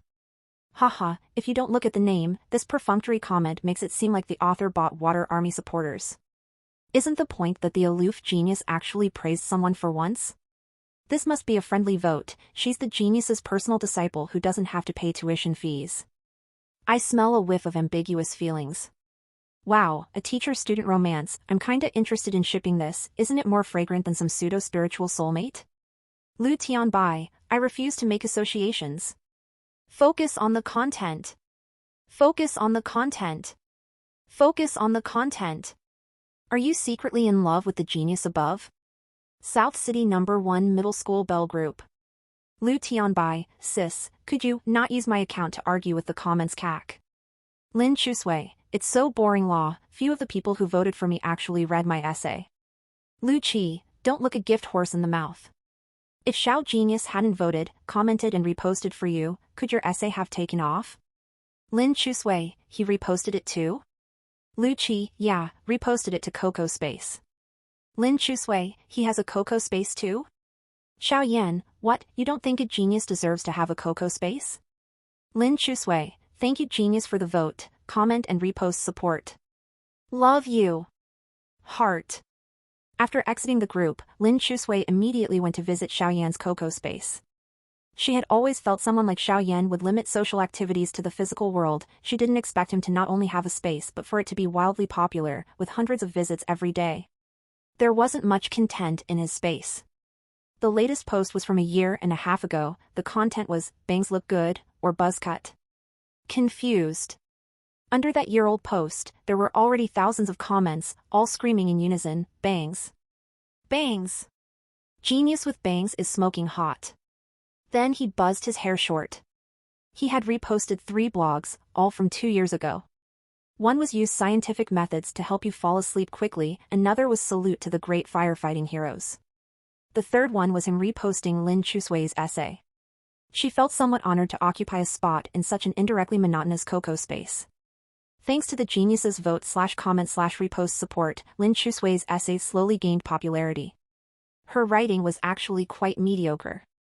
Compared to the top 10 flowery, exaggerated beautifully written essays, she deserved to be at the bottom. Even so, an essay selected by the teacher into the top 10 wouldn't be too bad. Her writing style was simple, but very sincere, quite touching to read carefully, so quite a few classmates sincerely voted for Lin Chusui. Seeing the trend was off, Su Jianing cancelled her vote for Lin Chusui an hour before voting ended, and voted for herself again. Later, the top 3 essays were sent by the school for another round of review by the Writing Society. Su Jianing was very confident her essay would get first place. She didn't expect the review results to come out with Lin Chusui as first place. The Writing Society teacher really liked Lin Chusui's essay, and even recommended it to a local literary magazine for publication. This brought great acclaim to Lin Chusui at school. Old Qin, who had always looked down on her, now inevitably looked at her with new eyes, and even specially invited her to the office to encourage her. In the past, every time Lin Chusui stepped into the office, it was to get scolded and criticized. This time when she went in, she was somewhat nervous. When Old Qin saw her come in, he smiled and waved his hand. She reflexively dodged to the side, afraid Old Qin would hit her. Lin Chusui, don't be so scared. Sorry Teacher Qin, it was a reflex. Old Qin brought a stool for Lin Chusui and let her sit down, even pouring her a cup of water. Lin Chusui was so honored she didn't know what to do with her hands. Only the top few students in the grade got to enjoy Teacher Qin's personal water pouring service in the office. Lin Chusui quickly stood up and said, Teacher Qin, I'll just stand and talk, you doing this makes me uncomfortable. Old Qin's expression was gentle as he grumbled, good for nothing. Yes, yes. Lin Chusui had a silly smile. Just then, Xiaoyan walked into the office and politely said, Teacher, you asked me to come help organize the end-of-term archives. I called you twice before and you didn't show up. Now you're so eager to come? Old Qin said irritably, I know what you're up to. If you didn't come, what do you think I'd do, eat her up? Xiaoyan glanced at Lin Chusui but didn't say anything and familiarly started helping the homeroom teacher organize the student roster. Teacher Qin, did you ask me here for something? Lin Chusui asked apprehensively. Little Lin, I read your essay, and heard from some classmates about your father's situation. Old Qin guiltily said, as your homeroom teacher I didn't even know about this, I really failed in my duties. I also wasn't very good to you before, and said some excessive things. PSHH. Lin Chusui waved her hand, blushing a little. She had never blamed Old Qin. Although she was unruly, she still knew right from wrong. Old Qin had scolded and yelled at her in the past out of frustration that she wasn't improving. Otherwise, with her terrible grades, an irresponsible homeroom teacher would have just let her be long ago. Little Lin, actually I've always felt you're very smart, you just don't apply your mind to studying. If you focused your mind on the right things, what couldn't you learn well? Just look at this essay contest, didn't you get first place? And one honor for our school. Lin Chusui hadn't heard praise from a teacher in a long time, she grinned from ear to ear, waving her hand, it's not that great, but Teacher Qin, I've always deeply respected you. You're a great teacher. Ha ha ha, nonsense, I just have a little more experience than the average teacher. And I just have a slightly better memory than the average student. Seeing the two chatting more and more happily, Xiaoyan figured since Lin Chusui wasn't getting scolded, he could relax. He said, Teacher Qin, the materials are organized, I'll get going first. Okay. Seeing Xiaoyan leave, Lin Chusui also bid farewell, but Old Qin called her to stop. Wait, Lin. I asked you here because I hope you can set a goal for yourself. A goal? Old Qin nodded, since your father has passed, as your homeroom teacher, I'll be like a father from now on. I didn't fulfill my duties to you before, but now I've decided to make up for lost time. Oh. Lin Chusui had a very bad feeling. Set a goal for yourself. For the final exams, try to reach that goal. I'll supervise you. Lin Chusui scratched her ear and glanced back at Xiaoyan, meeting his bright dark eyes right on. She remembered the bet she lost to Xiaoyan before. The stake was the top 100 in the grade. At that moment, Xiaoyan looked at her with a kind of almost loving expression, encouraging her to set this goal. Lin Chusui sighed and said with determination, then I'll set a goal of being in the top 100 of the grade. Once I achieve that, I'll aim for Peking University. Good. Teacher Qin slapped the table, promising. As expected of my student. Lin Chusui was startled by him. Don't get so excited, I might not be able to complete it. Since you've made this pledge yourself, you have to strive to fulfill it. Teacher Qin patted her slender shoulders. If you can't complete it, next semester, I think you shouldn't sit next to Xiaoyan anymore. Let him partner with a student who needs more help. Before Lin Chusui could react, Xiaoyan tripped and fell on his way out the door. Homeroom teacher Old Qin not only gave Lin Chusui a tall order, but also proclaimed it to the world. So from that day on, there were classmates coming to find Xiaoyan every day. Xiao Tongxue, who needs help more than Lin Chusui besides me? I need help too, God of Learning, take a look at me. God of Learning, save the child. There were even more direct ones. Who slapped their bank cards in front of Xiaoyan, God of Learning, I'll buy out all your time next semester. During that time, Lin Chusui was extremely depressed, first because her desk mate was too excellent, her position was simply a den of wolves, second, the learning pressure was also great. It's not easy for someone who hasn't studied properly for almost 2 years to rush to the top 100 in the grade at once. After school, Lin Chusui silently packed up her school bag and left. Xiaoyan was delayed by the duty, and when he wanted to find her, she was already gone. He went to the playground where she often went. On the edge of the playground, Lu Qi and several others were playing basketball, but Lin Chusui was nowhere to be seen. Where's the kid? He asked Lu Qi casually. Holding a basketball, Lu Qi said to Xiaoyan, Bro Chu, she hasn't been playing basketball with us recently. My sister just said she went to the lakeside by herself and seemed to be in a bad mood. Xiaoyan nodded, got on his bike, and left. Lin Chusui sat on the sidewalk of the ring road around the lake in the Olympic Sports Center Park, watching the slanting sun setting in the west, feeling depressed. Dad Lin used to take her here to run and exercise. When they got tired, they would lie down together on the sloping lawn and wait for the sunset. Later, Dad Lin left. The Martyrs' Cemetery was very far away in the suburbs.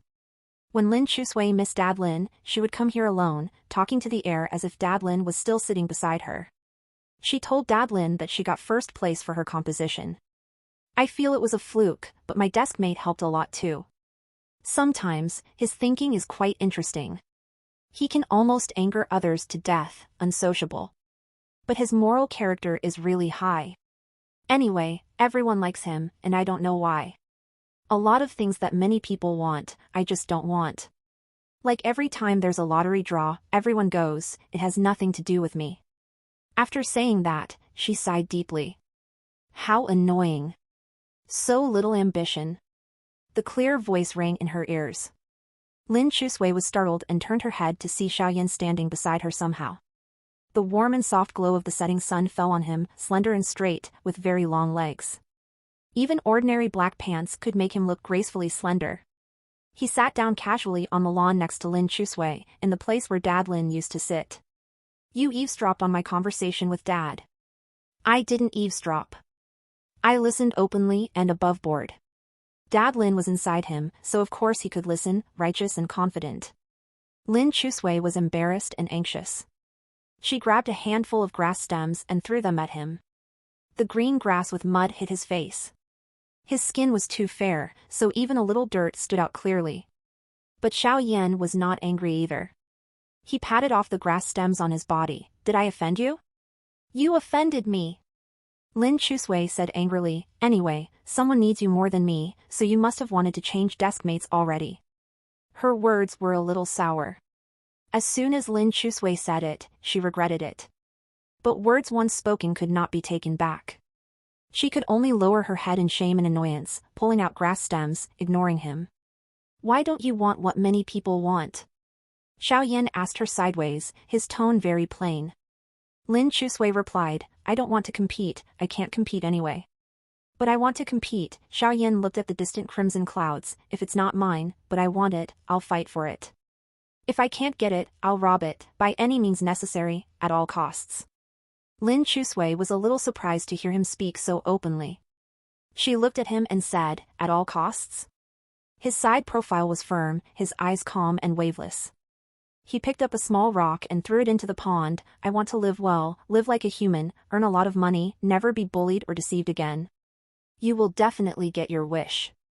Seeing that his shoelaces were loose, Lin Chusui inexplicably reached out to untie his shoelaces, and then retied them tightly. I'm not a very good desk mate, always affecting you, but I'm strong. If anyone bullies you, I'll teach them a lesson.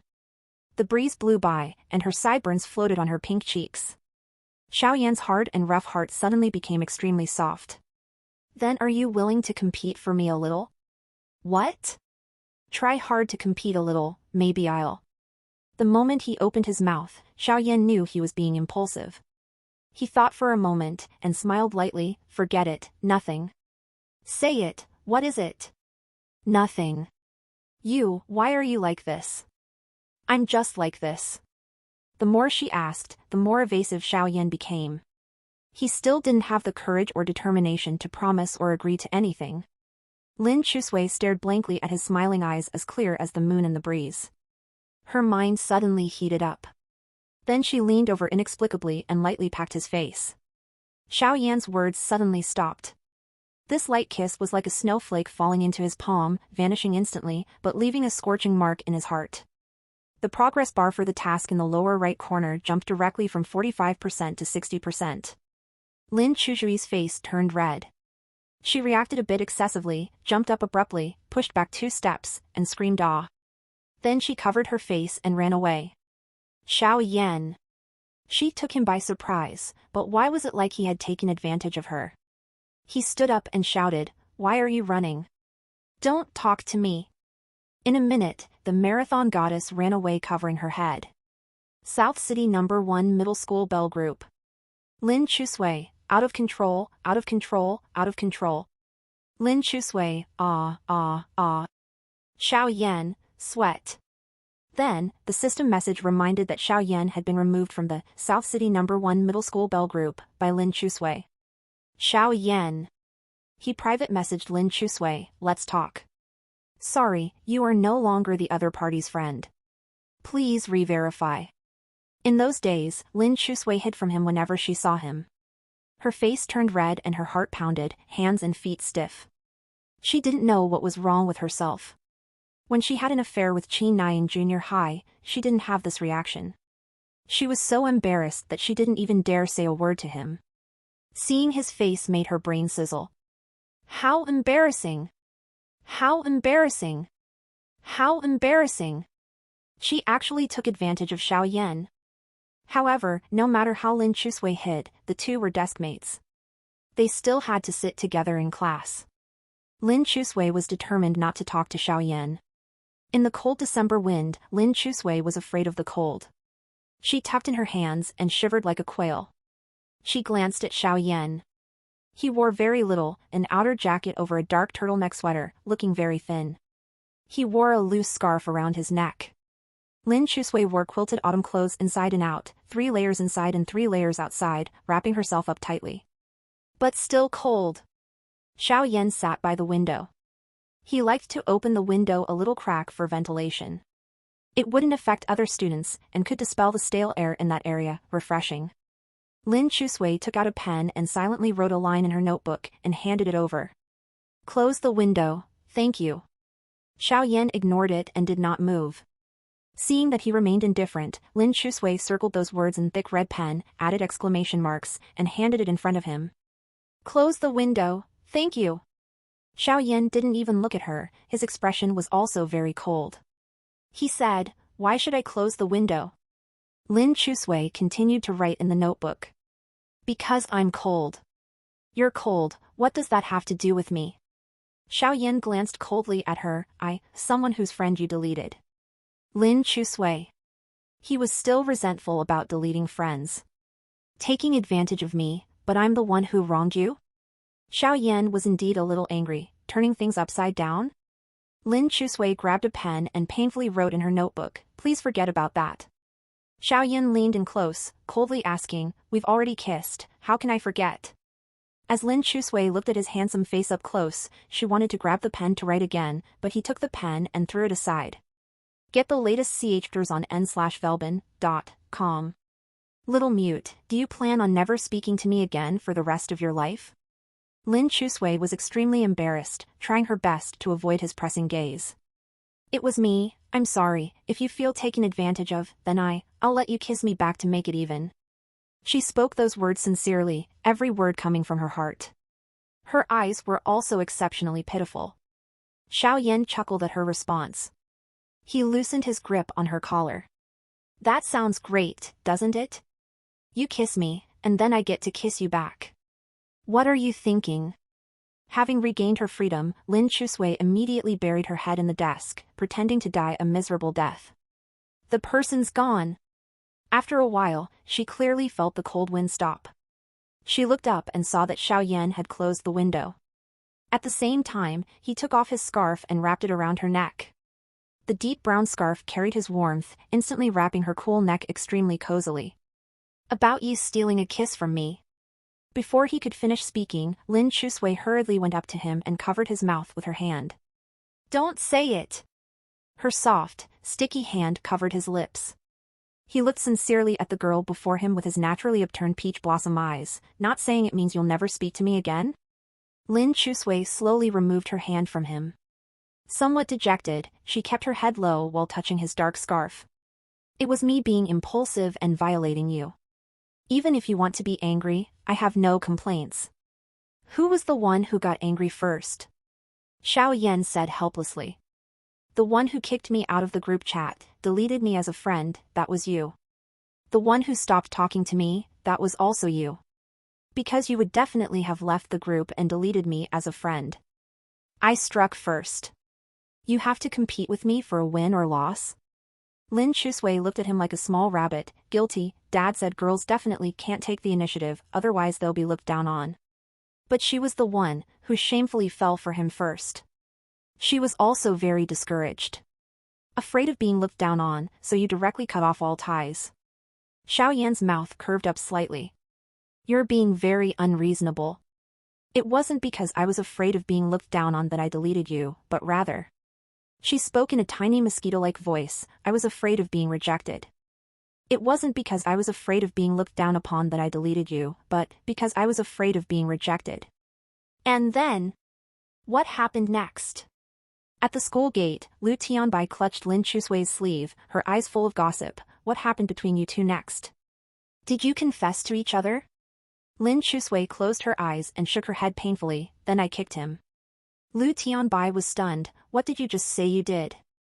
I kicked him, Lin Chusui added. Then I grabbed his throat and forced him to forget the conversation just now. He agreed, so I let him go. Top VL updates on n/o/v/lb/in.com. Lu Tianbai's mouth twitched as she looked at Lin Chusui in despair, so you confessed to Xiaoyan, and just as he was about to respond, you assaulted him violently?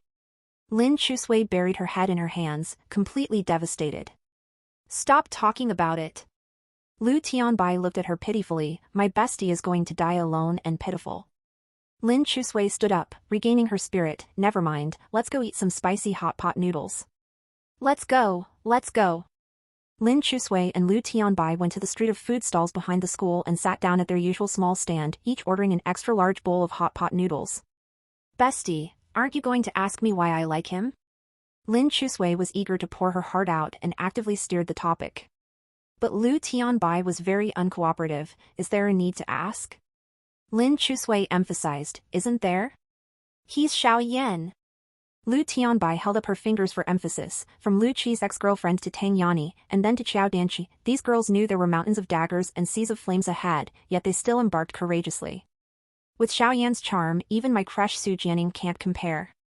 How could you not fall for him after interacting with him every day and night? Lin Chusui said gloomily, that's the crux of the problem. He's so outstanding, so many people like him, and the girls who like him are equally outstanding. If we line up by results, I'd be at the very back. That was why she kept avoiding it, not daring to face him. Because she cared too much, she became insecure and cautious, afraid that one misstep would ruin even their current friendship. But you're great too, Liu Tianbai patted her shoulder comfortingly. Who said outstanding people can only be with other outstanding people? Lin Chusui, because of natural selection and survival of the fittest, humans are like animals, always looking to mate with the highest quality genes. Those were my dad's exact words when he broke me and Qin Nai up. Liu Tianbai. Bringing up mating, your dad really goes all out. The two girls chatted about their maidenly woes over steaming hot bowls of noodles. But unbeknownst to them, Qin Nai and his group of friends had also come to this shop, sitting at the next table over. Qin Nai attended a vocational school not far from their high school, just 2 streets away. But Lin Chusui hadn't seen him for nearly 2 years. These years of wild growth had made him even more bold and unruly. Lin Chusui signaled Liu Tianbai with her eyes. Liu Tianbai quickly finished her bowl, called the boss over to scan their payment code. Seeing them about to leave, Qin Nai immediately came over and sat down opposite Lin Chusui. Chusui, let's chat. Lin Chusui was still quite calm. Chat about what? I haven't been able to forget you these past 2 years. She looked over at Qin Nai's table, where his previous girlfriend with the blunt bangs was also sitting, twisting her clothes in her hands, glaring at them resentfully. Lin Chusui had no doubt her heart was torn to shreds right now. Your girlfriend is right there. Isn't it too heartless to say this now?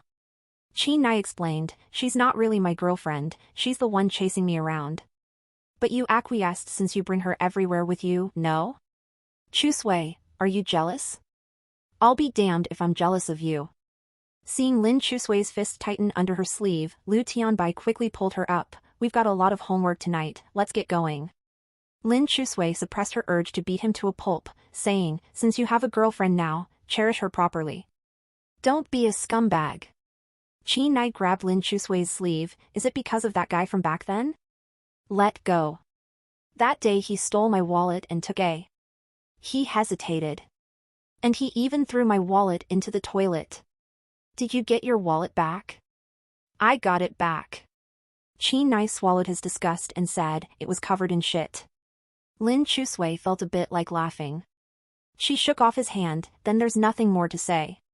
At dusk after school ended, Xiaoyan parked his bike at the edge of the track field and called out to Lucci who was playing basketball, where's Lin Chusui?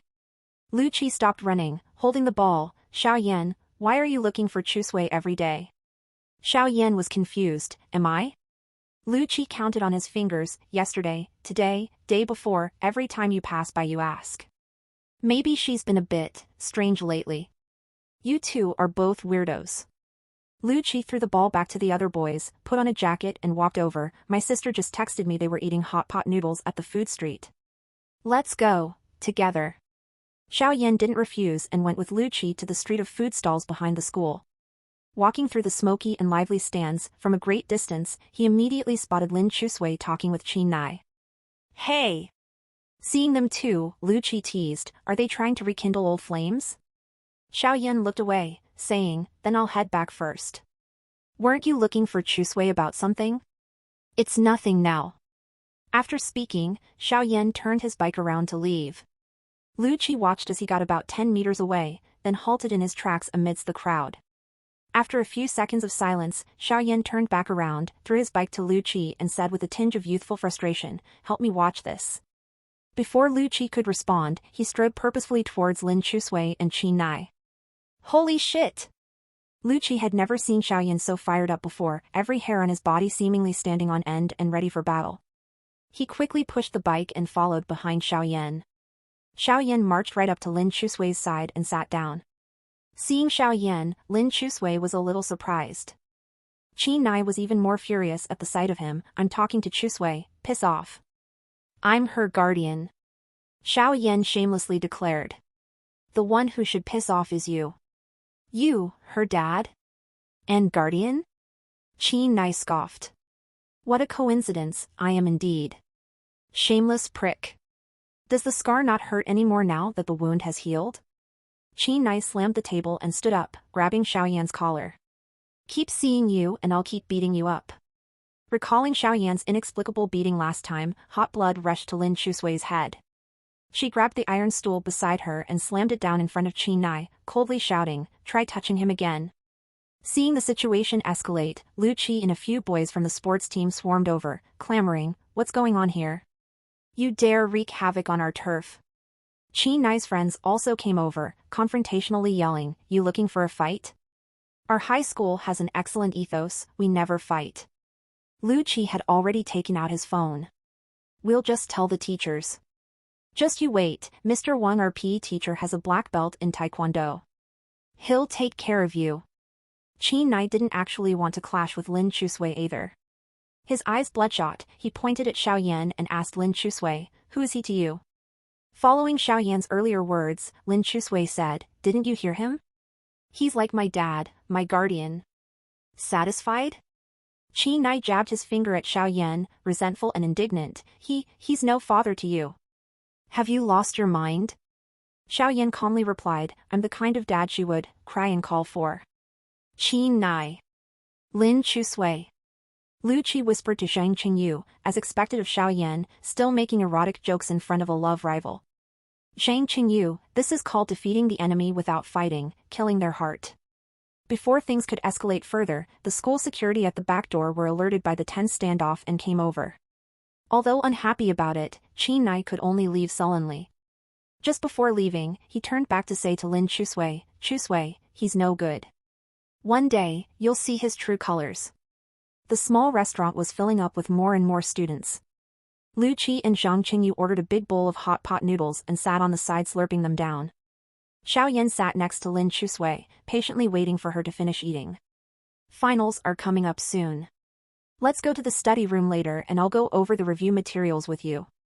"Oh," Lin Chusui mumbled in response, "whatever." Xiaoyan looked at her. "Whatever, does that mean you want to study or not?"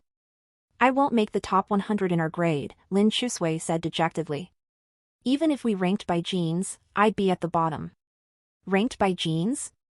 Lu Tianbai raised her hand and said, "What she means is that superior genes will naturally select even better genes to mate with. It's survival of the fittest."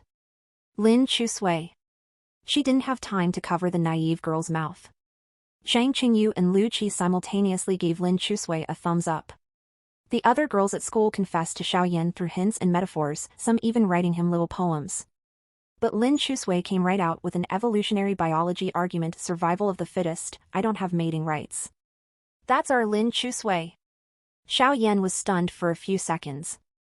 Under the meaningful gazes of Zhang Qingyu and Lu Qi, he stood up and said to Lin Chusui, "Come over here, I want to talk to you privately." Lin Chusui was reluctant to put down her chopsticks, and even more afraid he would be as blunt with her as he was with the other girls who confessed to him. Although she had a lot of courage, his rejection could still make her cry. How embarrassing. I don't want to go," Lin Chusui acted as if her bottom was glued to the chair. "Let's just peacefully finish this last month as deskmates, then we can be bosom friends from afar." "You just want us to be bosom friends from afar?" The girl sighed and lowered her head. "That's all we can be." Xiaoyan's slender, broad palm landed gently on her forehead. "Then I'll be direct." Lin Chusui looked at him in surprise. "Although survival of the fittest makes sense, I've also developed feelings." The boy casually tilted his head to the side, his handsome side profile nearing perfection. "So that choice is in your hands." Lu Qi dragged Lu Tian away from the food stall, and Zhang Qingyu behind them posted a title on the school forum. "Shocking! You'll never know how hardcore the confession from the academically excellent student was." He actually said. There was no content, only the title, tricking countless people to come in and scratch their ears and cheeks anxiously waiting for the next part. After Lu Qi and his friends left, the food stall became busy again. The clamor around Lin Chusui's ears was incessant, and her temples throbbed unsteadily. She didn't know what to do, so she picked up her chopsticks and ate 2 more mouthfuls of the spicy hot pot noodles. It was as if she had lost her sense of taste. All her senses floated to the boy beside her. She could acutely feel his heartbeat, his breathing, his every subtle move. Her heart was bubbling with soda bubbles, foaming over. She didn't know what to do. "What you mean by giving me that power? I'm not healthy, very poor, the future is uncertain, so I can't easily make any commitment. That would be irresponsible to others." Xiao Yan's expression was unprecedentedly serious. I originally wanted to wait until life improved, then ask if you'd be willing to let me take care of you. But I'm also afraid that when I turn my head, you'll be gone. I knew it. Lin Chusui scratched the holes on her jeans, glanced at him shyly. You really love me. Xiao Yan smiled lightly. I do like you quite a bit. It's love. Okay, love. He didn't argue with her, and continued, I'm not a good person. There is a lot of hatred in my heart. Sometimes I lose my temper and do bad things.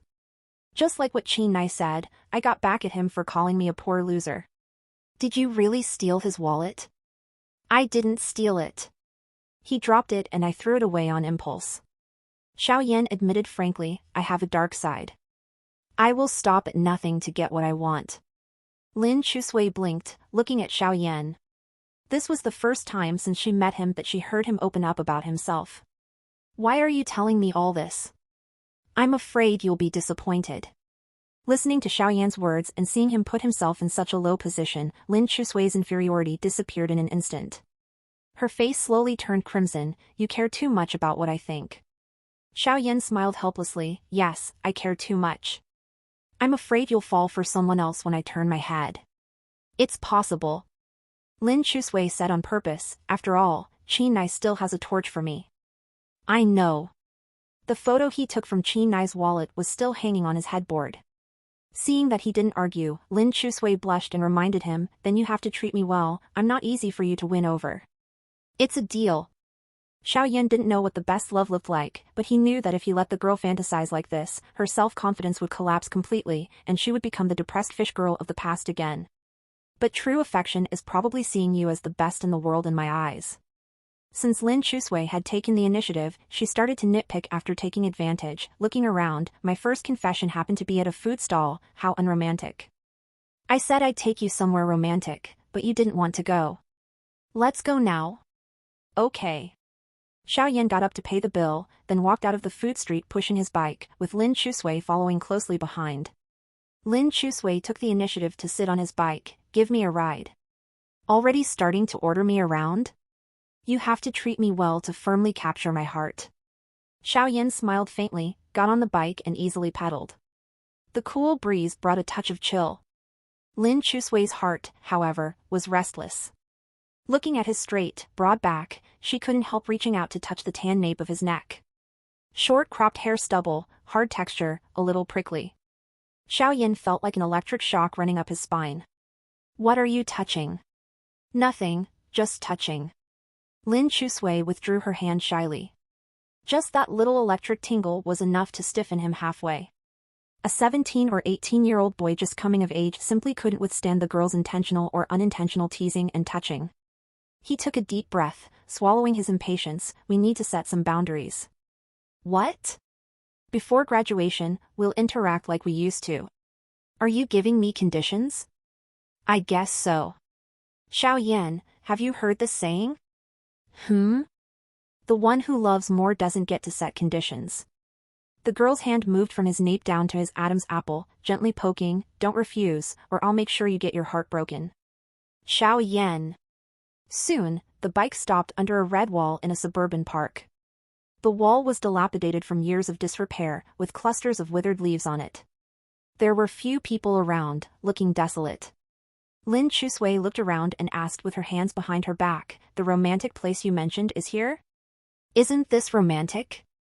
Not at all. Lin Chusui looked at the overgrown weeds around, too desolate, barely anyone around. Xiao Yan liked quiet, but she liked liveliness, afraid of loneliness and desolation.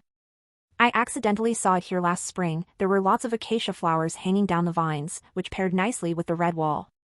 It looked great. Xiao Yan gazed at the peeling red wall in front of him. No one else knows about this place, I discovered it alone. Next spring, I want to bring you here, take pictures of you, it will definitely look amazing. For some reason, Lin Chusui's heart was struck. Because he saw beautiful scenery, the first thing he wanted to do after confirming their relationship was eagerly share this beauty with her. It was just a pity that it wasn't spring now, but the bleak winter. Even without the acacia flowers hanging on the dilapidated walls, the usually obtuse Lin Chusui felt the tenderness in the boy's eyes. All the romance in the world combined was no match for the moment's gentle breeze in this place. The feeling of walking on air finally landed. She decided from now on, other than her parents, the person she loved most was Xiaoyan. The best Xiaoyan. Seeing her spacing out staring at him, Xiaoyan waved his hand in front of her eyes. Do you know you really know how to ruin the atmosphere? Lin Chusui grabbed his sleeve, said very sincerely, Xiaoyan, I was joking earlier about threatening to break your heart. I know. Xiaoyan smiled faintly, but you explaining it makes me look stupid. Lin Chusui said solemnly, Xiaoyan, as long as you don't cheat, I'll always love you. A line that was meant to be touching, why did it sound so awkward? Xiaoyan pinched her little nose. Do you know you really don't know how to ruin the atmosphere? Find PT Tez on n/VLN. cm. Lin Chusui didn't mind at all, said decisively, I'll treat you very well, really, very very well. I won't let others trick you or bully you. You can safely pursue your dreams, I'll always chase after you, never leave you. After saying that, she tiptoed and lightly kissed his cheek. This was the second kiss. No shock, no panic. At this moment, other than tender feelings, Xiaoyan's heart contained nothing else. Won't trick you, won't bully you, will treat you very very well. She precisely hit Xiaoyan's weakest, fatal spot. The progress bar in the lower right corner started rocketing upwards. Xiaoyan closed his eyes, firmly holding the back of her head, lowered his head about to kiss her soft lips. Lin Xiaoza, cough. The kiss landed at the corner of her lips. Lin Chusui could feel the suppressed tremors in his body. She was dizzy and confused, clutching tightly to the hem of Xiaoyan's clothes. Her blood was surging and boiling to the same degree as his. Xiaoyan hugged her forcefully for a moment, then immediately let her go. He liked planning out his life. Whether studying or doing things, he would always make a plan ahead of time, then complete it step by step. The first time in his life he completely lost control without a plan was at this moment, bringing her to his secret garden, then passionately kissing her by the wall. Both of their cheeks were flushed, and a gust of wind blew by, sending a chill. Lin Chusui said in a low voice, let's head back. She walked in front of the red wall, and Xiaoyan pushed his bike behind her, following her shadow. Lin Chusui looked back at him. The setting sun shone on his face, his features resolute, his gaze profound, his thin lips lightly pursed, seeming lost in his own thoughts. What are you thinking about? The future. What about the future? Where we'll buy our future home. Xiaoyan said matter-of-factly, it has to be in a good school district, for the convenience of our kids going to the best schools. I'd like a daughter, what about you? Lin Chusui, aren't you thinking too far ahead? Lin Chusui returned home. Su Songbai and Ms. Fang Yui were both sitting in the living room. Su Songbai was peeling melon seeds, one by one, peeling them and placing them on a small dish, handing it to Fang Yui's side. Fang Yui was looking at project reports on her iPad, eyes glued to it, directly swallowing the peeled melon seeds in one mouthful. In fact, Lin Chusui had to admit that although Su Songbai was ruthless in educating children, he was really considerate to Fang Yui. Old Mr. Lin was not a family man, he regarded his career very importantly, even at the cost of violating his grandparents' wish for him to inherit the family business. He had already chosen to become a firefighter. Perhaps this was also why Fang Yui would choose to be with Su Songbai. After experiencing separation of life and death, she now needed a husband who would always put family first. No matter what, Lin Chusui could not bring herself to like this stepfather, but it didn't matter if she didn't like him, as long as her mother was happy. Lin Chusui politely greeted Su Songbai, then listened to Fang Yui's exhortations about studying, and silently returned to her room. After closing the door, changing from her demure appearance, she rolled excitedly on the bed several times, took out her phone, and was about to report today's situation to Liu Tianbai. At this moment, there was a knock on the door. Who is it? Your dear brother. Welcome. Su Jianing pushed the door and walked in. His warm sweater looked especially homey in the light. Don't use it randomly if you don't know it well. You can directly say coming please when inviting someone into the room. So dear brother came to my room to practice English with me? Su Jianing closed the door and listened next to it to make sure Xiao Huangke was not following behind. Lin Chusui's mouth curled up. Are you that cautious? You don't know how scary a homemaking cancer man can be. Lin Chusui, I think cancer's reputation is maligned. Sir just has an extremely controlling patriarchal personality. Su Jianing, yes he is. If you keep pulling this ABC with me, I'm just going to GTFO. Su Jianing was too lazy to chit-chat and got straight to the point. I heard from Lu Tianbai that you and Xiaoyan have been getting close lately? What's going on between you and Lu Tianbai? Lin Chusui was shocked. How does she tell you everything? Compared to you, she's more like the ideal younger sister I envisioned. That's enough. Anyone can see that she doesn't have pure sibling affection for you. Su Jianing pulled the topic back. Are you with Xiaoyan now? None of your business. Lin Chusui didn't want to discuss this with Su Jianing. She sat down at the desk and opened her textbook. Please leave, I have homework to do. If you are really together, as your legal brother. Su Jianing walked over to her and whispered in her ear, I suggest you keep a low profile, a low profile. Once old Su finds out. He gave a cold laugh, he will make you cry sadly. You're trying to scare me? Lin Chusui didn't seem to take his words to heart. I'm not afraid of him at all. I suggest you be a little afraid. Why should I? Because he can easily crush your boyfriend who is slowly crawling up like a snail, and press him firmly into the mud for life, never to get up again. After Su Jianing said this, Lin Chusui's face instantly turned pale, and she grabbed his clothes forcefully. What right does he have? Because he is now your dear dad-in-law. Su Jianing gently patted her head, so be good, this is your brother's advice. After speaking, he turned and left. Lin Chusui watched his back. Brother, don't you want to rebel at all? Su Jianing tilted his head, and she quickly added, let's rise up and revolt then. Why revolt? Because of Sir's tyranny. Su Jianing put his hands in his pockets, casually said, society, family, they all have their rules of operation, there is no absolute fairness. If you want to break the rules, you will inevitably smash your head and bleed. Smart kids should learn to reconcile with the rules, and within the limited freedom, use the rules to gain maximum benefit for themselves. Lin Chusui had never heard anyone say this before. Lu Qi, Lu Tianbai, Zhang Qingyu and the others, they had always risen up to rebel against unfair things with her. The word reconcile did not exist in these rebellious children's dictionary. Has your father never? Lin Chusui carefully chose her words, never indulged or compromised with you on anything? He's not old Mr. Lin. Su Jianing glanced at Lin Chusui. Old Mr. Lin must have been a great dad, but Su Songbai isn't. Su Jianing's words left a shadow in Lin Chusui's mind that wasn't big but wouldn't go away. She finished her homework and lay on the bed staring at the ceiling in a daze. At first, she really hated Su Jianing, hated him for no reason. His hypocrisy, his two-facedness, the way he pretended to be a good boy in front of parents and teachers. Everything about him made Lin Chusui unable to adapt. But now, Lin Chusui finally understood him a little. Only children who grew up in a loving environment have the right to be willful. Su Jianing and Xiaoyan were not those kinds of kids, so they would interact with others in a smarter way. She sent Su Jianing a text, I get it, I'll be careful. After sending it, she added 4 more words, thank you, brother. In the room, Su Jianing's mouth slightly pursed when he saw the word brother.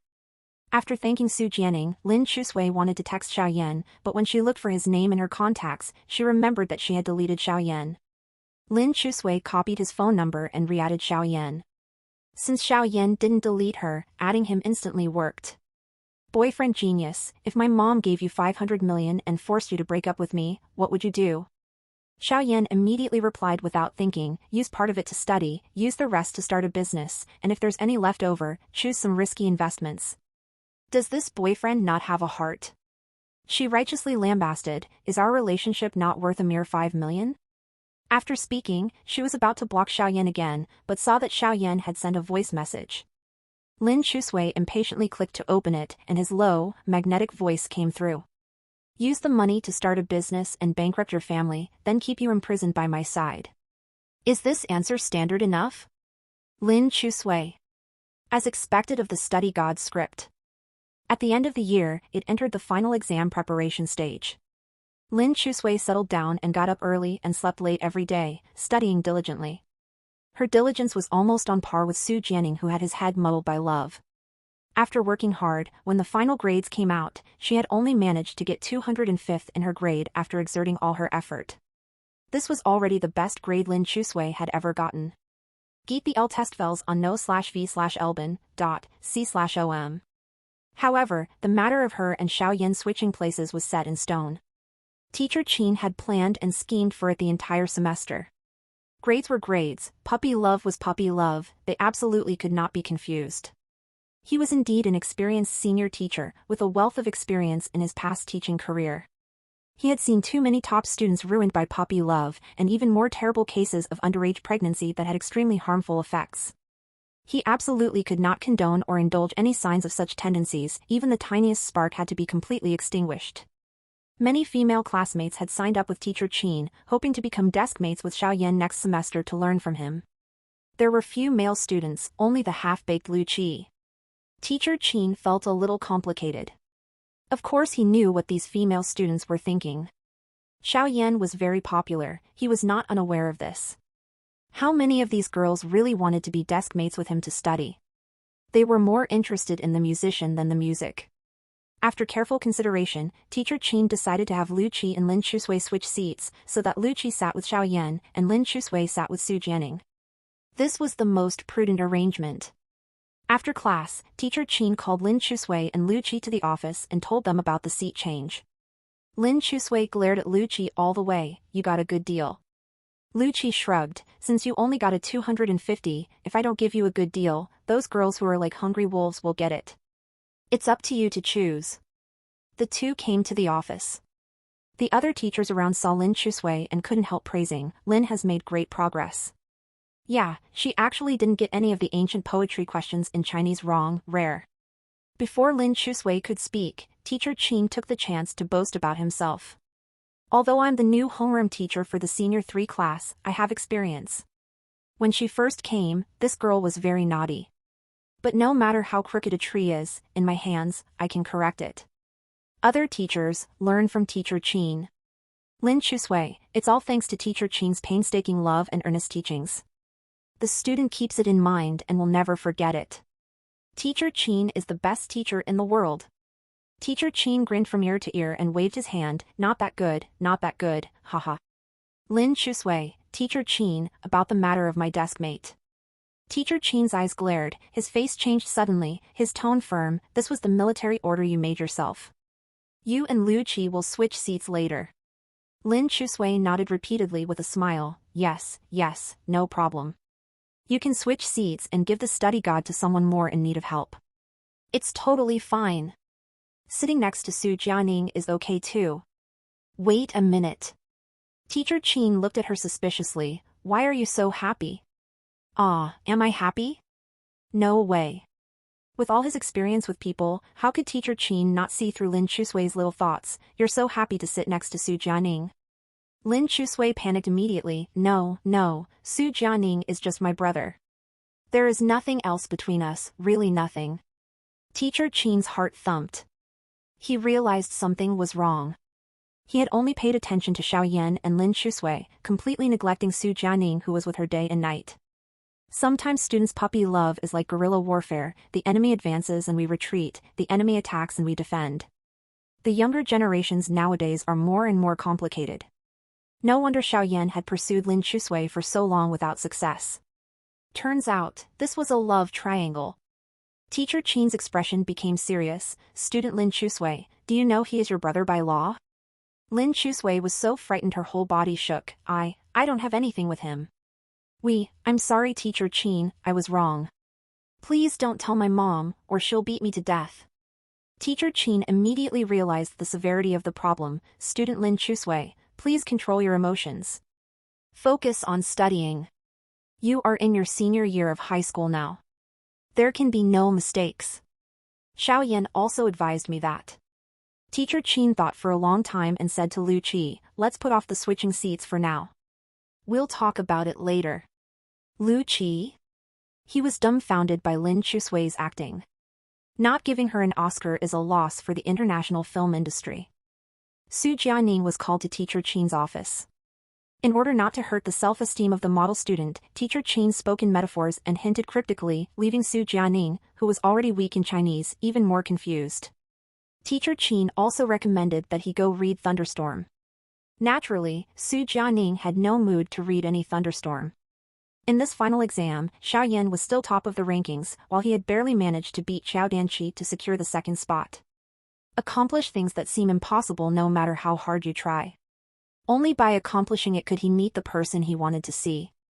But Su Jianing still could not do it.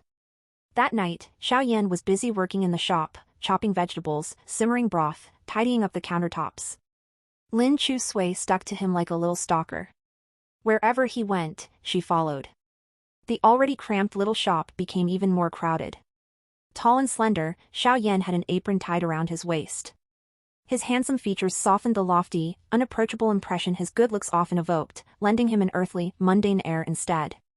Lin Chu Sui liked watching him work. He was always so focused, and that serious look was also quite charming.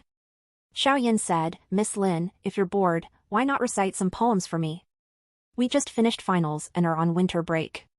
"You're still going on about studying? Break? What misconceptions do you have about the life of a high school senior?" Lin Chu Sui blinked blankly. "What do you mean, scholar god?" The corner of Xiao Yan's mouth quirked up. "Kind reminder, makeup classes start tomorrow." "You're welcome." "Oh my god!" She looked at Xiao Yan in horror.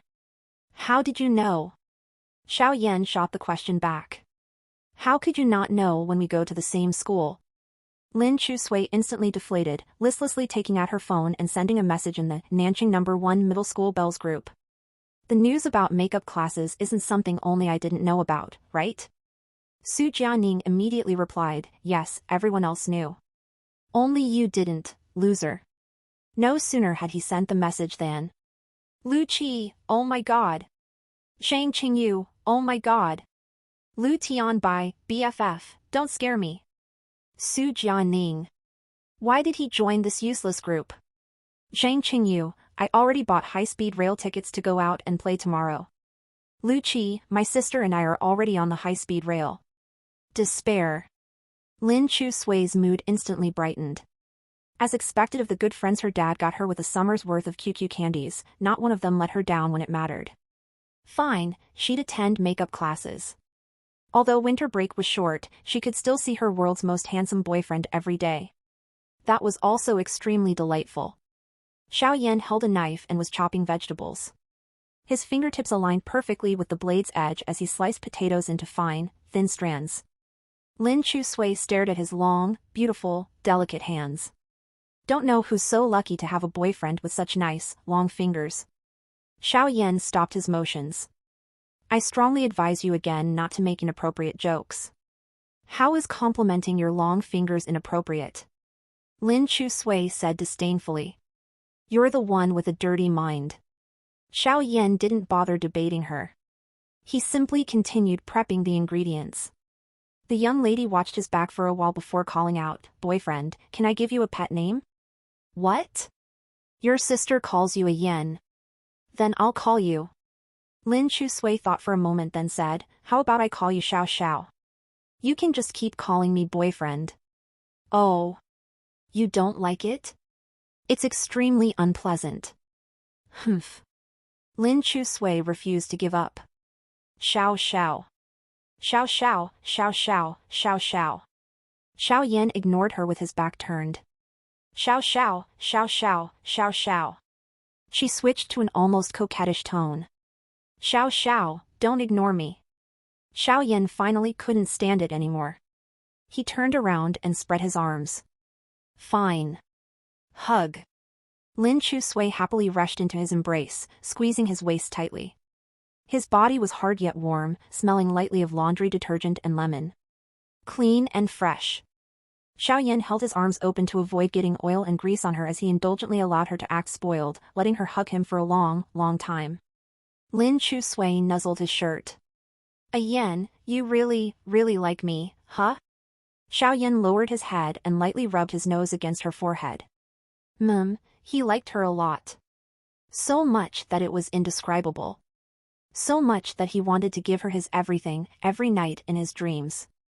Lin Chu Sui. His voice was low and heavy. "Yes? From now on, call me a yen." She looked up at him. "Oh. You like this name?" The light in the youth's pitch-black eyes gentled as he gazed down at her. I like it." This name held affection, and affection was what he had craved yet lacked the most in his childhood. A yen, a yen, a yen. Xiao Yan couldn't help but kiss her cheek again.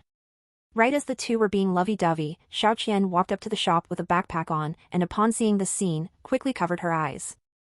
Oh my! Oh my! Oh my! Lin Chusui immediately let him go and politely greeted, "Sister. I came to grab a book. I have class. Sorry for disturbing." Xiao Qian looked at them meaningfully. Didn't mean to interrupt anything. You weren't interrupting at all. Xiao Yan pointed at the clock on the wall. There's still half an hour. You'll be late for the bus. Just take a taxi. That's why I won't waste time chatting with you too. Xiao Qian hurried to the back room to find her workbook, then came out and Xiao Yan put an umbrella in her bag. It's going to rain soon. Take a taxi. I know. Just as Xiao Qian was about to leave, she seemed to recall something and turned back to ask him, "What ranking did you get for finals?" Xiao Yan also found it odd. Why are you suddenly interested in my grades, sister? It's not strange for me to care about you, is it? You never asked before. That's because you always ranked first. Did I need to ask? Xiao Yan quickly caught the logical flaw in her words. Then what makes you think this time I might not have ranked first? Xiao Qian's face instantly flushed. She tried to stay calm as she walked over and wrapped his head with her book. Trying to interrogate me like a criminal, huh? Xiao Yan instinctively dodged behind Lin Chusui. Lin Chusui spread her arms. Sister, don't hit him. Oh, you have a girlfriend to protect you now. Xiao Qian flicked Xiao Yan's head, then pinched Lin Chusui's ear, laughing. Found yourself a backer. You're more violent than my girlfriend. Xiao Yan pushed her hand away. You really will be late. I'll settle accounts with you when I get back. Xiao Qian tiptoed to ruffle his hair, then did the same to Lin Chusui. You two kids be good and study hard at home. Behave. We know. Not long after Xiao Qian hurried off, the skies opened up and rain poured down in sheets. She quickly opened up her umbrella and stood waiting at the bus stop. Though there were also many taxis soliciting business, Xiao Qian still tried to save money where she could. Having experienced poor times, every cent had to be spent like blood money. She and Xiao Yan had no family to rely on. They could only depend on themselves to work towards a better future. Because of the sudden torrential rain, every bus was crammed full. On top of that, this was downtown, so more and more people gathered at the bus stop, packed together like sardines. Even the taxis were all taken, unable to solicit any more customers. Xiao Qian tried to squeeze onto a bus, but she was petite and quickly shoved back out by the aunties and uncles, stumbling in an undignified manner. Her clothes were also drenched by the rain. Little lady, what are you squeezing for? An auntie scolded. Don't you know to respect your elders? You were the one shoving me the whole time. Xiao Qian still tried to push her way forward, but was pushed violently by the auntie and nearly fell. Xiao Qian was quite angry now and went up to reason with her. How could you resort to violence? The auntie ignored her. With her obese body, she relentlessly shoved her way forward until she finally managed to squeeze onto the bus. How rude! Xiao Qian was never one to swallow insults quietly. No class whatsoever. The auntie looked back at her as if she were the victor. If you're so classy, why are you taking the bus? The bus crammed full of people lumbered heavily away from the stop. Xiao Qian's clothes were completely drenched now and her anger still hadn't abated. She also felt very wronged and anxious since she definitely wouldn't make it to class on time. She opened up her umbrella and hurried to the next bus stop, hoping there would be fewer people there. Yet she never expected that when the roof leaks, it rains all night. The heel of her high heels got stuck in the drain cover. Xiao Qian tried hard to lift her foot, but the heel got stuck and broke off directly. The class she was going to was body-shaping training for models, and she had to wear high heels. Now her shoes were broken and she couldn't attend the class either. Xiao Qian's mentality collapsed completely. She took off her shoes, threw away her umbrella, and stood alone in the rain, unable to even cry. She blamed herself for trying to save that little bit of money, seeking far away rather than near. As a result, she couldn't even attend the class. Because she was poor, everything went wrong.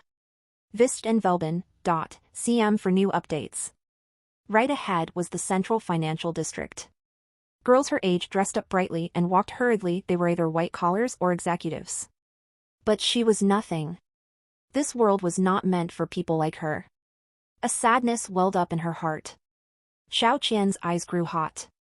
She threw away the umbrella in her hand and limped forward a few steps. Just then, a Mercedes-Benz sedan stopped beside her. The window rolled down and Su Jianing poked his head out in a suit and leather shoes. "Sister, what happened to you?" "Ah."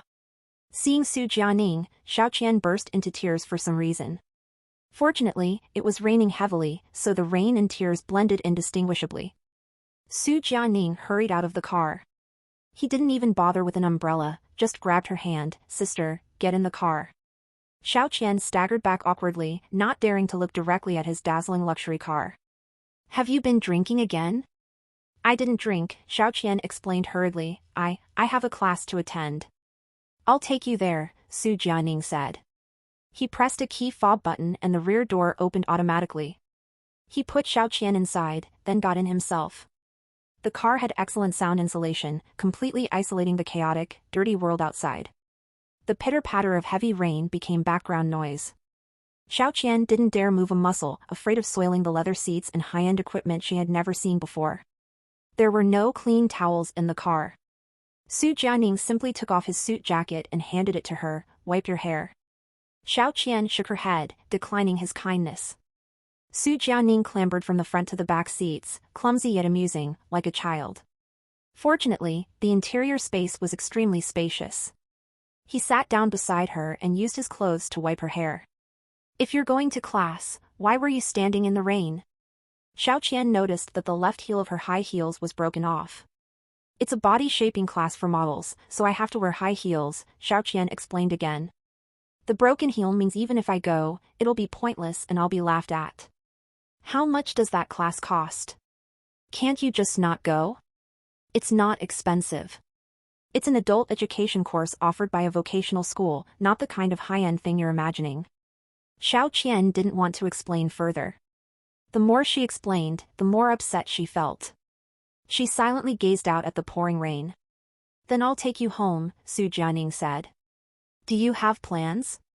Xiao Qian could tell from Su Jianing's formal attire that he must have something going on. "Just drop me off at the bus stop. I'm free. I'm a student. I don't have anything going on besides homework waiting for me at home." "Then why are you dressed like that?" "I always dress like this," Su Jianing straightened his tie. "Do I look handsome?" "Oh, come on." Xiao Qian laughed softly. "If you're busy, go take care of your things. Don't mind me. I'm an adult, I can take care of myself." Su Jianing did in fact have plans. Tonight was the group's annual gala. Old Su planned to introduce him to some of the company's directors. But it didn't matter. Nothing was more important than what was right in front of him. He simply put his phone on silent. Su Jianing dug out his previously shed school uniform from the car and draped it over Xiao Qian, saying, "I'll take you home." "Okay." Xiao Qian could smell a faint scent of cologne on his school uniform. It smelled nice. Su Jianing was a bit different from Xiao Yan. Xiao Yan was clean and refreshing, but his temperament was too heavy, his thoughts too deep as he marched forward bearing a weight. Su Jianing was a refined, elegant boy raised in prosperous, fertile lands. He had the scent of sunshine about him. This was fatally attractive to Xiao Qian. She admitted she was realistic, but she was no celestial maiden untouched by the mortal world. In this cold, indifferent world, she only wanted to grab onto the tiniest bit of warmth. If only he were a little older, that would be so much better. Su Jianing climbed back to the driver's seat again. Xiao Qian laughed. "Kid, do you always crawl around in the car like this?" "Yeah, it's convenient. Your sister said you're very particular about things." "This is not elegant at all. I'm elegant around other people. I don't have to be with you," Su Jianing smiled like a child. "I want you to see the real me." "What is the real you like?" "I'm really good at claw machines. My house is full of stuffed animals I've won. I'll give them to you next time." Su Jianing looked at her. "I'm really great at claw machines. I'll give you a lot of stuffed animals next time. Kid, you know how to get along well with girls and make them happy. But in your eyes, I'm still just a kid." Su Jianing adjusted the rearview mirror to perfectly frame her exquisite face. Sister wouldn't watch Casablanca with a kid, right? Even if I ace all my exams, you still wouldn't. Xiao Qian was silent for a moment, then nodded, I just thought I could buy you new shoes, but then I realized it wouldn't be appropriate to use old Sue's card. Even driving you home in the car old Sue bought me, I really don't have the right to earn your affection. Xiao Qian looked up at the rearview mirror. The boy's eyes were clear and pure. Every word came from the heart. Never before have I wished so badly to grow up quickly, sister. Xiao Qian could not help but admit that she was indeed moved by Su Jianing's words. For a girl who looked like Xiao Qian with such a figure, she could easily beckon and there would be crowds of mature, wealthy men willing to flatter and pursue her like flies. A sincere, ardent heart was always more attractive than cold, hard materialism no matter what.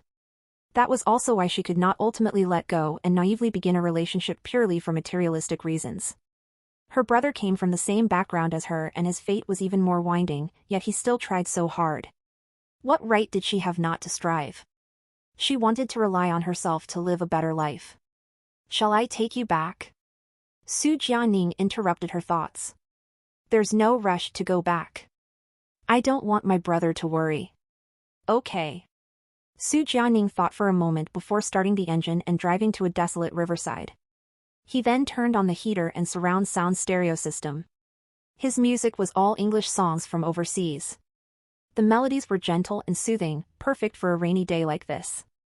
For a while, neither of them knew what to say, so they just sat in silence. In such a cramped yet ambiguous space, the atmosphere was somewhat awkward.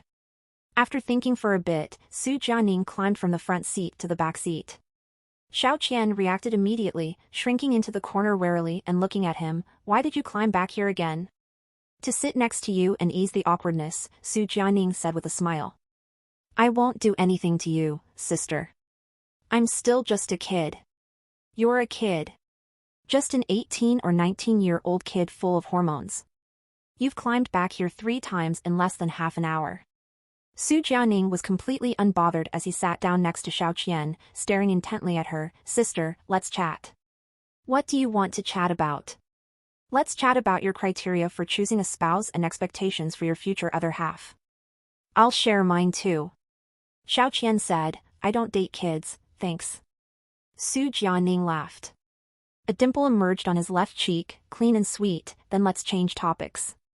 How about we talk about each other's life experiences and things from the past? Is that okay, sister? Do you have to chat with me? We don't have to chat either. I'm happy just sitting here like this and looking at you. With him staring so fixedly at her, Xiao Qian felt somewhat flushed and shy. She might as well entertain his suggested topic. My brother and I are both orphans. When I was 6, I was abandoned by my family. Why? Why else? Because I was a girl, Xiao Qian said helplessly. My family already had an older sister. Later, when they had a son, they couldn't support me anymore, so they sent me away. The relatives who took me in were originally childless but later had their own child, so they sent me away again. After bouncing between a few families, I ended up at the orphanage. Listening to her calm tone, it was as if she was recounting an extremely ordinary matter. Su Jianing listened in silence, his heart twisting again and again. It was very distressing and heartbreaking. He had always felt he was unfortunate. His parents divorced when he was young. Later, he grew up alone in a foreign country living under his aunt's roof. His mother, Mrs. Jiang Ruxian, found her true love even if the man wasn't wealthier than his father. But she was very happy. To maintain her own family, she never cared for Su Jianing, even intentionally avoiding his existence. As for old Su, his parenting was always ruthlessly severe, believing that only beatings could shape him into a proper heir. He had been under the harshest, strictest control, all for the sake of making him a qualified successor in the future. For a long period when he was studying abroad, he had always been shrouded in loneliness and sorrow. Later, Su Jianing became selfish. His outward manners were polite and mild, but inside he was aloof and cold. He used his own so-called gentlemanly code of conduct, never treating anyone with true sincerity. Yet after hearing Xiao Qian's experiences, he realized that his trivial grievances were nothing. He had never truly experienced being abandoned without kin or care. What happened after that? Su Jianing asked again, what happened after? I'm a few years older than my brother. He doesn't like to talk much. He's very smart and likes tinkering with things, taking apart TV remotes and power strips. He was often scolded by the teachers at the orphanage and disliked by the other kids who ostracized him. As Xiao Qian recalled the past, her expression softened. Although he was withdrawn, whenever adoptive parents came to choose a child, he would immediately become lively and talkative, laughing and trying his best to impress them. He really longed for a family to come take him away because this made the other children dislike him even more. I want to hear about you, sister, Su Jianing interjected a little jealously, yet you keep talking about Xiao Yan. Because from then on, our lives became intertwined. He later became someone very important to me. Xiao Qian said. There was a security guard at the orphanage, a middle-aged man who was extremely disgusting. He would always sneak peeks at the girls' bathroom. That time when I went to the bathroom, he followed me. It was Xiao Yan who saved me by shouting and attracting many teachers over. Su Jianing's hands tightened. Her story had drawn him in completely. What happened next? That man seemed to have some connections. Even though the orphanage leadership knew about his problems, he wasn't fired. After that incident, he started targeting Xiao Yan often, beating him, bullying him. On several occasions, decent families wanted to adopt Xiao Yan, but that guard would tell them that he was prone to violence. Find you chapters on nv/lbi.com. Scumbag! Not long after, Xiao Yan was specifically adopted by a family. As you may have heard, after his adoptive father went to prison, his family abandoned him. In the dead of winter, with no clothes to wear, looking no different from a little beggar, he was directly dumped on the streets. By then, I had just come of age. At orphanages, kids who don't get adopted by 18 have to leave and fend for themselves. I was working at a factory then and saw the news report about Xiao Yan. Knowing he was sent back to the orphanage, I returned and told the director I wanted to adopt him. You adopted him? How old were you then? The same age as you now. Xiao Qian looked at Su Jianing. After experiencing something like that and losing an organ, it was impossible for Xiao Yan to be adopted again. The orphanage conditions were also very poor back then, similar to animal rescue shelters nowadays. Without someone adopting him, Xiao Yan wouldn't even get to go to school and learn. His entire life would be delayed as he could only do manual labor like me. Su Jianing was deeply moved. Having grown up in the UK, he could not even imagine such hardship and misery. He could not fathom how this girl the same age as him had already taken on the full burden of life back then. After that, Xiao Yan lived with me and I took care of him like a mother. Without proper medical treatment and somewhat malnourished, his health was very poor. My salary could only support myself, but I had to raise money for his treatment and recuperation. Otherwise, this kid probably wouldn't have lived long. So I quit my job and started doing business, going into debt for the family. Fortunately, Xiao Yan was very capable, always finding odd jobs and contributing to the family expenses. Slowly, our situation improved. We opened a shop and were close to paying off the debts. Now he's about to start university too. As she spoke of the present, Xiao Qian's eyes burned with hope. I'm attending night school now to pick up some skills so I can earn even more money in the future. So learning to model is also to make more money? That's right. With money, I can support myself without worries about food and shelter. Then maybe I won't be in such a hurry to get married. Oh, sister must keep at it. Su Jianing's eyes lit up. Strive on your own, don't get married. Until I grow up. Xiao Qian smiled, but I also really want a family to accept me, want to have a baby, want to have blood relatives of my own. No need to rush, Su Jianing hurriedly said. Few men are any good, with frequent domestic violence and affairs. It's too common. Saying that, you're no good either, right? Su Jianing said without hesitation. I'm different. Let's not talk about this. Xiao Qian immediately changed topics. I've told you my story. It's your turn now. My story is simple. When I was little, my parents got divorced and sent me to live with my aunt in England. My aunt was hot and cold towards me. When my dad's business was doing well, she was nice to me, but when he hit hard times, she would turn on me immediately. Su Jianing shrugged. In middle school, I tried to become independent and not have to keep reading people's faces to survive. I worked washing dishes at a restaurant. But when old Su found out, he scolded me severely and forbid me from wasting time on things like that. By then his business had started improving, so he hired a special nanny to take care of me, making sure I could focus entirely on my studies without any other distractions. That sounds so nice. Xiao Qian was very envious. If I had a dad like that, I'd be smiling even in my sleep. To each their own when it comes to warmth and cold, Su Jianing said with a helpless laugh. I like music, so I secretly studied it without telling old Su. Just a couple years ago, I entered a music competition and won a prize £1,000 in prize money.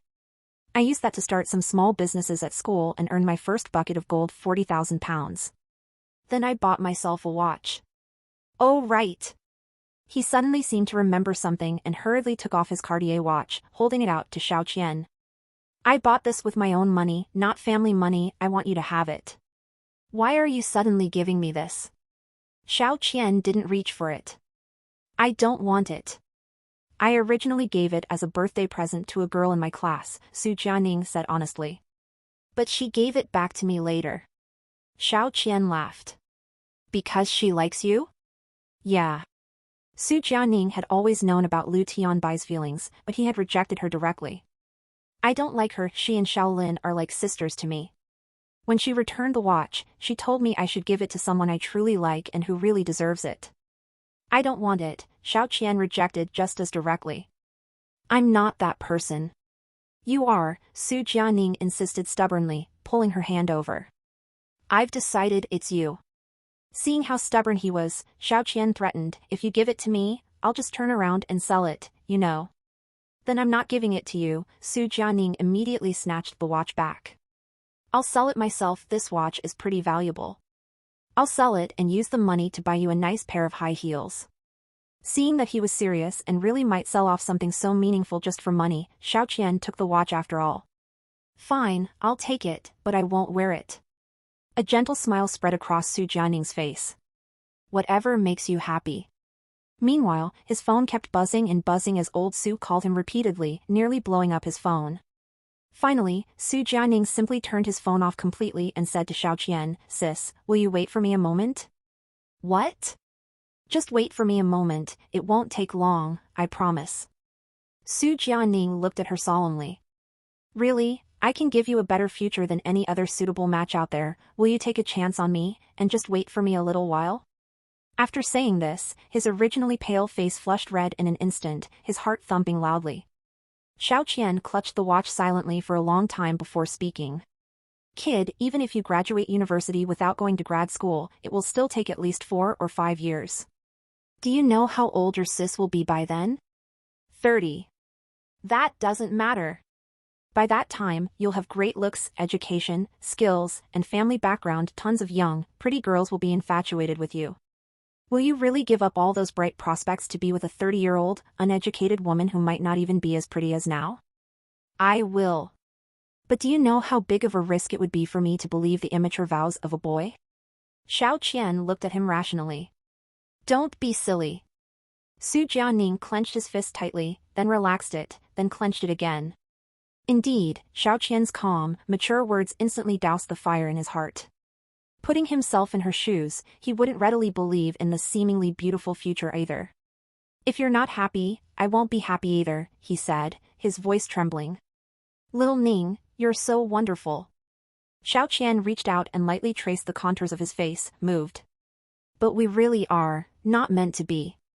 If they had met a few years earlier when she was 18, she would have loved him deeply. Outside, the rain had stopped. Take me home. Just as Xiao Qian was about to withdraw her hand, Su Jianing suddenly grabbed her wrist. Good looks, education, skills, family background. She froze, as he continued, I'll study hard, work hard, help you get an education, let you do anything you want to do. I'll give you a home, no domestic violence, no cheating, won't even glance at other pretty girls. I'll cherish you, love you, respect you, have a child with you, boy or girl, I'll love them, but I'll love you most. So will you take a chance on me, and bet on this? At 10 o'clock in the evening, Su Jianing returned home. Lin Chusui was leaning over the windowsill watching his car pull into the garage. She hurried downstairs in her slippers and intercepted him at the door. Old Su just got back and he's fuming mad. You better hide out in my room for now until my mom gets back from her dinner party, otherwise. It's okay. There was no way to avoid it anyway, so he went straight upstairs to Su Songbai's study. Dad. Su Songbai was standing in front of the bookshelf wiping a vase. He asked coldly, "Where were you?" "Got caught in the rain." "Don't tell me you got stuck in traffic." "No, I went to a live music house. There was a folk music concert I wanted to check out." Su Jianing replied expressionlessly. "Didn't I tell you that these next 2 years are critical, to focus on test prep and stay away from the guitar? I just finished my exams and did pretty well, so I wanted to relax a bit." "You call that doing pretty well? You can't even get first place. What right do you have to say you're doing great in your studies? If you had put even half the effort you put into music into what I told you to do, what couldn't you accomplish?" "Okay, it won't happen again next time. I'll work hard to get first place." Lin Chusui was leaning against the door watching her cheap older brother bow his head obediently. He was always like this, apologizing after doing something wrong, never talking back to old Su, which made it difficult for old Su's hardened fists to land solid blows on the soft cotton. Over the years, Su Jianing had figured out through experience how to safely deal with his tiger dad's punishments. Sometimes, Lin Chusui felt she really needed to learn from him. But she didn't have Su Jianing's patience and resilience. After Madame Fong yelled at her a few times, she would want to defend herself. She had never suffered grievances before, nor could she endure them now. Su Songbai seemed to be aware of Su Jianing's cleverness, but tonight, he didn't plan on letting it slide so easily. This kid, he looked obedient and compliant on the surface, but as his father, Su Songbai knew him best. He had that same rebellious streak deep down in his bones as Lin Chusui did, it's just that Lin Chusui expressed it more directly while he was a bit more clever about it. "Bring me your guitar." Upon hearing this, Su Jianing looked up in shock. "Dad. Bring it here. I'll keep it for you for the time being." Hearing that Su Songbai only wanted to confiscate it temporarily, Su Jianing breathed a sigh of relief. He went back to his room, got his guitar, and placed it on old Su's heavy wooden desk. "I'll do as you say and focus on my studies." Before he could finish speaking, Su Songbai grabbed the ashtray on the table and fiercely smashed the guitar. With a loud crash, the wooden guitar caved in and the string snapped. Su Jianing looked at the scene before him in disbelief. Heartache, anger, and indescribable oppression gathered in his dark eyes. His hands clenched tightly into fists. At the door, spectator Lin Chusui also couldn't bear to watch any longer. She rushed in. "What's wrong with you, a fully grown adult, still destroying other people's belongings when Su Jianing already promised to do better?" "His belongings? What does he have that I didn't give him?" Su Songbai said coldly. "He left me waiting with all the directors at the annual party tonight, wouldn't answer his phone or turned it off, to go to some crappy concert. I was merciful for not beating him to death."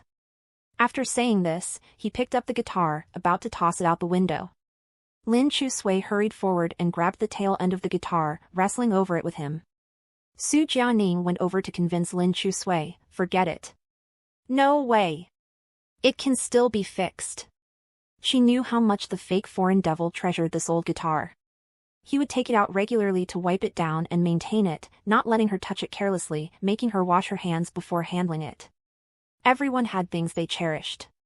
Lin Chusui let go of the guitar, then picked up a potted orchid worth millions of yuan, old Su's most prized bonsai, specially placed on his desk for viewing and attentive daily care. "Let's go down together." Seeing her grab the orchid, Su Songbai's expression changed. He said sternly, "Put down the plant. You put down the guitar." Su Songbai had never seen such an unruly child. He used to think he had effective ways to discipline Su Jianing, but compared to Lin Chusui, Su Jianing was a model child. "Don't act rashly."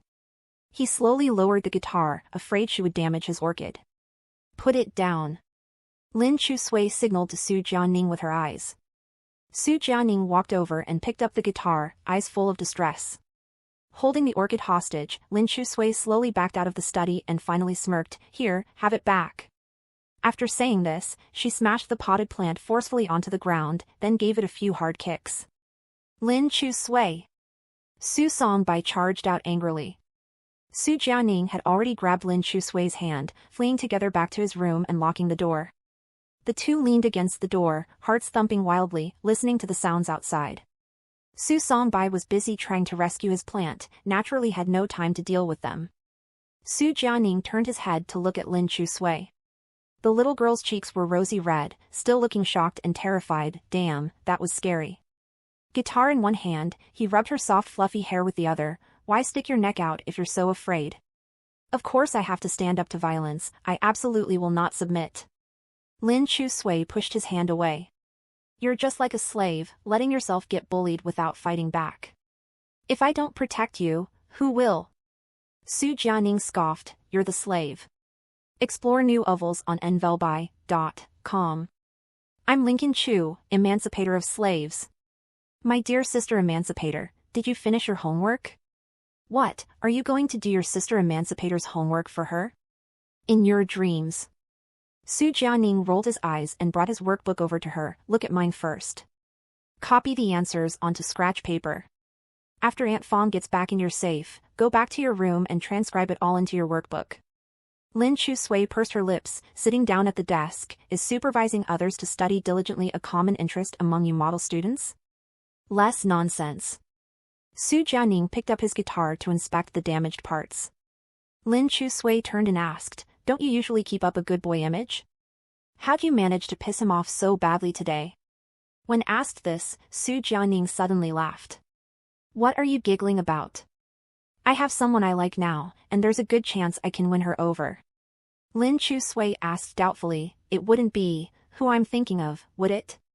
It's exactly who you're thinking of. She immediately climbed onto the chair and turned around excitedly. You were with Sister Xiaoyan today? Shoo. Su Jianing immediately got up and put his ear to the door to listen carefully, saying cautiously, what if old Su hears you? You're just a high schooler, what makes you think you can win her over? Lin Chusui felt it was unbelievable. With Xiaoyan's looks and figure, she could easily find a boyfriend with excellent background. Why would she be interested in this little rascal Su Jianing? Do you have doubts about your brother's charm? Su Jianing was quite arrogant and confident. Girls I like have a 0% chance of getting away. But she's so much older than you.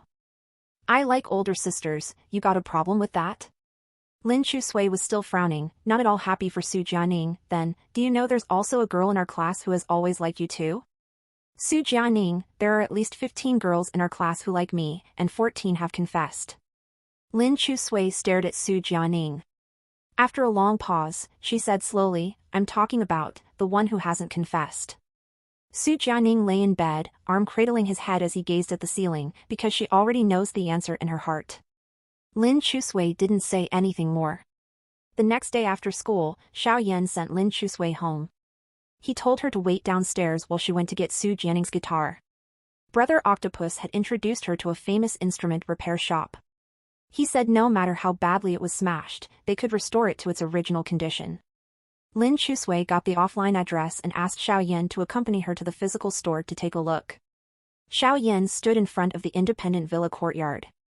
The villa's garden was exquisitely maintained with wisteria vines draping over the enclosing walls. The villa was in a light European retro style, like a princess's castle. If not for that accident, the little girl could have grown up like a princess, with loving dad and mom. She would probably never have crossed paths with someone like him either. That fire took away Lin Chusui's father, and also changed Xiaoyan's fate. He was the culprit. From inside the house came the sound of the little girl arguing with a man. What are you doing with the guitar? It's none of your business, you're not my dad. Do you think a father who indulges and spoils you all the time is a good one? That will only ruin you for life. My dad never wanted me to amount to much. He said as long as I could be happy every day, that's the greatest blessing. A person like you could never understand. Stop right there. Lin Chusui, come back here. Lin Chusui ran out of the house hugging the guitar and grabbed Xiaoyan's hand, hurrying out of the residential area. Xiaoyan let her lead him along. He looked back one last time at the villa, the direction of what was once Lin Xiuze's home. Lin Xiuze must have seen it too, but he didn't say anything, just met Xiaoyan's gaze in silence. Is he really mean to you? Xiaoyan asked Lin Chusui. You mean Su Jianing's dad? Yeah. Super mean. Lin Chusui slowed her steps. I've never disliked someone this much before.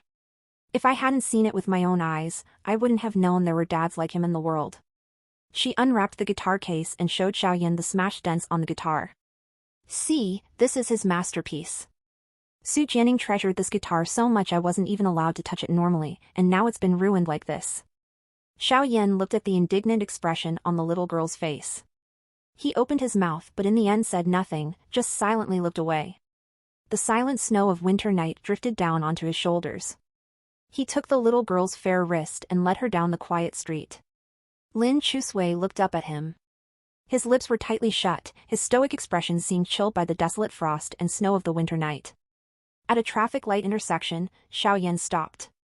Suddenly he said, "What if you had two paths laid out before you, one leading to the future where you could grow up, the other going back to the past to resurrect your dad?"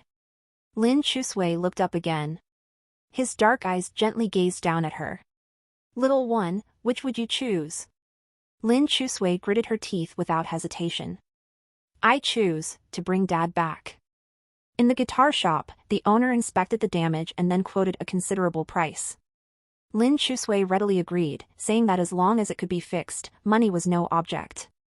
Stepping out of the shop, there was a trendy ice cream and chocolate store on the first floor of the shopping mall, doing brisk business. Lin Chusui took Xiao Yan's hand and walked right in. The interior of the chocolate shop was decorated in an exceedingly sweet style. The transparent freezer at the front counter was filled to the brim with all kinds of colorful chocolates and ice cream combinations. A maid-uniformed server handed them a dessert menu. Lin Chusui casually ordered a mixed combo of chocolate and ice cream. Just as she was about to take out her phone to pay, Xiao Yan had already reached for his phone first. "How much?" 209 yuan. Right before he opened the QR code, Lin Chusui set the menu down and said, suddenly don't feel like eating it anymore." Xiao Yan glanced at her, but still held out his phone and scanned to place the order. Seeing the 209 yuan charge on his phone screen, Lin Chusui felt a little let down. She tugged at his sleeve and said softly, "I already said I don't want to eat it." Xiao Yan sat down. "But I want to eat it." "Nonsense, you don't want to eat it at all." "I do." Very quickly, the server presented an ornately decorated plate of ice cream in three colors: vanilla, strawberry, and blueberry. It was sprinkled with chocolate chips and Oreo crumbs, arranged in the shape of a star. For such a pitifully small dessert, it really didn't seem worth 209 yuan. But its beautiful, delightful appearance alone was enough to make one feel happy from the bottom of one's heart. For over 10 years, Xiao Yan had been struggling to survive, never knowing what shape life was supposed to take. Now he thought, life should probably look like the girl he loved, sweet food, and the happiness he felt at this moment. Lin Chusui had already scooped up a bit of the strawberry ice cream with her small spoon, bringing it to Xiao Yan's lips. "Since you want to eat it, go ahead and have more." Xiao Yan ate from Lin Chusui's hand. The sweetness that lingered on his tongue was a flavor he had never experienced before. As a child he had loved sweets too, but he didn't know when he had stopped eating them. "Is it tasty?" Just as Xiao Yan was about to take the spoon back for her, he saw her lick it completely clean in one go. He took away her spoon and murmured, "Isn't that dirty?" "What's dirty about my own boyfriend?" Lin Chusui thought nothing of it as she continued eating. Watching her eat ice cream with great relish, a bit of chocolate stuck to the corner of her mouth. Xiao Yan also felt an unprecedented sense of satisfaction filling his chest. He used to feel constantly that it was either life or death. Since he didn't want to die, he had to live properly to scale the highest peaks that others could not reach, to see the most stunning scenery that others had not witnessed. But now, he suddenly felt that the most stunning scenery was right in front of him. "You should eat some too." Lin Chusui handed him another spoon. "Let's eat together." "All right." Xiao Yan readily leaned in and licked the chocolate crumbs from the corner of her mouth. The fleeting warmth of his touch made Lin Chusui reach out and smack him. Shameless. The rich chocolate blossomed on his tongue. Xiao Yan's mouth curved up slightly. "Baby, I really like you a lot." The sudden confession made Lin Chusui's face instantly flush crimson. She really could hardly imagine that her genius classmate, whose thought process had always been peculiar, could be so clingy when it came to romance. How embarrassing. Lin Chusui buried her head and continued eating ice cream, avoiding looking at him. Her whole body tingled. "Baby, if there were two paths laid out before you. Why are you asking this again?" Lin Chusui put down her spoon. "You've already asked so many questions like this today." Why was he asking again? He really, really wanted to have a future with her. Never mind, I won't ask anymore. Xiao Yan gazed at her greedily, as if he could never look enough. Where else do you want to go play? I'll take you. No need, we should just go home and do homework. You're actually voluntarily asking to do homework? Lin Chusui shouldered her backpack and tugged at his finger. You're so wonderful, I can only try my very, very best to catch up with you. Although that whole survival of the fittest thing they talk about sounds a bit crass, I think there's some truth to it. If I'm not outstanding enough, I'll get eliminated by other competitors. He was so amazing, he deserved to have the very best of everything. It might be difficult for you to catch up with me, Xiao Yan said candidly. That's an issue with IQ, it has nothing to do with hard work. Lin Chusui. Love could be so sweet, but sometimes you just wanted to hit someone. The offended young lady stormed out of the dessert shop. Behind her, the youth grasped her fair wrist. You don't need to catch up to me. She looked back at him only to hear him say earnestly, you don't need to catch up, because I'll stop and wait for you. Up-to-date OVLS on OVL bin.cm. Although the review stage was extremely painful, with more pressure than during normal classes having to arrive at school earlier and leave later, plus night self-study. The students complained endlessly, but Lin Chusui was cheerful every day. There had never been a time when life was happier than it was now.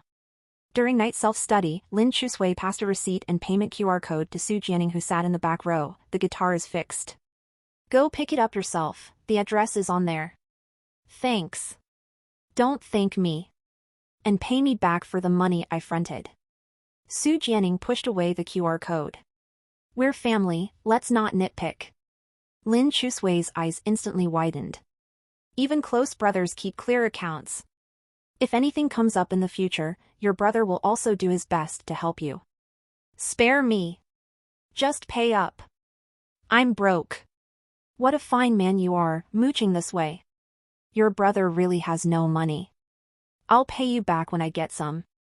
Su Jianing nudged Xiao Yan's shoulder. School genius, could you give me some of your tutoring jobs? Xiao Yan's head remained lowered over his worksheet. I've suspended all my tutoring jobs, but I can refer clients to you. That would be terrific. He took out a client list from his backpack and placed it on Su Jianing's desk.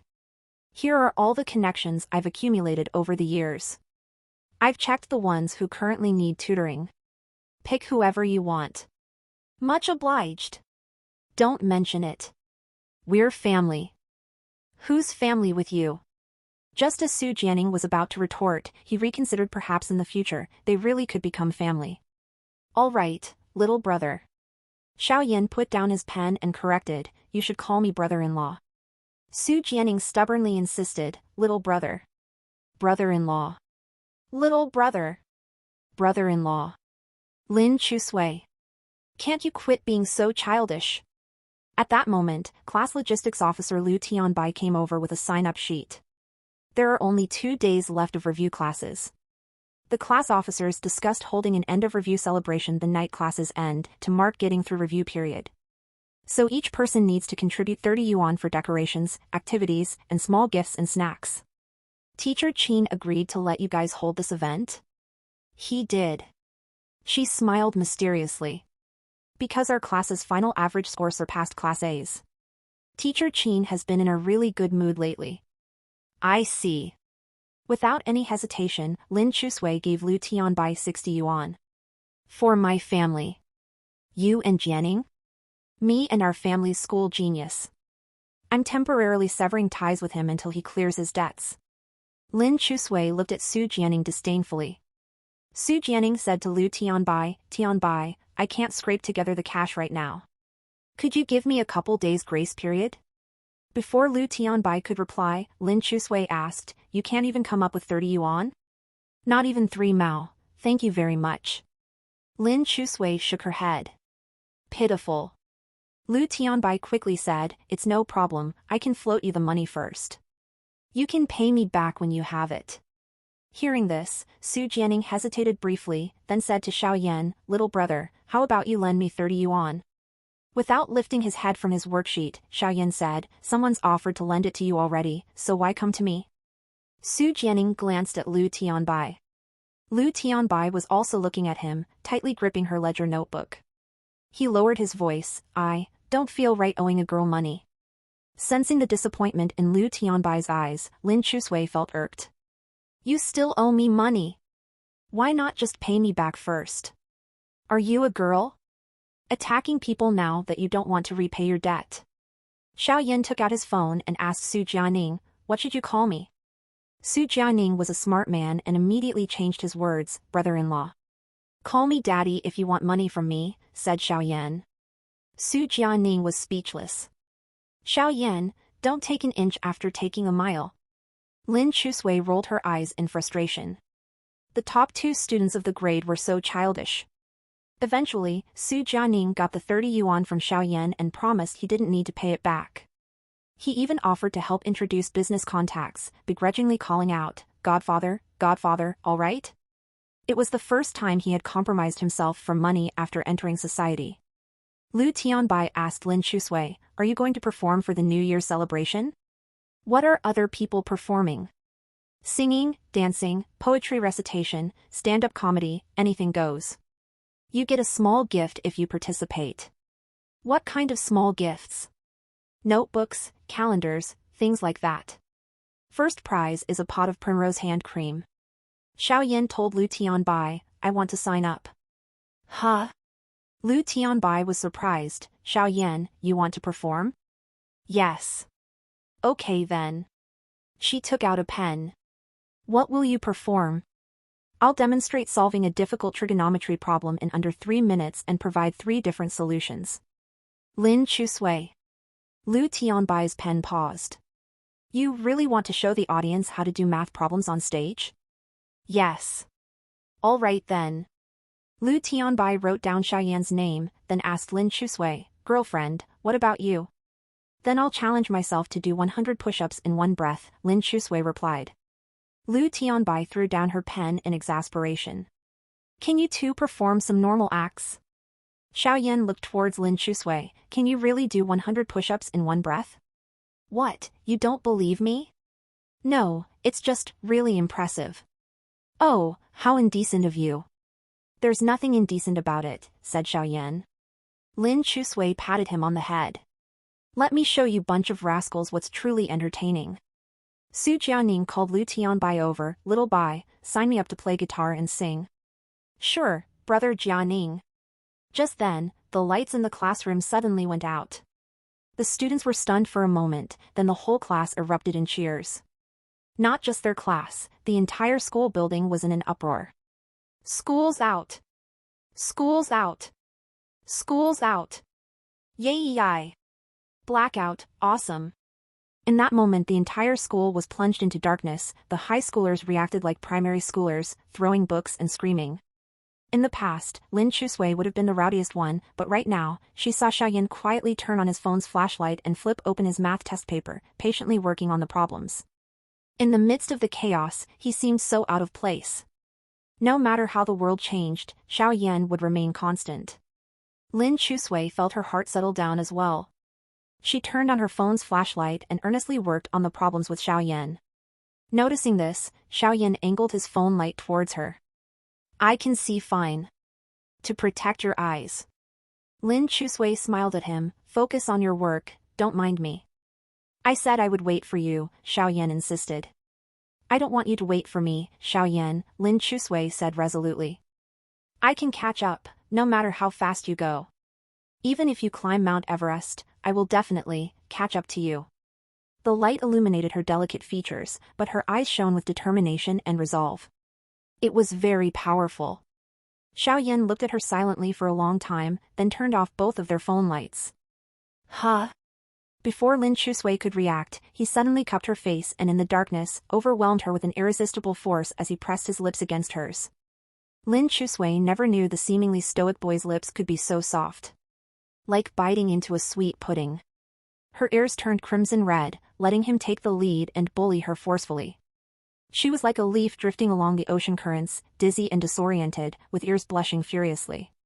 In the darkness, Xiao Yan opened his eyes, unable to see her panicked expression, yet her sensations flooded his entire world. So soft, so sweet, so fragrant. Lin Chusui didn't dare move a muscle, unsure where to place her hands, accidentally poking Su Jianing's desk. Su Jianing watched expressionlessly as the intimate couple kissed in front of him. Did you two really think everyone's blind just because the lights are out? It was the last supplementary class during winter vacation. The moment the bell rang, the quiet classroom that had been as silent as a graveyard instantly became lively and noisy. Everyone started moving tables and chairs and decorating the classroom for the party that night. This was an activity the class monitor had fought for. It was a rare diversion during the intense third year of high school, so everyone cherished it dearly and worked together to decorate the classroom beautifully. Su Jianing carried his guitar and went to the balcony. He took a deep breath, prepared himself, and then made a video call. It took a long time before Xiao Qian finally answered the video call. On her side, music was playing and there were noisy people. The background seemed to be a fashion show. She went to a corner and picked up the video. In a singing tone she asked, "Kid, don't you have class?" "Supplementary classes are over," Su Jianing said. "Can I video call you like this from now on? Even if I say no, will you listen?" "I will. I'll change to calling you on the phone, sister." Su Jianing looked at the girl's exquisite and delicate face on the screen, and the corners of his mouth unconsciously turned up slightly. "I'll do whatever you ask." This was also Xiao Qian's first time encountering such a clingy suitor. She had rejected aggressive and tacky guys cruelly before. But Su Jianing was so young and had a youthful impatience and naivety that made it hard for her to say anything to hurt him. "You're wearing so little," she said. On the video, Xiao Qian seemed to only be wearing a strapless dress on her upper body, revealing her snow-white shoulders and collarbones. Noticing the boy's burning gaze, Xiao Qian immediately tilted the camera upwards, only showing her face. It was rare for someone to still look good on a close-up video, but Xiao Qian didn't lose her looks at all. The soft lighting around her lit up her face. Her nose was red from the cold. Her makeup was also quite thick, and her curled eyelashes were upturned. Her features were bright and vivid. Su Jianing greedily gazed at her, not stinting on words of praise. Clouds vie for beauty, flowers vie for splendor, the spring breeze caresses the railing, dew glistens on the luxuriant foliage. "Are you saying I'm fat?" "Of course not." "Then why did you use a poem describing Yang Guifei to describe me?" "You know about that too?" "Su Jianing, just because you're the top student doesn't mean others who haven't been to college don't deserve literary knowledge too." "I didn't mean it that way." "All right kid, I'm very busy. Don't bother me randomly again in the future." "I'm hanging up." "Wait a moment," Su Jianing quickly said, "do you have heating over there indoors?" "Yes." "Don't catch a cold. It's cold outside. Wear a coat before you go on stage." Xiao Qian looked at him. He had a pair of narrow, passionate eyes. With such handsome and romantic features, it was hard to give off a dedicated vibe. Yet every word showed a sincerity and simplicity. Xiao Qian murmured, hanging up. "I'll sing for you in a bit and send you a video," Su Jianing said. The/W novel chapter S are published on no/vel/bin.co/m. She didn't respond and quickly hung up the video. Su Jianing put down his phone and heard a commotion behind him. He turned around to see Lu Tianbai hugging a gift box that had overturned and the small gifts and snacks scattered all over the floor. She was hurriedly and nervously picking them up, her hands trembling slightly. Su Jianing immediately walked over and squatted down to help pick up the items. "Thank you, Jianing," Lu Tianbai stammered. "It's nothing. Do you need any help?" "I've got nothing to do now." "You're tall. Can you help me put up the window stickers?" "Sure." Lu Tianbai put down the gift box and took out stickers from it, handing them to Su Jianing. Su Jianing peeled off the double-sided tape and stuck the stickers on the window. "Here?" Lu Tianbai seemed to be lost in thought and didn't respond, as if she had something on her mind. He asked again, "Stick them here?" "Wherever you think is suitable is fine." Su Jianing carefully and conscientiously stuck on the stickers. Lu Tianbai suddenly said, "You were laughing very happily just now." He looked down at the little girl beside him. She had put double-sided tape on the stickers. "Jianing, I really hope you get what you wish for." After saying that, she handed the stickers to Su Jianing and smiled sweetly. "The first day I saw you, I felt you didn't actually seem very happy." Back then I was wondering, why does this boy who looks like he's always smiling have so much unhappiness in his eyes? Su Jianing blankly took the stickers from her and didn't say anything. He couldn't say anything either, he could only listen silently. Later I heard from Chu Chu, your dad may not have treated you very well, and your mom left you very early, so I understood. Lu Tianbai lowered her head and gently said, now you've met someone who can make you laugh, I'm really happy. Although I also really wanted to be that person but... Xiao Bai, thanks, I'm sorry. What are you apologizing for? I should be the one thanking you.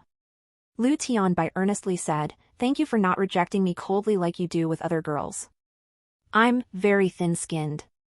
If you treated me like that, I'd definitely have cried to death. Su Jianing twisted the stickers in his hand and tore them. Lu Tianbai quickly took the stickers from him and gave him a new one. Thank you for treating me so gently. I'll always remember it. I hope you get the girl you're chasing. Lu Tianbai turned and left breezily. The moment she turned, her eyes were already brimming red. Lu Qi, Zhang Qingyu, Lin Chusui and the others had been eavesdropping by the door all along. Seeing her come over, the boys fled together. Lu Tianbai called for them, are you all so free? If you're so free, go help stick window stickers. Going. Stick stickers. Stick. Lu Qi and Zhang Qingyu went to Su Jianing's sides, flanking him on both sides as they stuck on stickers together. Lin Chusui walked up to Lu Tianbai and gave her a big hug. Lu Tianbai rested her chin on the girl's slender shoulder and said, don't comfort me no matter what, if you do I'll really start crying, how embarrassing would that be? Lin Chusui gently hugged her, you will get what you wish for too. That night, for the performance, Lu Tianbai had specially arranged Xiaoyan's act after the song and dance to cleanse the palate of the students. Mainly because his act was too unique. The MC stood at the podium and announced in clear, standard Mandarin. Next up, we have Xiaoyan performing. This rare aloof genius who seldom took part in group activities had actually volunteered to perform. The whole class eagerly looked towards him. He calmly walked up to the podium and stood facing the students for a few seconds before saying, next, I will demonstrate solving trigonometric functions barehanded in 3 minutes. Everyone? What did you just say you're going to do? Xiaoyan had already picked up the chalk and written a complicated trigonometric function question on the blackboard. As he wrote, he said, I want the first prize, and hope everyone will vote for me. Everyone. The classroom was strangely quiet, with only the swish-swish sound of chalk quickly meeting the blackboard audible. The atmosphere on site was strangely awkward for a moment. Lu Qi whispered to Lin Chusui, he'd have been better off performing writing Lin Jiangxian with his left hand and Shijing with his right hand. Lin Chusui seriously copied Xiaoyan's workings and said, I feel Zhao's performance is very entertaining. How is it entertaining? Lin Chusui pursed her lips. Look at his butt, isn't it perky? Lu Qi. As expected, Xiaoyan finished the 3 methods of solving the trigonometric function in 3 minutes. He turned back and looked at the dumbstruck students in the classroom. Thank you. The classroom was strangely quiet for a few seconds before Lin Chusui led the applause. Great! The genius performance is so good to watch. So good to watch. Lu Qi and Zhang Qingyu also cooperated to stir things up. I'm so touched I'm about to cry. First time seeing such a refreshing and natural talent performance. The students followed and applauded, although still confused. Xiaoyan said, since everyone likes my performance so much, please vote for me. Su Jianing, with a guitar in his arms as a professional stage wrecker with 100 years of experience, sneered coldly, just a pre-prepared math question, and you want first prize? Xiaoyan looked at Su Jianing, second prize. If you're not convinced, you can challenge me. Eternal number 2 Su Jianing couldn't stand being called second place. He stood up and said, come on, I'll come up with a question on the spot and you have to solve it within 3 minutes. Then I'll vote for you first. Okay. Su Jianing's challenge instantly lifted the gloom in the classroom. They looked at Su Jianing expectantly as he walked up to the podium and picked up a piece of chalk. He swiftly wrote down a trigonometry problem, but it was in English. The entire question, including the coordinate system, was presented in English. After finishing writing, Su Jianing arrogantly threw down the chalk. Scholar, go ahead. Xiaoyan looked at him. His eyes were full of provocation. The first prize is mine. Just like as long as I'm around, you'll always be second place. After speaking, Xiaoyan picked up the chalk and rapidly started writing the solution on the board. What amazed the rest of the class was that Xiaoyan's solution was also entirely in English. He easily solved the problem in less than 3 minutes. Of course, most of the students couldn't understand what he had written. But from the sullen look on Su Jianning's face, they knew Xiaoyan's answer was completely correct. Damn, awesome. You'll always be the scholar. For the first prize, the scholar really went all out. Even Lu Qi and Zhang Qinyu, who had been heckling earlier, now prostrated themselves before Xiaoyan in admiration. Xiaoyan put down the chalk. The whole class burst into thunderous applause. Lin Chusui looked at him with utmost admiration, her eyes seeming ready to pounce and devour him at any moment. Xiaoyan said, "Please vote for me, I want the first prize." Vote, vote. Out of 59 students in the class, 58 raised their hands to vote. The remaining Su Jianning gritted his teeth reluctantly but could only raise his hand too, making it unanimous. Lu Tianbai took out a tube of baby's breath hand cream from the box and handed it to Xiaoyan. "Congrats, scholar." "Thank you." Xiaoyan took the hand cream and sat back down in his seat. "Are you even human?" Lin Chusui grabbed his sleeve excitedly. "Why are you so awesome? You're too amazing. Are you going to be the king of the world in the future?" "I don't want to be king of the world." Xiaoyan quickly unwrapped the hand cream, twisted open the cap, then grabbed her hand, swollen like a pig's trotter from chilblains. "I just want to be your dad." Lin Chusui stared at him. His eyes were lowered, with a tranquil gleam in the dark depths. The smooth hand cream gently applied over her hands, fingers, and palms, carrying his warmth and the ineffable tenderness in his rough palms. That empty space in her heart was gradually being filled. 80% full. Inspired by Xiaoyan's trigonometry-solving performance, a bunch of students driven mad by studying eagerly signed up to demonstrate their own skills. Some wanted to show off breath-holding, some book-tearing, and some brought tools to disassemble the classroom computers bare-handed. The classroom descended into chaos. The class teacher Old Sheen, having received complaints, angrily approached the classroom and scolded, "I'm taking huge risks agreeing to let you idiots hold this damn party. Show some proper performances. Any more nonsense and the party ends immediately." The morons instantly calmed down and obediently returned to their seats. Eager for a rare night of revelry, they certainly didn't want it cut short prematurely. And so Su Jianing took the stage with his guitar. With a guitar in his arms, Su Jianing fully embodied an artistic vibe. He asked Lu Qi to turn off the lights, then told everyone to use their phone flashlights. The girls enthusiastically complied, instantly lighting up their phone flashes pointed at him. He found the most handsome angle for himself, set up a stand, and started recording himself. His hands were slender and beautiful as they strummed the strings, playing out melodious, touching tunes. "I fell in love with you watching Casablanca, backrow woof the driven in show in the flickering light." The Casablanca melody, interpreted through his gentle, delicate voice, took on a different quiet, lonely flavor. The girls in class gazed at Su Jianing, enraptured. At this moment, the strumming and crooning boy used his great charm to transport everyone to another world. That world had a light night breeze, streetlights dimly glowing, a woman in an evening gown walking alone. He completely ignored the girls' enraptured looks, only gazing into the phone camera, occasionally smiling gently, focusing all his tenderness into the lens. Lu Tianbai looked away, threw down her pen, bent to pick it up, and wiped her eyes with her sleeve. In the dim crowd, Lin Chusui grabbed and firmly squeezed Lu Tianbai's hand. Xiao Qian finished her evening runway show. It was already 10 p.m. She took out her phone from the storage room in the changing room. 2 hours ago, Su Jianing had sent her a video that she was about to open when Sister Tao called out to her from behind, "Xiao Qian, come over here. President Deng wants to see you." "Oh, Sister Tao, wait a second. Let me put on a coat."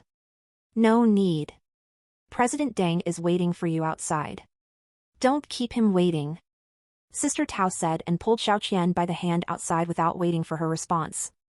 Xiao Qian put down her phone and asked, "Which President Deng?"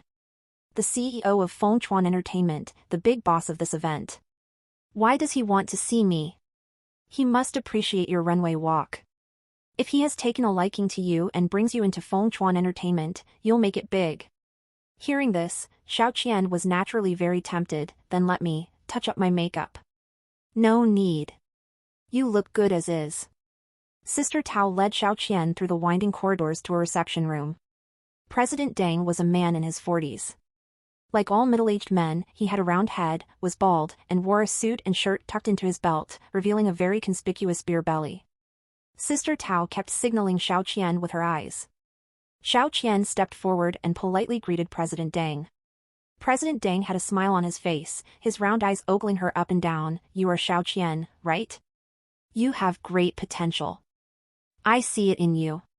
Xiao Qian had entered society early and could tell at a glance the ill intentions in President Deng's gaze. Thank you, sir. She bowed politely and took 2 steps back. Of course, President Deng also sensed her resistance. He hurriedly took out a card he had prepared and handed it to her. Little Xiao Qian, this is a bonus for you. You did great tonight. Xiao Qian's gaze lingered on the card for 2 seconds. This is a bonus? Yes, your performance tonight was really great. Xiao Qian did not accept the money. She smiled. Thank you for appreciating me, President Deng. But I only take what I deserve, the same as others. Hearing the rejection in her words, President Deng's expression turned cold. Sister Tao hurriedly came over, pulled Xiao Qian's hand, and whispered, just take it if he's giving it to you. Your family needs money, right? Besides, President Deng appreciates you. If you can get into his company, you'll have connections. Don't look a gift horse in the mouth. Those other girls are lining up for a chance to get in, but don't have the opportunity. Since they are still lining up, I won't take up President Deng's time to keep looking. After saying this, Xiao Qian strode away, ignoring Sister Tao's obstruction. Of course, President Deng was not one to be trifled with either. He picked up the card and flung it at her. If you don't accept a toast, you'll be punished with wine. Who do you think you are, pretending to be all high and mighty? In this profession, how far do you think you can stay clean? The card was light and didn't hurt, but it pierced her heart. Xiao Qian's hands clenched tightly into fists, her nails digging into her skin, the crescent moons turning white. She didn't look back. Sure enough, if you don't accept the toast, you get punished with wine. Because she had offended President Deng, she didn't get a single cent of her wages for the night. She had worked for nothing. The quiet streets had the occasional passing vehicle. The blisters on the soles of her feet from the high heels made every step excruciatingly painful. Xiao Qian sat down on a bench by the roadside, took off her high heels, and massaged her fair feet. Along with the grievance, she also felt some regret. Perhaps there was a smarter way to reject President Deng, saying a few more flattering words, fawning over him a little, so as not to anger him and lose a night's hard-earned wages for no reason. And end up in such a sorry state. Because she didn't get her wages, she didn't even dare spend money to take a taxi home. She really couldn't take another step. She wondered if she should ask her younger brother to come pick her up on his bike. But on second thought, no. He was in his last year of high school. She didn't want him to worry and be distracted. Xiao Qian took out her phone to check the time. Su Jianing's WeChat message was still on the screen. Her fingertips paused for a moment before she tapped open the message to see the video he had sent. In the video, the youth sitting in dim lighting, strummed a guitar and sang a quiet song. Fell in love with you watching Casablanca. Back row of the drive-in show in the flickering light. Popcorn and cokes beneath the stars. On this starry night, Xiao Qian slowly looked up at the starry sky, listening to his gentle, husky voice, when suddenly her nose soured. A young girl would be attracted to his romance and unmatched charm, but it would not be easy to move her heart. Perhaps it was the wind tonight, too piercingly cold, tearing at her heart again and again, and she could barely hold it together. Finally, Xiao Qian picked up her phone and called him. It was a rare moment of recklessness in her cautious life so far. 20 minutes later, Su Jianing rode up hurriedly on Lin Chusui's light blue women's bicycle. The woman he had been longing to see was now sitting curled up on a street bench, hugging her knees and looking at him. There were still traces of tears with smudged eye makeup on her flushed cheeks. Seeing this, Su Jianing's heart clenched. He strode over and draped his coat over her shoulders. Sister. He reached out and brushed back her damp bangs, tucking them behind her ear. Xiao Qian didn't look at him. The corners of her mouth turned up in a mocking smile. A man offered me 30,000 to sleep with him. Su Jianing's hand stopped abruptly. His mind went blank instantly and he was somewhat at a loss. Xiao Qian looked at the tense expression on the youth's face. It really is a long wait until you grow up. I know. Because he knew, he lacked confidence. He lowered his gaze and saw the water blisters on Xiao Qian's feet. He wanted to reach out and touch them. Visit novilbin.c/m for the L-test updates. Xiao Qian drew back, not letting him make contact. Su Jianing looked at her feet with heartache but didn't force it. He said, I'll carry you home. Xiao Qian looked at the bicycle beside them. You can give me a ride. You've been on your feet all night. I'll carry you on my back so you can be more comfortable. Su Jianing locked the bicycle to a tree below, then crouched in front of Xiao Qian and patted his shoulder. Sister, come on up. I'll carry you. Looking at the already mature and sturdy arms of the youth, Xiao Qian hesitated for a moment before finally climbing on his back. Perhaps because she had endured hardship since childhood, she was very thin and light. When Su Jianing stood up, he felt like he was carrying a backpack. Sister is too skinny. It's required for this job. Tell me what foods you like. I'll learn how to make them and cook for you. Xiao Qian didn't respond.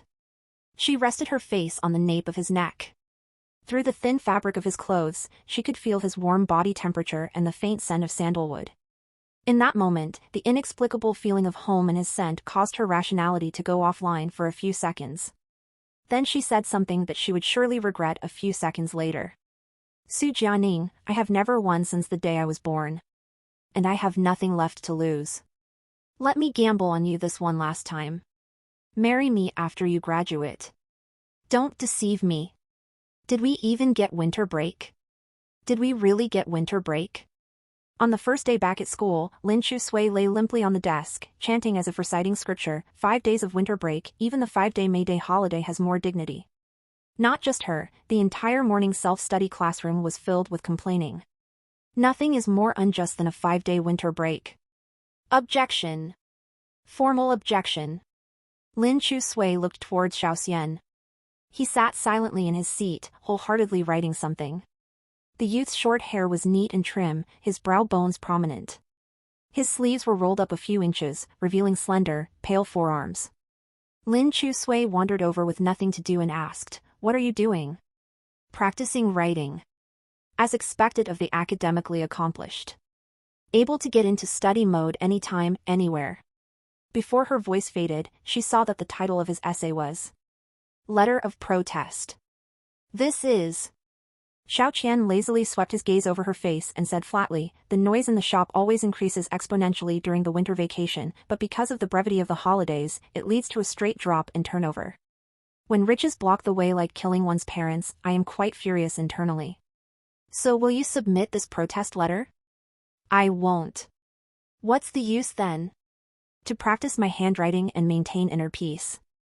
Lin Chusui pinched his cheek and laughed. Our family's academic star looks so adorable when he's seriously angry. Just then, Su Jianing emerged from somewhere, snatched the protest letter from Xiao Qian's hand, and said with a laugh, since the scholar has written it already, I will definitely help convey the voice of the people upwards for you to hear. Recently Su Jianing has been swaggering around quite smugly. Lin Chusui slapped the table and stood up. Su Jianing, give it back. I won't give it back. It was precisely at this moment that their homeroom teacher, Mr. Qin, walked into the classroom. What's with the clamor? It's only the first day of school. You haven't gotten your hearts back yet, have you? You're not elementary schoolers anymore, but senior high students who are about to take the college entrance exam. Focus on your studies.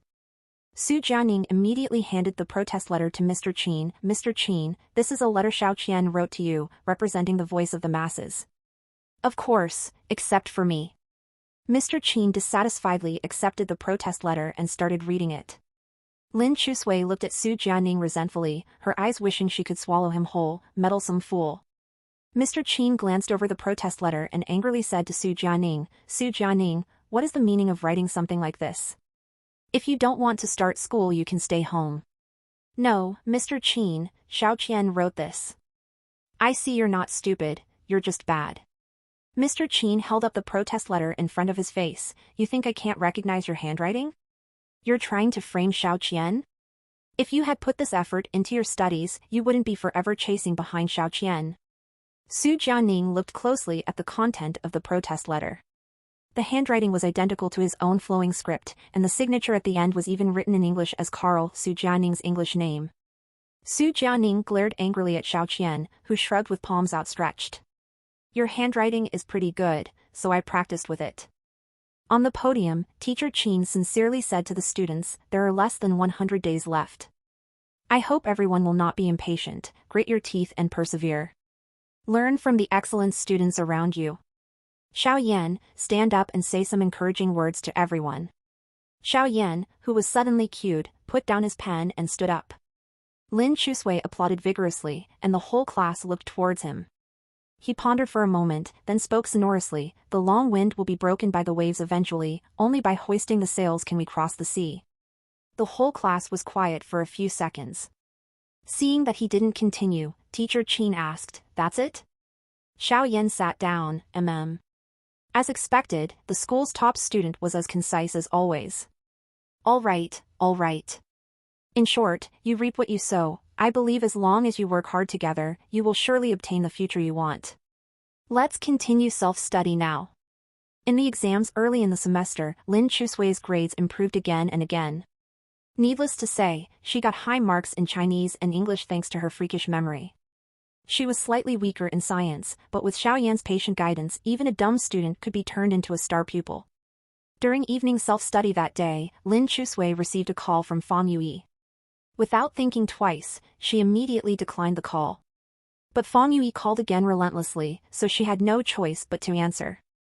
Annoyed, she complained, Miss Fang, I'm in class. What is so urgent that can't wait until I get home? Fang Yui sounded very anxious. Chusui, Grandpa suddenly had a cerebral hemorrhage and is hospitalized. Come to the People's Hospital now, you may be able to see him for the last time. Lin Chusui's mind buzzed, and her eyes reddened instantly. In the past 2 years, her grandparents had been quite healthy, always traveling to alleviate their grief over the loss of their son. Her grandma was still in good shape, but her grandpa had high blood pressure before, which acted up 2 years ago after that disastrous news. His blood pressure had been unstable ever since. Lin Chusui was their only granddaughter, and the closest family they had left in this world. She wiped the corners of her eyes with her sleeve, and ran out without even packing up, crying. Seeing this, Xiao Yan immediately chased after her and asked, what happened? Help me ask the teacher for leave. Lin Chusui said as she rushed downstairs, my grandpa, he may be dying. Hearing this, Xiao Yan clearly felt a stab of pain in his heart.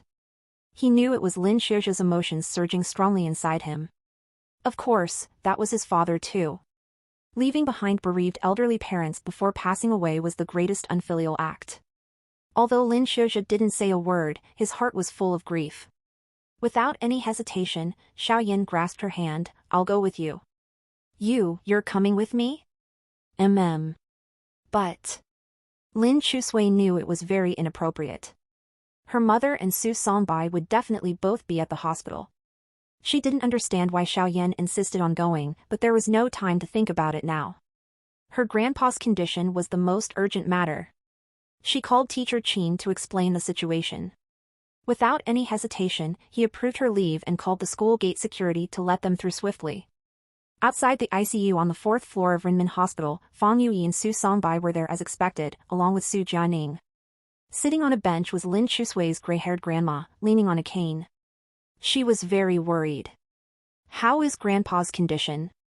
Seeing Lin Chusui arrive, the old woman quickly got up despite her hunched back to greet her. Grandma, please sit down. Lin Chusui hurriedly helped her sit down. Her wrinkled hands gripped Lin Chusui's tightly. Grandpa is still in emergency treatment. Don't cry, dear. She wiped away the tears from Lin Chusui's eyes and looked at her heartbrokenly. He always blamed himself for being too harsh on Xiuxia in the past, always arguing and scolding him. So he wants to see him earlier, to accompany him. Hearing her grandma say this, Lin Chusui cried even harder, sobbing uncontrollably. Mom, what are you talking about? Dad will be fine. Fang Yui tried to comfort her, don't scare yourself. I know it in my heart, this day would come sooner or later. Just then, Grandma looked up and saw the tall, thin boy standing at the end of the hallway. The light shone on him, making his pale skin even whiter. His dark eyes gazed at the old woman. You are... Lin Chusui quickly explained, Grandma, he's my, classmate. Calling him a classmate didn't seem able to explain why Xiao Yan was here too. With Grandma here, Lin Chusui wasn't afraid of causing trouble, so she whispered, my classmate and boyfriend. I see. Good, good, come here. Your grandpa loves lively crowds, he doesn't want to be cold and lonely. Grandma beckoned Xiao Yan, come sit by me. Xiao Yan obediently walked over and sat down beside Grandma. She gently patted the back of his hand. Su Songbai hated nothing more than his children dating early. He didn't expect that not only was Lin Chusui dating early, she even brazenly brought her boyfriend along. His expression was a little ugly as he sternly said to Lin Chusui, do you think this is appropriate? Before Lin Chusui could reply, Grandma immediately said, Mr. Su, your duty now is to take good care of Yui and the child in her belly. As for Chusui, please don't interfere excessively in her affairs. Losing her father doesn't mean there is no one left in this world to care for her. It is certainly not your place to meddle. Her powerful words immediately choked back Su Songbai's impending rebuke. Although advanced in years, Grandma was formidable. One look and you knew she was not an easy elderly lady to deal with. The Lin family was a family of merit and generations of heroes. They settled overseas early on, running businesses, and only moved back in the 90s. Having grown up abroad, Lin Shizhe was also imbued with the heroic spirit of his ancestors. He was eager to serve his country. But due to various reasons, he failed to join the military. He became a firefighter instead, which also fulfilled his patriotic dreams of youth. I've heard of your ruthless ways in business, leaving no survivors. Even with your own children, you are like this. Grandma looked coldly at Su Songbai, including how you treat your juniors. It's true I'm harsh on the children, but it's for their own good. Su Songbai calmly replied, Lin Chusui was indeed spoiled rotten before, acting recklessly. If this continues, her future will be ruined. Grandma didn't get angry. She calmly said, so in your opinion, what is a good child, and what is a good future for them? Listen to their parents, fulfill their parents' expectations, and attain high social status and wealth. How high a status and how much wealth would satisfy you? At least surpassing the previous generation. Grandma's wrinkled but exceptionally soft hand fell on Lin Chusui's. Our children may not achieve the heroic merits of the previous generation on the battlefield, shedding blood. But I only hope she can live this life well. She looked at Su Songbai, perhaps this is where you and Shizhe differ. What Su Songbai hated most was being compared to Lin Shizhe, because he knew he couldn't measure up, not even close. So he would intentionally try to negate Lin Shizhe's educational philosophy. At this moment, being bluntly seen through by the old woman, he lost face but had no rebuttal. Just then, the doctor walked out of the ER. The family quickly gathered around to ask about his condition. The old man is awake now, but still not out of danger. He needs to be hospitalized for observation. The family breathed a sigh of relief. Family can go see him, the doctor said, but not too many people, don't disturb his rest. Lin Chusui went into the ward without hesitation, accompanied by Grandma. Xiao Yan could only look in through the glass window. The old man had regained consciousness, though still a little disoriented. Grandpa, how do you feel? Lin Chusui asked worriedly, anywhere else feeling uncomfortable? The old man couldn't speak. He looked at Lin Chusui, then held her hand and squeezed it lightly, signaling her not to worry. I thought I wouldn't get to see you again, Wu. Lin Chusui was about to cry again, wiping the tears from her eyes, when suddenly, his emotions became agitated. His wrinkled hands trembled as he pointed towards the window. Everyone followed the direction of his hand and saw the silently standing youth by the window, Xiao Yan. The old man pointed at him, as if he wanted to say something very much. Grandpa, do you want him to come in? The old man stared fixedly at Xiao Yan, struggling to utter some syllables from his mouth. Fang Yui immediately opened the door to let Xiao Yan into the room. Xiao Yan walked in and politely greeted, Hello Grandpa, I am Lin Chusui's. Before he could finish, he saw the old man pointing at him and finally shouted out, Azay, Dad is here. Xiao Yan couldn't help but walk forward. The old man's shriveled hands, like an eagle's claws, suddenly grabbed his shirt hem with such strength that was hard to believe this was a dying old man. Don't go, Azay. Xiao Yan didn't know if people on the verge of death could see their loved ones' souls, but this old father obviously saw another soul in him. Xiao Yan looked at Lin Chusui. The girl's eyes were as if dyed by ink, purely dark, with tears clinging to her dense eyelashes. Don't go, Azay, you still have to take care of your daughter and watch her grow up. The old man clutched Xiao Yan's shirt tightly, and even when Fang Yui came over to gently persuade him to let go, he didn't. It was as if he had to wait for an answer from Xiao Yan. Or perhaps, an answer from Lin Xiuzhe. Xiao Yan gazed deeply into Lin Chusui's eyes, countless emotions flashing through. Finally, he retracted his eyes and said in a deep voice, I promise you. I promise you I won't let him go. The old man was reassured to have his promise and slowly fell asleep. Everyone looked at each other, thinking the old man was confused and hallucinating, which made him mistake Xiao Yan for Lin Xiuzhe. From beginning to end, only Su Jianing, an outsider, stood calmly by the window watching Xiao Yan's back. As if he understood something. That night, Lin Chusui insisted on staying in the hospital to keep watch. Fang Yui insisted not allowing it, saying Grandpa had her to take care of him, and told Lin Chusui to go home with her brother to study. At 10 p.m., Su Jianing took Lin Chusui out of the hospital. Unexpectedly, Xiao Yan, who had left early, was still there waiting downstairs at the hospital. Under the street lamp, he was tall and slender, the light falling on his shoulders and shrouding his handsome face in shadows. He exuded a touch of spring chill and loneliness. Lin Chusui jogged over to his side, surprised and asked, I thought you went home already. I didn't leave, said Xiao Yan, bloodshot eyes and slightly hoarse voice. Grandpa is fine now. Thinking he was worried, Lin Chusui quickly explained, he was just a little confused and mistook you for my dad. Su Jianing walked over to Xiao Yan and gazed deeply into his eyes. Teacher Xiao, do you have something to say? Xiao Yan ignored Su Jianing. He just stood in silence for a long time, seeming hesitant and struggling. I have nothing to say, just want a hug, he finally said. Then, without waiting for Lin Chusui's reaction, he walked over and wrapped the little girl in his embrace with his entire body. A very powerful hug. Lin Chusui's vision went black. All she could smell was his clean scent, invading her entire world. Xiao Yan had already lifted her tiptoes with his hug. She stretched to meet his tall figure. Oh my, I just realized Teacher Xiao is so clingy. He buried his face in her neck, deeply breathing in her sweet scent as he held the soft, fragrant girl in his arms.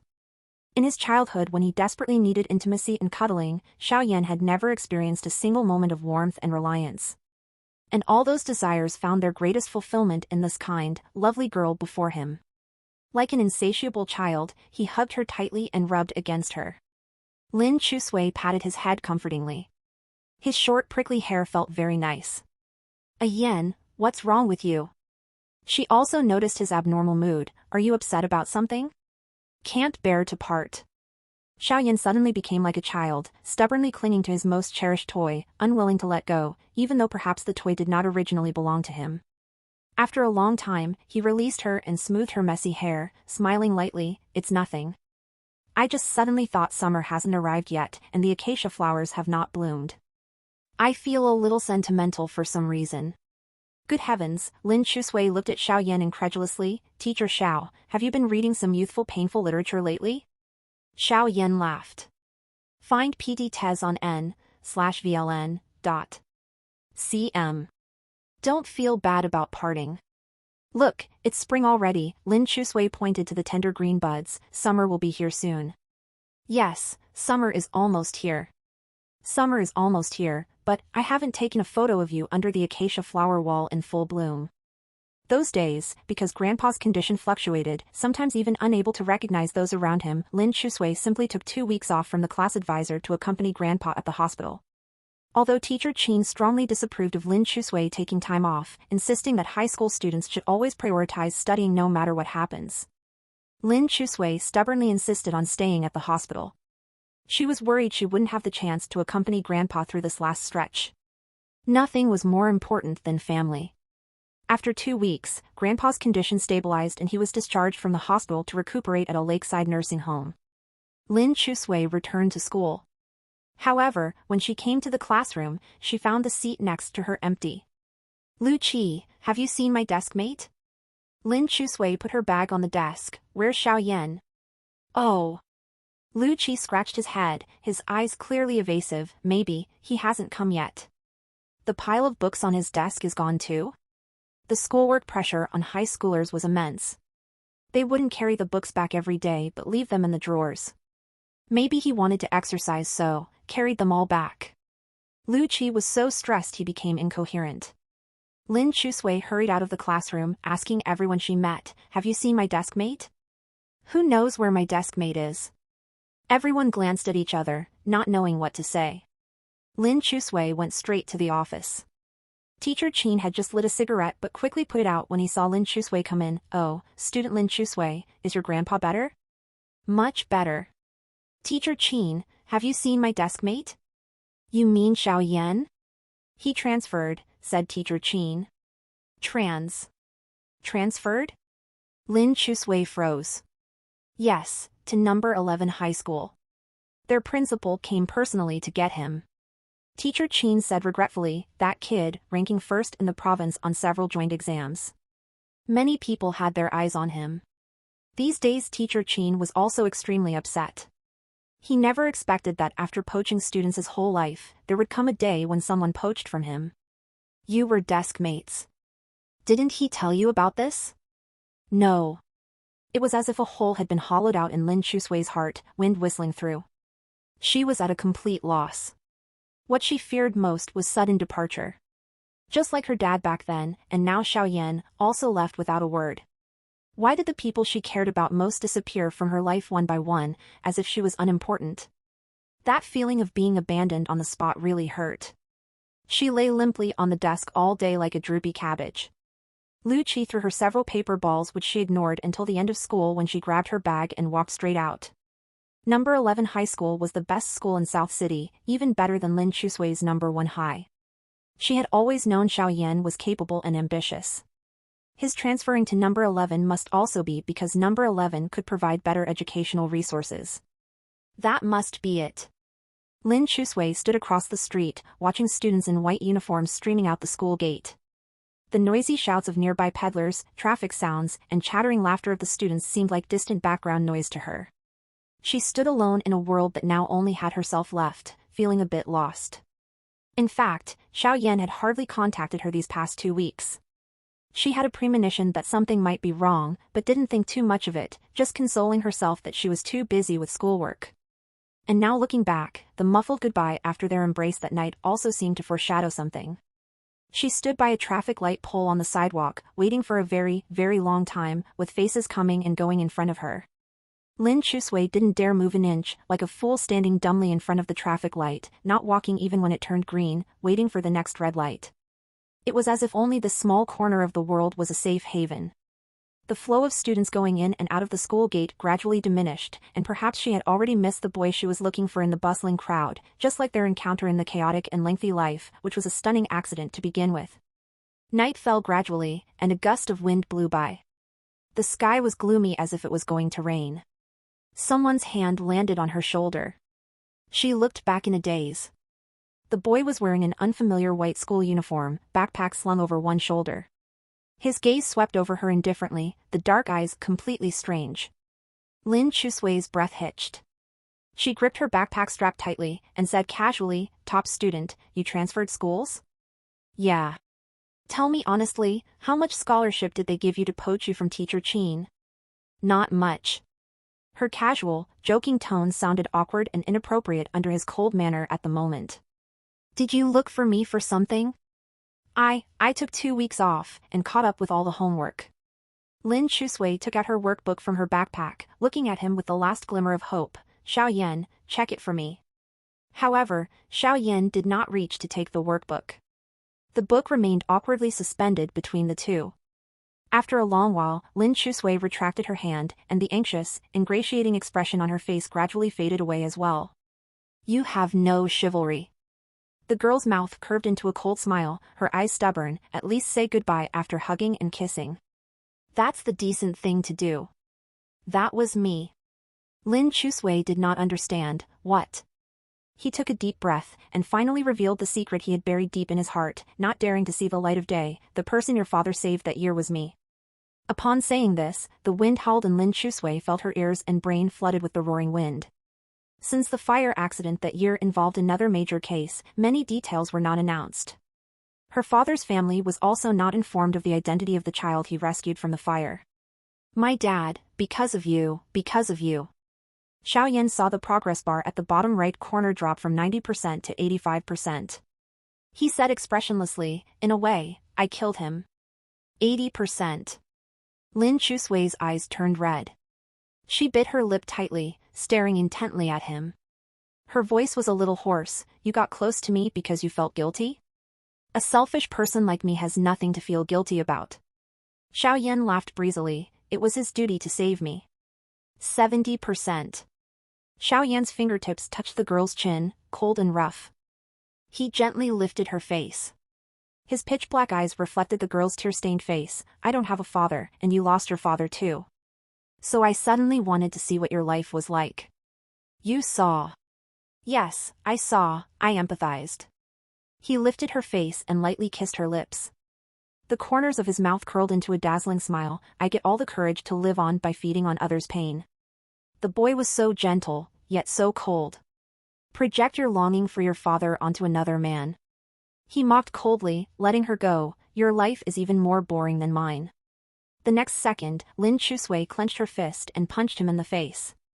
60%. Xiaoyan staggered from the force of her fist, swaying to the side. Blood immediately oozed from the corner of his mouth. He licked the blood.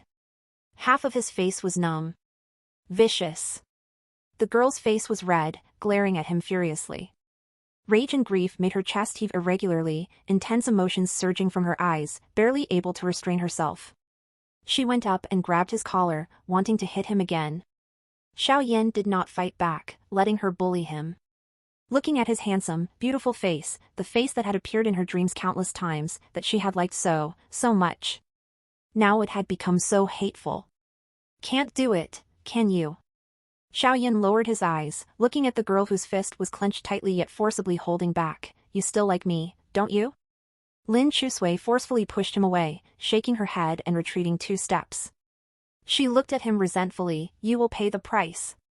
Do you know what price means? Xiaoyan wiped the blood from the corner of his mouth with his sleeve. People like you, if you fall, you probably will never get back up. 50%. Xiaoyan picked up his school bag from the ground and left. Everyone thought Lin Chusui would be depressed for a while at least, and worried for her college entrance exam preparations. Unexpectedly, Lin Chusui quickly got into gear.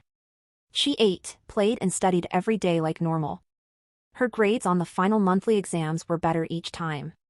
The seat next to her remained empty, as no new student had come to occupy it. Lin Chusui did not mention anything about Xiaoyan, as if he had never existed in her life. He was just like an accident in her life, forever frozen in that rainy summer day. The famous girls' chat group of South City No. 1 Middle School had not been lively for a long time either, but it was not disbanded or had anyone kicked out. Occasionally, Liu Qi and Zhang Qingyu would chat randomly there, but Xiaoyan never chimed in. Sometimes when she woke up at midnight half asleep, Xiaoyan's and old Lin's figures would merge together in her mind.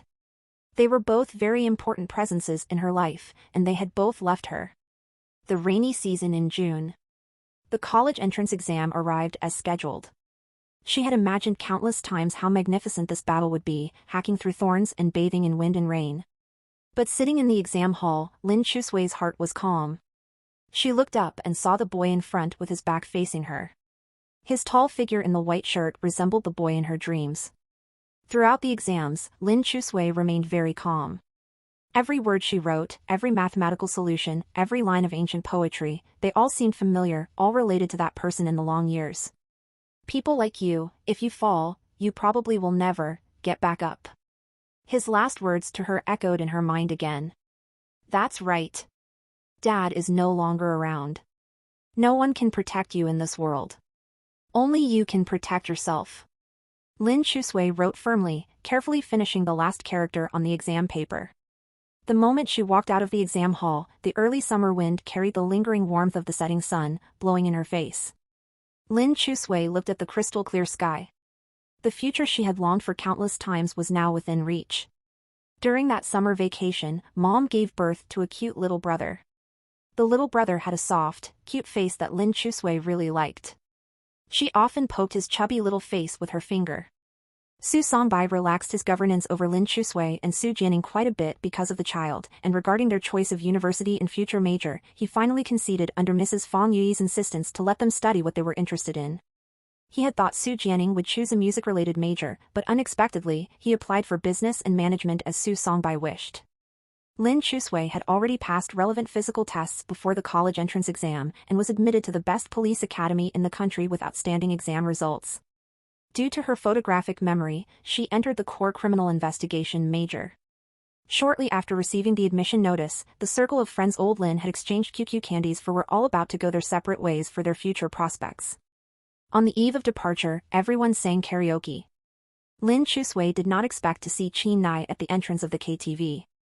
Today Qin Nai was dressed properly, in a light round-neck t-shirt, black pants and sneakers. Without his usual flamboyance and arrogance, he looked like a normal boy. Lin Chusui glanced at Lu Qi. Lu Qi shrugged and said, "Don't blame me. He insisted on seeing you one last time. Brother Chu will be a top student soon, so there may not be another chance to see you again. I told him, just chat with him for a bit, then leave." "Did he promise to give you a full set of Ziwu equipment?" No, he has," almost slipped up there, Lu Qi quickly corrected himself. "What kind of person do you take me for?" "Traitor." After curtly calling him out, Lin Chusui walked up to Qin Nai. Nervous, Qin Nai didn't know what to do with his hands. He put them behind his back, looking like an obedient student. "What is it?" "I want to apologize." "Apologize for what?" "For everything in the past." Qin Nai looked up at her. "All the things I did wrong that disappointed you." "I'm sorry." In fact, Lin Chusui's mindset had become very calm now. The past was the past. She was about to embark on a brand new journey, so she didn't dwell on those things anymore. Besides, Qin Nai hadn't really done anything unforgivable to her. She patted Qin Nai on the shoulder. "From now on, abide by the law. Don't let me catch you again." Qin Nai lowered his head with a smile. "I plan to take the college entrance exam again. Maybe in the future I'll apply to your school, then we can. My school has high requirements. You won't get in." He looked at her ardently. "I mean, if I did get in, could you give me another chance?" "No." Lin Chusui's rejection was straightforward. "I'm sorry, no." "Why?" "No reason. Just no. You still like that guy, don't you?" Everyone tensed up at his words. It had been almost half a year since that name was mentioned. Neither Lin Chusui nor the others talked about him. It was as if he had never existed. "Xiao Yan?" Lin Chusui uttered his name breezily. "He's in the past now, just like you." Hearing her say that, everyone relaxed. Brother Chu is still Brother Chu, letting go gracefully. Understanding she wouldn't change her mind, Qin Nai didn't push further. As he left, he only said, "I'll do as I said. Since you're moving forward, I'll run ahead of you." With that, he walked past her and left. At the KTV, Lu Qi and the others were drinking freely. Not only were they drinking themselves, they were plying Lin Chusui too. The gathering would disperse tomorrow. Filled with reluctance and apprehension. "Brother Chu, you were really wild like a monkey when you were little." Lu Qi slapped Lin Chusui on the shoulder. "No wonder those girls hugging their dolls wouldn't play with you. Uncle Lin said every time you came home it was bawling." "Yeah, my dad even went to argue with them once, asking why they wouldn't play with me." Lin Chusui recalled with a smile, though her eyes were red. As she pretended to drink, she dabbed her eyes with her sleeve. "Don't mention it, the rag doll your grandma sewed for you was kind of ugly." The button eyes were creepy. "Later my dad said he'd buy me a new Barbie doll, but I still liked grandma's rag doll. They didn't like my doll, it wasn't the doll's fault or my fault, it was theirs. I just didn't play with them." "Well said." Lu Tianbai came over and wrapped her arm around Lin Chusui's shoulder, feeding her a fruit wine. "It wasn't your fault, Chu, they were opportunistic. Look who's talking." Lu Qi poked Lu Tianbai in the head. "Back then, weren't you always chasing those girls too?" All the girls in the neighborhood wanted to play with the doll clique. Lin Chusui and Lu Tianbai were like that too. Later, to help Lin Chusui make more friends, her dad started waiting downstairs every afternoon. Whenever he saw a child alone, he'd take out QQ candies to lure them. Be good friends with my little darling, and I'll give you QQ candies. A few sweet-toothed kids took the bait willingly, becoming steadfast companions from primary school to high school. I don't know how many QQ candy packs my dad gave out that summer, said Lin Chusui. Though she smiled, her eyes were wet. Lu Chi said fervently, don't mention it, I almost threw up from eating so much QQ candy that summer. Shang Qingyu, my sh*t was popping like QQ candies. Lin Chusui laughed again, watch your mouth. Between sobs and laughter, they played until late into the night. Shang Qingyu sang his hit song Drunken Butterfly, but Lu Chi thought he sang terribly and tried to grab the mic from him. Watching these familiar scenes unfold again, her youth slipped away silently. Lin Chusui stepped out for some fresh air and to clear her head. After months of settling, she could face everything calmly and lightly. Except that boy. He was like a burned scar on her heart, she couldn't touch or think of him. Deftly, she took out a lady's cigarette and lit it, holding it between her rosy lips as she lowered her head to light it. But when she raised her head, she saw the slender silhouette of the youth under the neon lights. After months of not seeing him, his temperament had sunk considerably. The street was narrow, only about 15 feet between them. She smiled, leaning back against the street lamp. Perhaps tipsy, her slender figure exuded a bewitching charm. In just a few months, the girl had faded, replaced by a precocious and enchanting maturity. She had really grown up.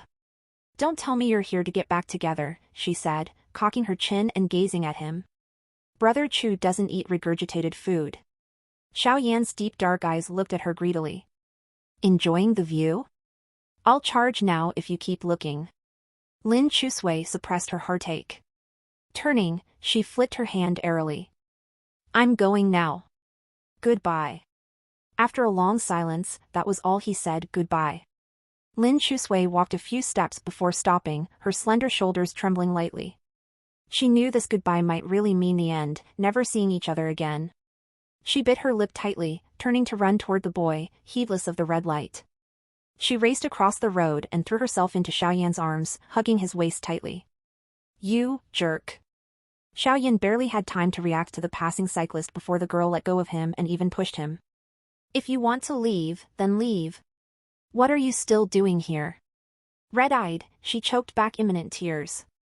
I got over you long ago. He opened his mouth slightly but still couldn't get any words out, only two heavily enunciated syllables. Goodbye. So reluctant, yet it was still goodbye. Never seeing each other again. Xiaoyan turned to leave, wiping his eyes with his sleeve.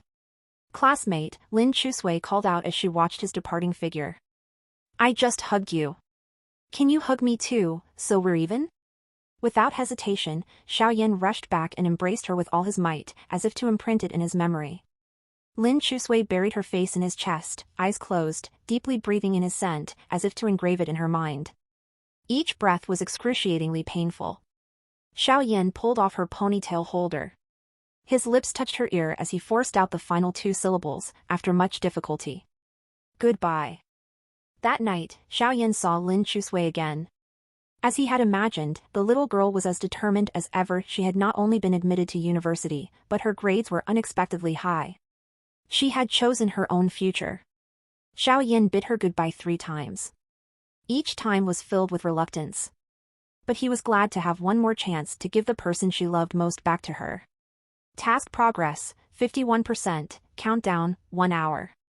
In the living room, Xiaoqian leaned against the sofa reading a book, unconsciously smiling while holding her phone in one hand. Xiaoyan walked over to the sofa and picked up a knife from the coffee table to peel an apple. You got your admission letter days ago. When are you planning to go report? Is my sister trying to kick me out already? Of course not. I'd love for you to stay in province for college so you can come home on weekends. I can cook delicious food and give you a beating as a send-off. I probably won't have that fortune. Xiaoyan said lightly with a faint smile, save that for Su Jianing. Upon hearing this, Xiaoqian immediately put down her phone and looked at Xiaoyan. Make food for him, why? Aren't you dating him? Xiaoyan was expressionless as he calmly peeled the apple into crescent slices and put them on a plate. Xiaoqian felt a bit flustered and hurriedly asked, Did Su Jianing tell you that? He didn't need to say it. His phone wallpaper is you, his chat background is you. He might as well tattoo my sister's name on his forehead. Xiao Qian. You don't object? She looked at Xiao Yan apprehensively. It's my sister's life, I won't interfere. Xiao Yan lowered his eyes, carefully arranging the apple slices neatly. Su Jianing has some ulterior motives and isn't that simple, but he's not inherently bad and sticks strongly to his principles. He isn't the fickle sort. I can rest assured leaving my sister to him. Though. He paused for a moment. Gaining his father's approval won't be easy. We're just casually dating, nothing long-term. Xiao Qian hugged her knees, smiling gently. Please, you're just going off to college. Why does it sound like you're preparing your last will? Xiao Yan smiled faintly and placed the fruit platter with toothpicks in front of Xiao Qian. Looking at the plate of apple crescents, each slice was near identical in size and shape, more orderly than a military parade. Having endured much hardship in the past, Xiao Yan was very meticulous about life. He tried his best to live well within his means. His future girlfriend would probably be very happy. Xiao Yan was so attentive. Did you and little Chusui really end things? Xiao Qian looked at him inquisitively, trying to glean something from his calm, still eyes. Who initiated the breakup? Neither of us brought it up. Neither?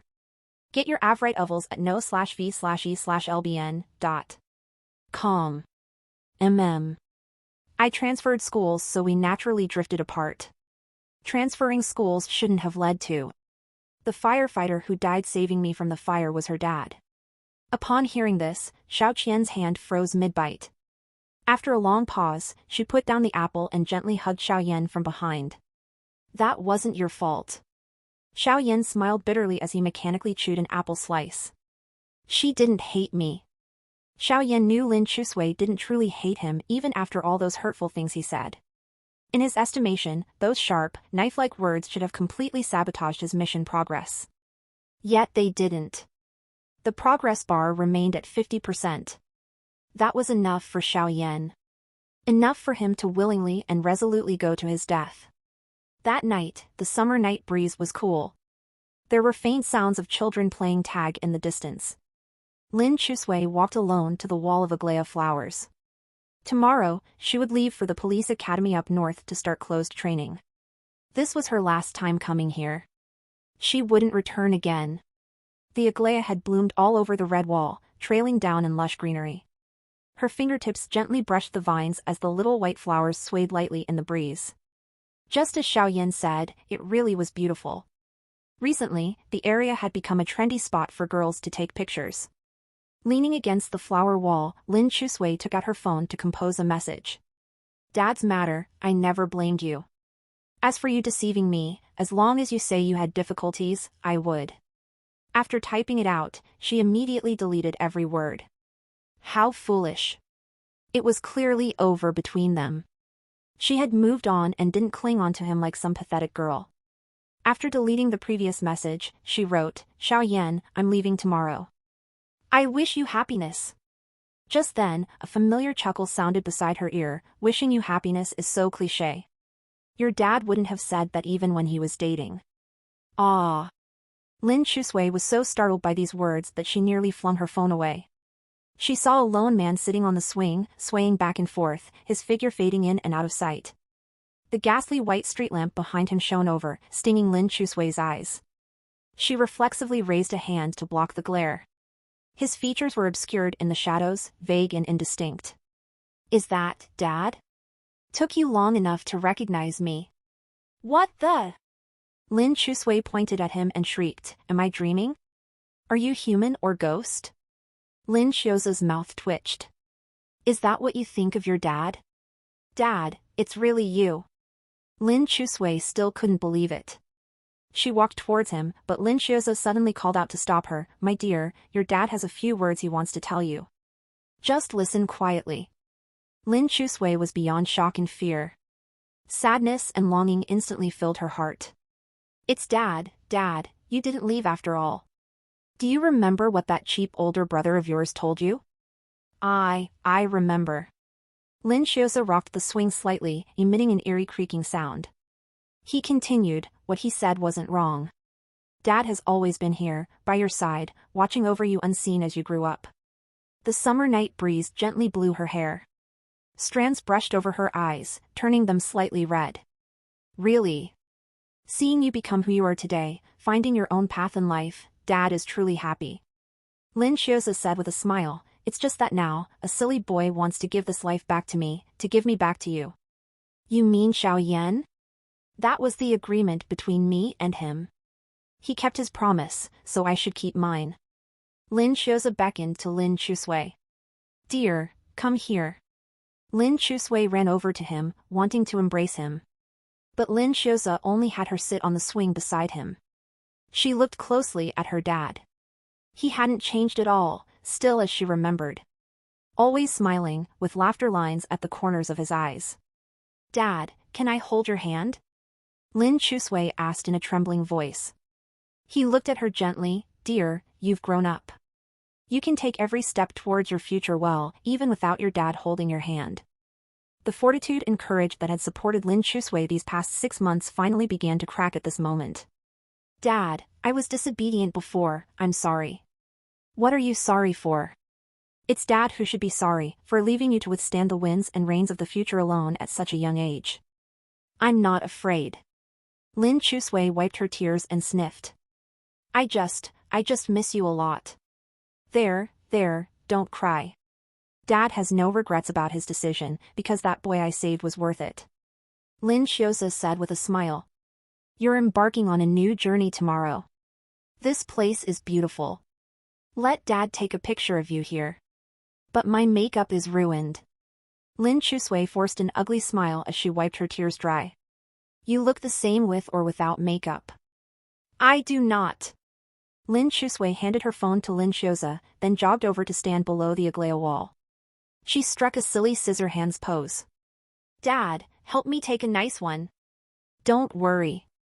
Lin Xiaozi pressed the shutter button, and in the flash of the camera, Lin Chusui's eyes blinked. When her eyes adjusted to the light around her, the swing was empty and bare, her dad's figure gone, only his phone left behind, sitting alone on the swing. A gust of wind blew by, and Lin Chusui awoke as if from a dream. Dad. Dad, are you still here? Tears streamed down her cheeks as she walked to the swing and sat down, picking up the phone. The last photo on the phone, a radiant smile, forever frozen under the 7-leaf fragrant flower wall. Xiao Yan lay in bed, eyes closed, waiting for time to pass second by second. The midnight moonlight shone through the window into the room, falling on his cold face. 28 minutes, 27 minutes, 26 minutes. He reviewed this short life before his eyes, having lived in an orphanage since he could remember. There were many children in the orphanage, but few resources. Even the candy given out weekly couldn't make it into every child's hands. From a very young age, Xiao Yan learned how to act cute and pitiful in order to get more attention and more resources. People like him didn't know what kindness was, what selflessness was. The only thing he knew was to fight and grab. But this past short year, he experienced a joy and happiness he had never known before, that kind of willingness from the bottom of one's heart to be good to someone, even willing to give his life to her. With Lin Chusui, the happiness he once had was worth a lifetime of loneliness and ignorance. It was enough. Xiao Yan closed his eyes. 10 minutes, 9 minutes, 8 minutes. However, in the last 10 minutes, Xiao Yan realized the progress bar on his mission had suddenly changed. 51%, 52%, 53%. He quickly sat up. In just over 2 minutes, the progress bar jumped to 80% and was still rising steadily. He panicked a little and immediately called Lin Chusui. 84%, 85%, 86%. The phone rang for a long time before connecting. Lin Chusui's obviously hoarse voice came through. Teacher Xiao, something wrong? What's going on with you? Xiao Yan was very anxious and panicked, pretending to be fierce. I've never liked you before. Not for a minute, not for a second. 89%, 90%. What's wrong with you? I said I don't like you, why can't you just forget it? Can you have some self-respect? Xiao Yan, I'm leaving tomorrow, can you come see me off? Xiao Yan's heart was twisted in knots, pulsating slightly. Every breath hurt. T3 terminal at Nanjing Airport, 6:30 p.m. I won't come. Whether you come or not, I'll wait for you.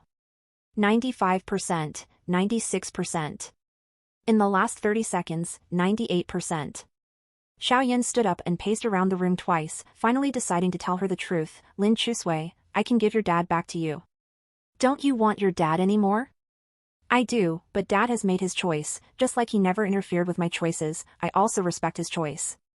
Lin Chusui. Xiaoyan was really anxious now. There's nothing left in my life worth lingering for, but he's different, he still has you. Nothing left worth lingering for? Lin Chusui smiled shallowly. Then let me ask you one last question, Xiaoyan, do you still linger for me? 98%, last 20 seconds. Xiaoyan's mind went blank, only her last words echoed. Do you still linger for me? 99%, last 10 seconds. Xiaoyan's heart suddenly calmed down. He closed his eyes and answered firmly and sincerely, didn't I already give you my answer before? Did you? That day, on the note, you asked me, I only wish your heart be like mine, and the next line was 3, 2, 1. I promise I'll never disappoint, this longing in my heart. 100%. 5 years later. In the summer of Beijing, the temperature was no lower than Nanjing. The blazing sun hung in the sky, and Lin Chusui's clothes were already damp with sweat. At the commendation ceremony for the SWAT team, she received the highest honor medal. All the way from the auditorium to the locker room, her colleagues around congratulated her one after another. After politely returning the greetings, she entered the changing room, took off her uniform, and changed into her casual clothes. Inside her locker door, there was a 2-inch photo of her dad pasted. She placed the medal on the shelf, facing Lin Shuji's photo directly so that he could see it. Discover W stories on no/e/lbin.com. Old Lin, feel proud now. In the future, I will make you even prouder, just wait for it. In the photo, Lin Shuji had benevolent eyebrows and a kind smile, just like he looked in the past. Lin Chusui restrained her gaze, paused for a moment, and said, the boy you chose for me didn't come that day at the airport. It's been 5 years. He is doing very well now. And so am I. She smiled faintly, looking at her dad's black and white ID photo, but we had no fate. Just then, Zhao Xin, her best friend from college who was also her bestie, called, Chu, when will you arrive? Coming soon. Let me put on some makeup first. The commendation ceremony was under the sun and my makeup is all messed up. Haha, congrats girl. I saw in the news yesterday that Officer Lin cracked a major interprovincial manhunt case this time. Okay, just send me the address. I suggest you don't put on makeup. Zhao Xin said sourly. You are coming with me on a blind date. Don't steal all the limelight. No makeup is impossible. Lin Chusui said with a laugh. If you are afraid I would steal your thunder, don't ask me to come along. No, you must come. Otherwise I would be so embarrassed. Zhao Xin quickly added, I quite like his profile. Officer Lin, you've caught so many criminals. Help me see if he has any tendency to domestic violence. I can't guarantee I can tell. Anyway, you must come. After hanging up the phone, Lin Chusui changed into a light and breezy white dress, let down her hair, and then went to the mirror to apply light makeup. She then stood at the roadside to hail a cab. Soon a sedan stopped in front of her. It was her apprentice, Qin Nai. This guy had kept his promise from years ago. He repeated 2 grades in high school and actually got admitted to the same university as her. Then he continued to follow her steps into the police academy. Although he didn't pass the SWAT team's tests, he was now working as an ordinary police officer in the force. Xiao Chu, where are you going? Let me give you a ride. No need, I called a cab already. Cancel it. I'll take you there. If you don't get in, I'll just follow you all the way. Why follow me? There were several cases earlier of rideshare drivers assaulting female passengers. I'm here to protect you. Spare me your chivalry. Lin Chusui said, it's broad daylight now, plus I can protect myself. Get in quick. I've started the car already. Seeing no way out, Lin Chusui got into the car to avoid further hassle. Where to? Lanky restaurant. Oh, that place is posh. What's the occasion, someone treating you to a celebratory meal? No. Lin Chusui didn't even want to entertain him. Blind date. Suddenly, Qin Nai slammed the brakes. Lin Chusui's body jerked forward. Qin Nai, what's wrong with you? What blind date? Qin Nai turned back and asked anxiously, I've been here all this time. Lin Chusui checked the time. If you hold me up any longer, I'm getting off. Qin Nai couldn't persuade her otherwise. He restarted the engine impatiently, muttering, Lin Chusui, you are heartless. Don't pin labels on me groundlessly. I made it very clear to you long ago. I was your first love. Statistically speaking, first loves rarely work out. Don't you have any lingering feelings at all? None. Lin Chusui said coldly, later I fell for someone else. Fine, you fell for someone else. I thought you just couldn't forget that someone else. It's okay, I can wait. Qin Nai looked at the girl's reflection in the rearview mirror. Now you suddenly want to go on a blind date. What's the meaning of this? I forgot about him long ago. Lin Chusui shifted her gaze out the window, watching the scenery zip past. I can't even remember what that someone else looked like. The sedan stopped at the entrance of Lanky Restaurant. When she got out of the car, Qin Nai grabbed her wrist. Let me make this clear first. The quality of blind date partners is dodgy in general. I strongly advise you to consider your apprentice. And I strongly advise my apprentice to give up. Lin Chusui said, then closed the car door. Qin Nai had been chasing after her these years, from Nanqing to Beijing. He passed the police academy's harsh tests and had always been by her side. Lin Chusui was not heartless. She was truly touched. But if she agreed to be with him out of gratitude, it would be irresponsible to both him and herself. Lin Chusui walked into Lanky Restaurant and sat at the agreed window-side table. Lanky Restaurant was one of the top restaurants in Beijing, known for its Suzhou cuisine. Many businessmen liked coming here to discuss deals. Lin Chusui sat down and waited patiently. In the Nanqing No. 1 middle school bell group chat, Liu Tianbai sent a notice about an upcoming high school reunion, asking if everyone was available to participate. The reunion had been held every 2 years over the years. As long as Lin Chusui was free, she would basically attend. That someone else had never shown up even once. Wanting to reconnect with old friends after many years, Lin Chusui simply replied, I'll register. Soon, a man in a suit walked over to Lin Chusui's table. He seemed nervous as he asked tremulously, Excuse me, are you Miss Zhao Xin? Lin Chusui looked up. Seeing her demure and beautiful face, light flashed in the man's eyes instantly. No, I'm Zhao Xin's friend. I came with her. Oh. Sun Ruichen nodded repeatedly.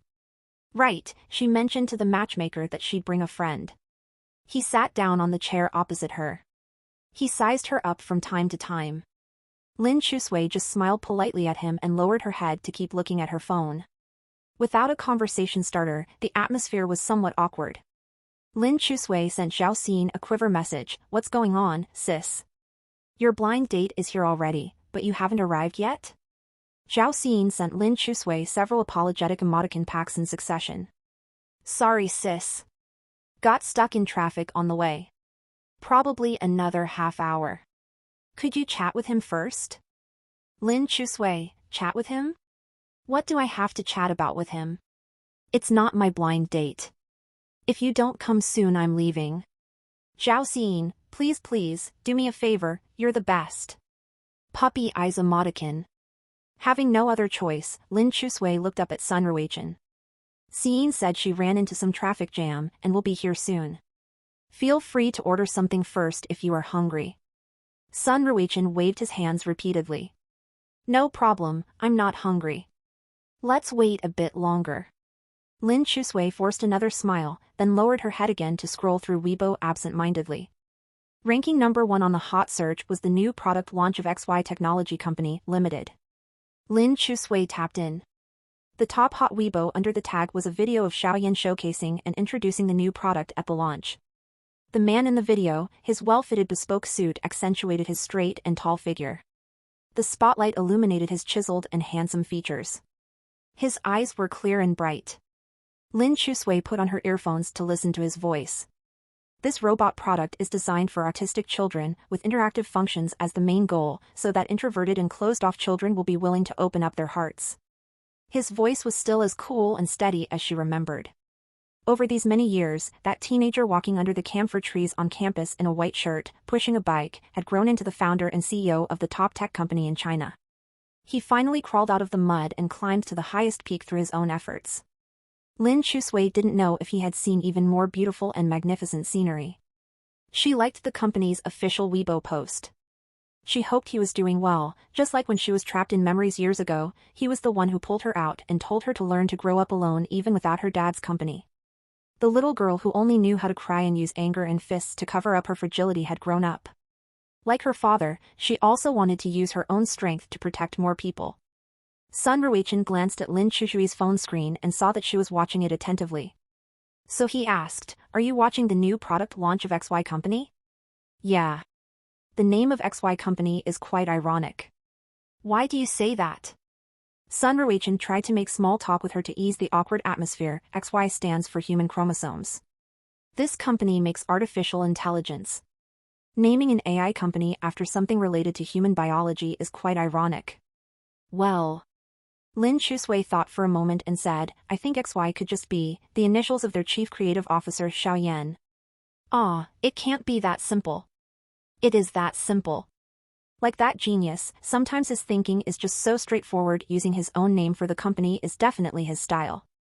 He didn't think too deeply about human chromosomes, biology and AI at all. At that moment, a businessman in a suit walked into the Blue Creek restaurant. The restaurant manager personally welcomed him. "Mr. Xiao, your private dining room is on the 3rd floor. Please come with me, Mr. Liu and the others have been waiting for some time." Xiao Yan didn't say much and followed him through the VIP-only passage to the VIP private room on the 3rd floor. But when he passed the spiral staircase at the corner, he caught sight of Lin Chusui by the window. He suddenly stopped in his tracks. The girl was wearing a white dress, slender figure, elegant temperament. Sunlight streamed through the floor-to-ceiling windows enveloping her. Her features were bright and beautiful, temperament gentle. She looked nothing like the girl in the police promotional video he saw in the car just now, the one who could take down 3 or 5 thugs in a minute. No matter what she looked like now, she was no longer the girl in his memories. Time flows by, the girl he loved had changed so much. Xiao Yan's memories went back to that day at the airport, 5:14 p.m. She had looked back one last time searching for him but didn't see him. How disappointed and helpless she looked. In fact, he was there, hiding behind a pillar, gazing longingly at her. Watching her reluctantly bid farewell to her family, walking into the departure hall and then wiping away tears with her sleeve.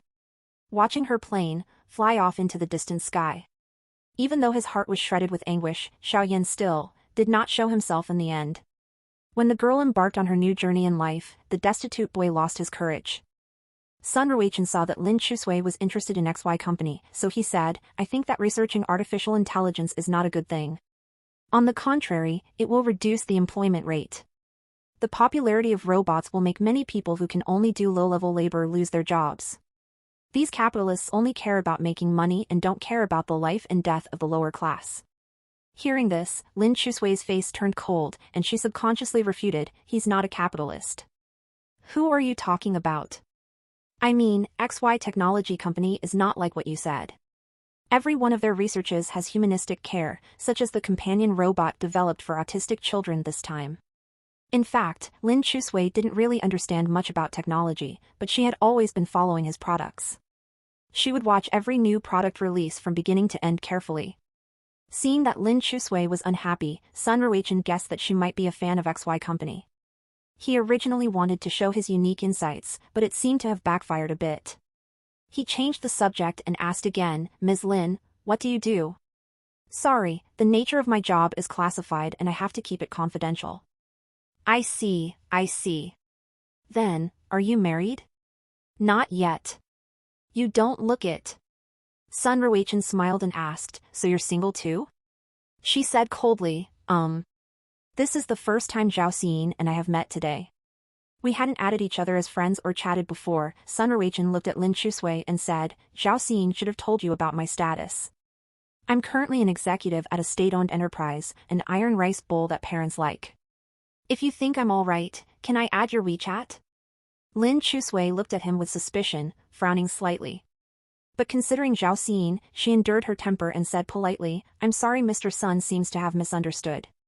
My girlfriend has never introduced anyone to me. She was just too shy to come alone. Of course, it was presumptuous of me. But I do sincerely want to get to know you. You have no integrity." Just as Lin Chusui was about to lose her temper and scold him, she glanced up and saw a slender figure among the men in suits who had just entered the door. Her breath hitched. Although she had seen him countless times in videos, this was still the first time they met in person. Lin Chusui remembered the last time they said goodbye. Xiao Yan had hugged her very tightly, as if wanting to crush her and press her into his body. Lin Chusui lowered her head to drink tea, diverting her eyes elsewhere, hoping he hadn't seen her and would leave quickly. The deep infatuation from their youth, after time had passed, meeting again would only increase the sadness. It's better not to see each other. She wasn't sure if Xiao Yan had seen her. From the corner of her eye, she saw him and those men walk towards the elevator. Just as Lin Chusui was about to breathe a sigh of relief, Xiao Yan suddenly strode towards her as if he had made up his mind. Everyone looked at each other in bewilderment, including Lin Chusui. She stared at him in a daze. His dark and deep gaze was like an abyss that sucked her in, leaving her nowhere to escape. Xiao Yan walked straight over and asked, "Can I sit here?" Before Lin Chusui could speak, Sun Ruichen sized him up and said hesitantly, "May I ask who you are?" "Her boyfriend." "Ah," but she said.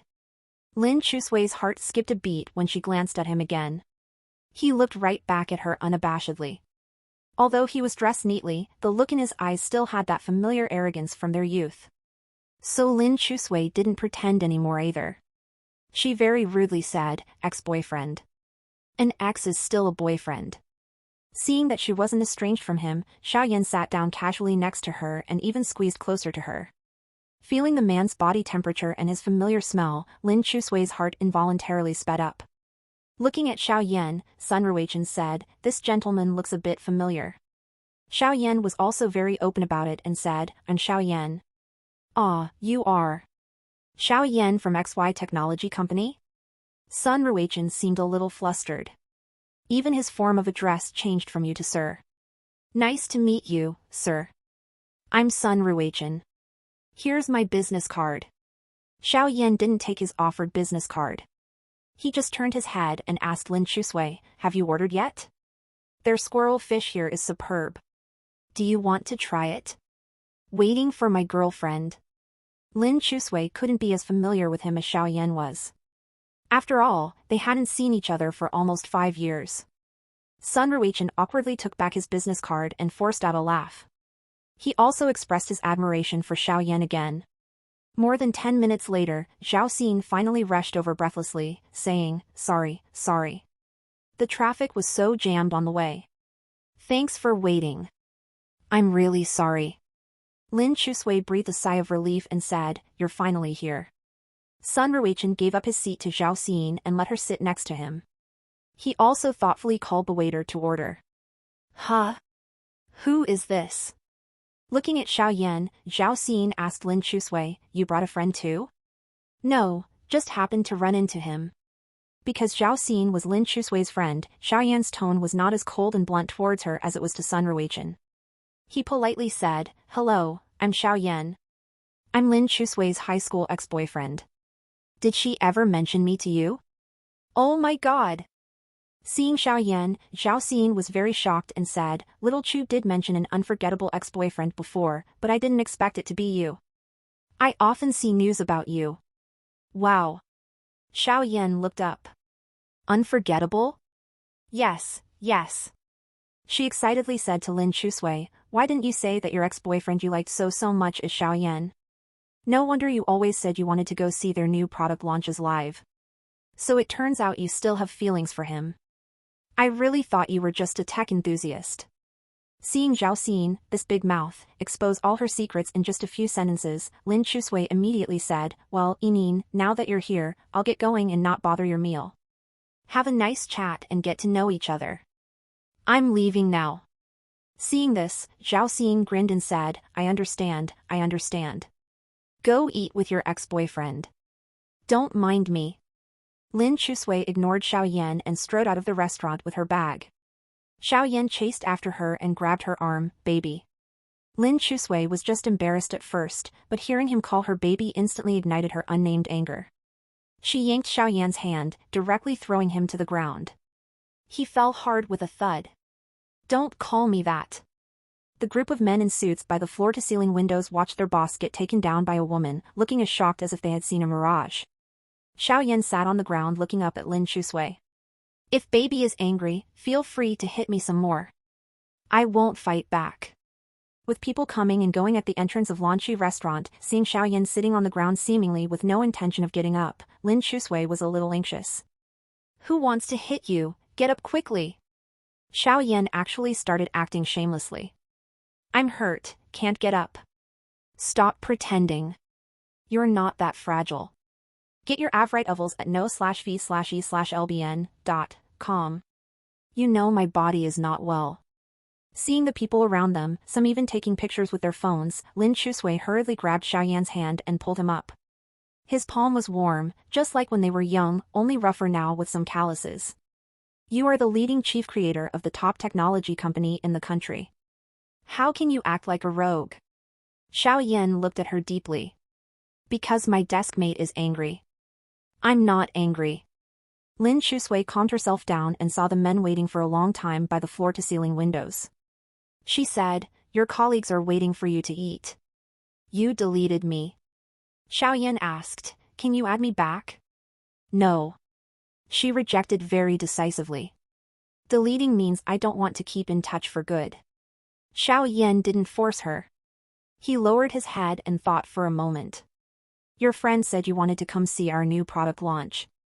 I can arrange that on my end. No way. Lin Chusui denied evasively, I'm not interested in your press conference at all. I'm just killing time out of boredom. It's the same old story from years ago. My attitude towards Chinai at that time is the same as my attitude towards you now. Lin Chusui never eats the grass where she's grazed before. Xiao Yan's expression was visibly somewhat disappointed. His gaze was fixed on her and he couldn't take it back. All his emotional control failed at this moment. He walked up to her and slowly reached out, wanting to touch her cheek. Lin Chusui dodged a little, but she didn't hit him again. Not hitting him meant acquiescing. Xiao Yan's fingertips gently stroked her cheek, caressing it a little. The rough fingertips brushing across the tender skin sent shivers up Lin Chusui's spine. Her heart was trembling. That day when he didn't come, when she got on the plane, Lin Chusui cried miserably all the way. The more she liked him, the more reluctant she was, and the sadder she felt. She pushed his hand away. The squirrel fish and conger eel in this restaurant are really delicious. Xiao Yan lowered his head, seeming to try to act pitiful. Really delicious. So? I want to treat you to a meal. Lin Chusui shook her head. Xiao Yan, that day at the airport, I waited for you for a long time, but you didn't come. You gave up on me first. I came, Xiao Yan interrupted her. That day at the airport, I wanted to buy you a pillow so you'd be more comfortable on the plane. Lin Chusui's breathing tightened. She looked at him incredulously. Things at the airport are expensive. I browsed around in the store and bought a 689 yuan latex neck pillow. When I went to check out, I didn't have enough money in my wallet. I scraped together all the loose change I had for a long time, but it still wasn't enough. Many people were watching me. I actually felt quite inferior. Xiao Yan's mouth corners twisted bitterly. Without Mr. Lin's support, how could I have the courage to be your boyfriend? That night, Lin Chusui was soaking in the bathtub and talking to Zhao Xin on the phone. Zhao Xin vented wildly to her, I'm not going on blind dates anymore. What the hell was that? What happened? That guy, he looked quite young but talked in an oily, sleazy way. Lin Chusui was just glad Zhao Xin's eyes weren't blind. Did he say anything offensive to you? No, not really, but the conversation was just awful. He kept bragging about how great he was, as if I was so lucky to meet him. The more one lacks something, the more one tries to pretend they have it. He must be very insecure deep down. You're right. That's exactly it, it's in his bones to be so insecure. After venting to Lin Chusui for a while, Zhao Xin finally hung up. Lin Chusui sat in the cooling water of the tub, thinking about Xiao Yan. Did that boy who always stood above the clouds, out of reach, ever feel insecure too? Lin Chusui would not easily trust him again. She knew this man had a deep and complex mindset. She had witnessed it before in their youth. Back then it was so easy for him to make her fall in love, and just as easy for him to change his heart. She had to be 100% on guard around Xiaoyan. Lin Chusui got out of the tub and changed into a soft, fluffy negligee. She lay on the pink, plush bed, ready to watch dramas and sleep. Although her daily work was hardcore police missions, Lin Chusui still maintained her girlish heart. Her room was soft, fragrant and fluffy too. Just as Lin Chusui was dozing off, the phone rang. Her first reaction was work, so she shook off her sleepiness and picked up the phone to check. Xiaoyan. He had not changed his number. And although she had deleted him from her contacts, she had never deleted his number either. Nor had he tried to contact her all these years. Lin Chusui hesitated, wanting to just hang up. But on second thought, that seemed a bit cowardly. A top cop like her, afraid to even answer her ex's call? How embarrassing. She picked up, sounding displeased, "Mr. Xiao, it's very late now." On the other end, Xiaoyan's voice was somewhat blurred, as if drunk. "I'm lost. If you're lost, call the emergency hotline, not your ex-girlfriend." "I did call the emergency number." "Let me transfer you to the on-duty colleague then, wait a moment." "Dear." Xiaoyan pleaded, "The driver's wife went into labor so he left me on the roadside." "You must be joking, Mr. Xiao." "Really, I'm a little scared." Xiaoyan's tipsy voice continued, "Some punks have been following me. They must be eyeing my big gold chain, wanting to rob me. I'm in danger." Lin Chusui. "Dear, can you come get me?" Although knowing he was making up nonsense, Lin Chusui still asked for the location. She then put on a coat and drove out. Xiaoyan was supposed to be dining at Blue Creek Restaurant, but his location showed he had wandered into the bar street instead. There were indeed some aimless punks around the bar street. Though security had improved in recent years, drunken brawls still occurred from time to time. Lin Chusui found Xiaoyan sitting on the short brick wall outside a quiet bar. Beside him was a tall cocktail glass with red wine. His shirt buttons were undone at the collar, exposing beautiful collarbones. Lounging lazily, his smile was like a seductive ghost from the Yellow Springs. "Dear." Looking around warily, Lin Chusui asked, "Who's following you?" "Them." Xiaoyan pointed at a few stray cats playing by the wall. "They've been stalking me, so fierce." Slightly angry, Lin Chusui said, "Is this a joke to you, Mr. Xiao?" "No joke, I really am scared." Knowing his usual antics, she casually asked, "Where's your big gold chain then?" Xiaoyan rolled up his sleeves, revealing a fair wrist with a black rubber band, looking quite worn. "This is my big gold chain. That's just a shabby hair tie. Visit novilbin.c/m for the L-test updates." Xiaoyan took off the rubber band and flicked it lightly with his fingertips. "This is the most valuable thing on my body." Seeing his illogical rambling, Lin Chusui asked, "How much did you actually drink?" "Not a lot, I have low tolerance." "Can you help me down from here?" "Climb down yourself." "I'm afraid of heights." "Then why did you climb so high?" Lin Chusui walked over to him and leaned against the wall, looking up at him. "Mr. Know-it-all, standing so high all these years, have you seen more beautiful scenery?" "I have." Staring at the deep night sky, Xiaoyan said, "The view up high is beautiful, but it can never fill the most important void in my heart." You went sightseeing, leaving that most important piece midway, not bringing her along. Now satisfied with the scenery, you look back and remember her. "Xiaoyan, there is no such thing as having your cake and eating it too. Can you forgive me?" Xiaoyan looked at her pleadingly. "I can't." Holding back heartache, Lin Chusui turned to leave. "I really am afraid of heights. Hold my hand down and I won't stop you from leaving." In the cool night breeze, Xiaoyan reached out to her. Lin Chusui sighed. Always going soft for him, always helpless. She turned back and took his hand, helping him jump off the short wall. "Keep pretending then." He wasn't that delicate. He used to pretend pitiful in front of her too. After landing steadily, Xiaoyan didn't let go. Instead he pulled her forcefully into his arms, pressing her against the wall and covering her mouth in a deep kiss. Lin Chusui was shocked and immediately turned her face away. His kiss landed on her cheek. Unbothered, Xiaoyan fervently kissed her face, with some passionate desire and overflowing longing. Xiaoyan.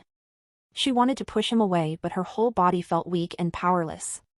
Her hands on his chest were limp too. He had indeed been drinking, his breath tinged with the faint smell of alcohol. But mixed with his own scent, it wasn't unpleasant. Lin Chusui's heart was in turmoil. The pounding of her youth surged forth again, sweeping away all reason. She still loved this man. Or rather, she had never stopped loving him. Xiaoyan still didn't stop. He whispered in her ear, his breath warm, "Dear, if you don't hit me, I'm really going to kiss you." "You wouldn't dare." His lips then moved to her cherry blossom lips, pausing for 2 seconds as if to give her time to resist. Yet she didn't move, even though she could easily overpower him. Xiaoyan's mouth curved into a faint smile as he firmly pressed his warm lips onto hers, completely submerging her world. Strictly speaking, this was the couple's first real kiss. In high school they had clumsily nibbled each other's lips. But this kiss belonged to mature man and woman, full of strong sensual desire. It was deep, and full of emotion. Xiaoyan poured all his longing into it. Each touch and entanglement sent her heart trembling long afterwards. She finally surrendered, closing her eyes and letting him indulge wildly. The fiery kiss of unknown duration, tinged with the faint alcohol, left her dizzy and intoxicated. Xiaoyan finally stopped, gazing at the shy blush on the girl's face. Her moist pink lips were extremely tempting. Calming down, Xiaoyan was still a little apprehensive, but he kept her circled in his embrace, not letting go. "Can't really call it forced when you didn't resist, right? What do you think?" "I gave you time to react, so I don't think so." Lin Chusui finally pushed him away, explaining. Getting momentarily entranced by a charming ex doesn't mean anything. She was being open-minded about it. But Xiaoyan seemed emboldened, clinging to her persistently and holding her hand. "Since you don't mind backsliding with charming me, I don't mind letting you enjoy it a few more times." Lin Chusui turned back and looked at him sternly. "I didn't agree to get back together." "Don't be so shameless. You're Mr. Xiao now. The founder and chief of tech giant XY Corp and head of the board of directors." He was considered one of the most promising young talents in the field, with a social media following rivaling celebrities. Lin Chusui thought he would be a little more mature and aloof, however.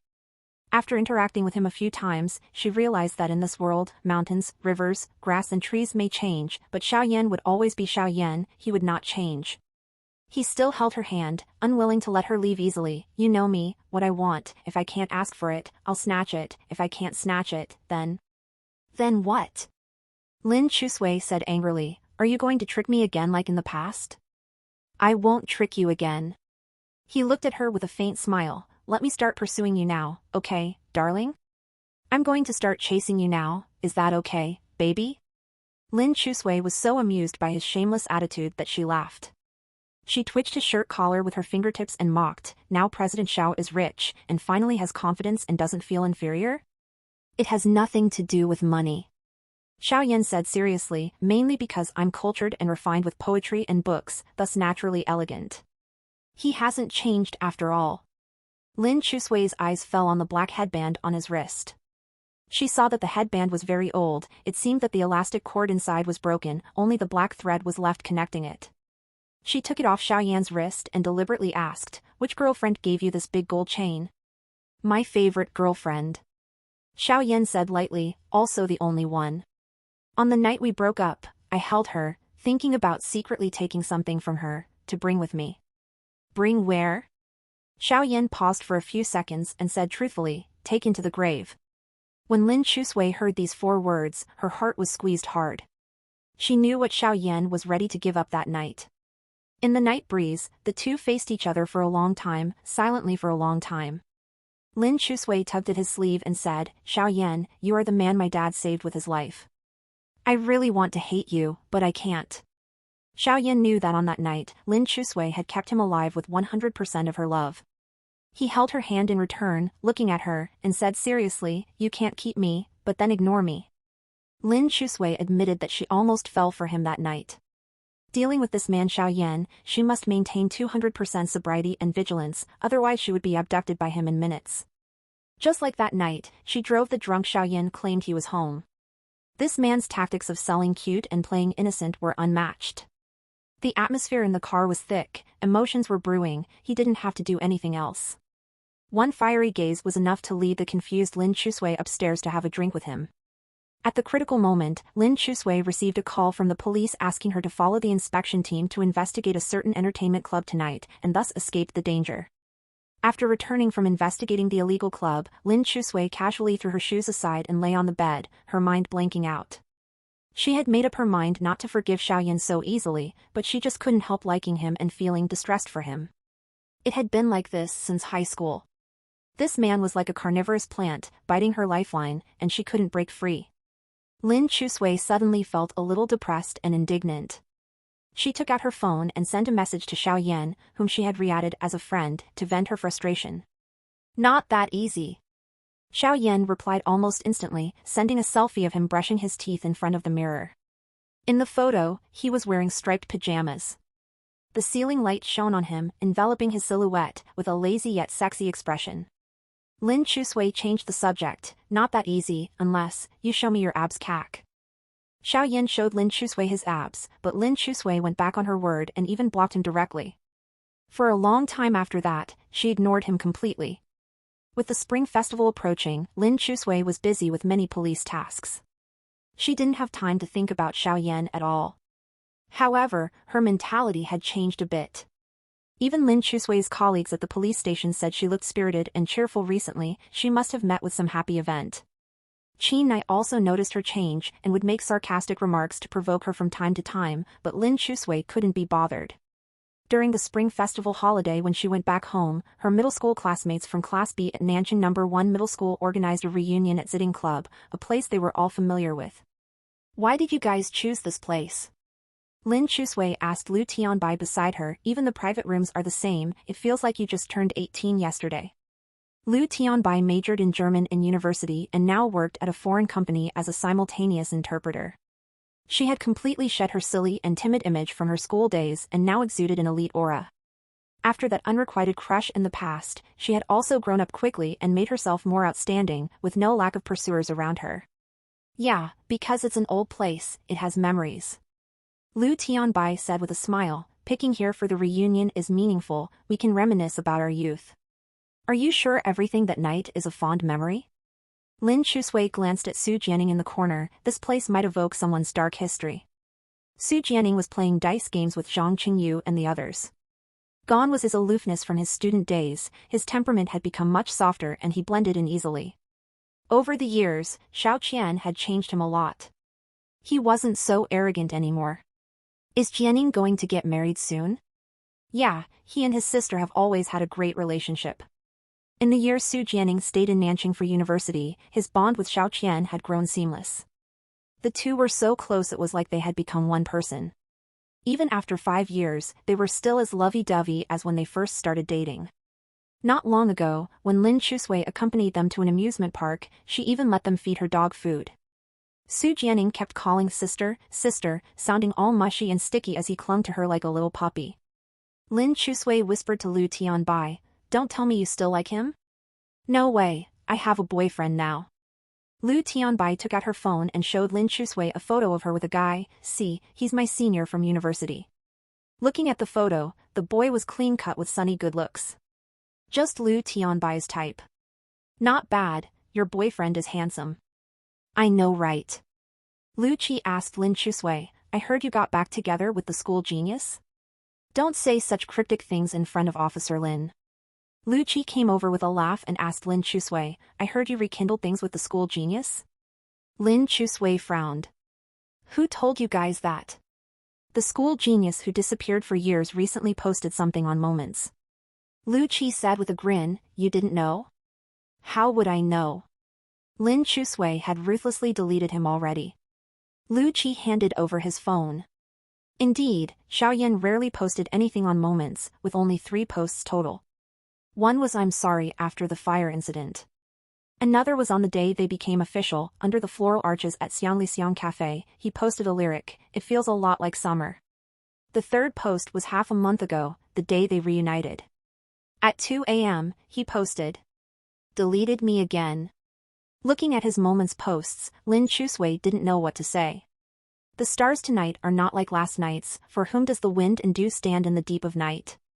Lu Chi clicked his tongue and lamented, the school genius posting melancholic literature on moments at 2 a.m. makes you wonder who he's sleepless for, huh? Lin Chusui didn't want to respond, she put down her phone to calm herself. These 3 moments posts spanned his entire youth, and each seemed to be related to her. She knew Xiaoyan loved her a lot. She loved him deeply too. Their feelings for each other far surpassed ordinary couples. Their bond transcended life and death, containing the love of kin. But after he disappeared for so many years without a trace, it still left Lin Chusui full of lingering doubts. These 5 years were really hard to let go. Soon, a uniformed man came into the private room with a smile and said, lively bunch here, just a routine inspection to check for illegal gatherings or drugs. Everyone looked at each other, then towards Lin Chusui. Seeing the person was Qin Nai, Lin Chusui was a bit speechless. On her day off, Qin Nai had asked about her plans for the holidays. Lin Chusui casually mentioned a class reunion, she didn't expect him to actually tag along. Qin Nai, you're that free? I'm very busy. Qin Nai scanned the room, and upon seeing no one he disliked, finally felt assured. Coming here to inspect is just routine. You're just an intern, what routine inspections? Qin Nai was exposed, he couldn't keep up pretenses, so he went to sit next to Lin Chusui. I was just afraid teacher Lin would get tricked again. That's none of your business. Seeing Xiaoyan wasn't here, Qin Nai also felt relieved. He sat for a bit before leaving. All right, nothing wrong with the inspection. You guys keep eating and drinking, I'm gone. But just as he reached the elevator hall, the elevator doors slowly opened, and the man who brushed past him instantly made his scalp tingle. Xiaoyan wore a casual shirt. His tall and slender figure especially stood out under the ceiling lights, and his fair skin seemed to glow. Over the years, Qin Nai would often see videos and photos of him online. His facial features didn't photograph well, but he still amassed a large number of fans for his looks online. The real-life Xiaoyan was much more handsome than his online persona. Stop right there. Qin Nai called out to him. Xiaoyan ignored him completely and walked right by. I told you to stop, are you deaf? Qin Nai caught up and grabbed Xiaoyan's arm. Can't hear me? Only then did Xiaoyan stop and calmly glance at him. What is it? You still remember me, right? Why should I remember you? Qin Nai's expression darkened. As always, the way he spoke really pissed people off. I'm Qin Nai, he said through gritted teeth. I'm Lin Chusui's boyfriend. Only then did Xiaoyan look straight at him and size him up for a bit, before seeming to recognize him. Oh, it's you. What are you doing here? Do I need to tell you? Qin Nai walked right up to Xiaoyan and twisted his arm back, intending to subdue him with some recently learned grappling moves. But unexpectedly, Xiaoyan's skills were superior. He not only dodged, but got behind Qin Nai and easily pressed him against the wall. Xiaoyan, in the 5 years you abandoned Chusui, I was with her. What right do you have to compete with me? When she was injured, I accompanied her. When her aunt had stomach pains, I went to her house to care for her. When she ate hot pot alone, I shamelessly chased after her. Qin Nai ground his teeth and said indignantly, why should I hand her over to you just because you came back? His words made Xiaoyan falter slightly. Seizing the opening, Qin Nai reversed their positions and threw a fierce punch at Xiaoyan.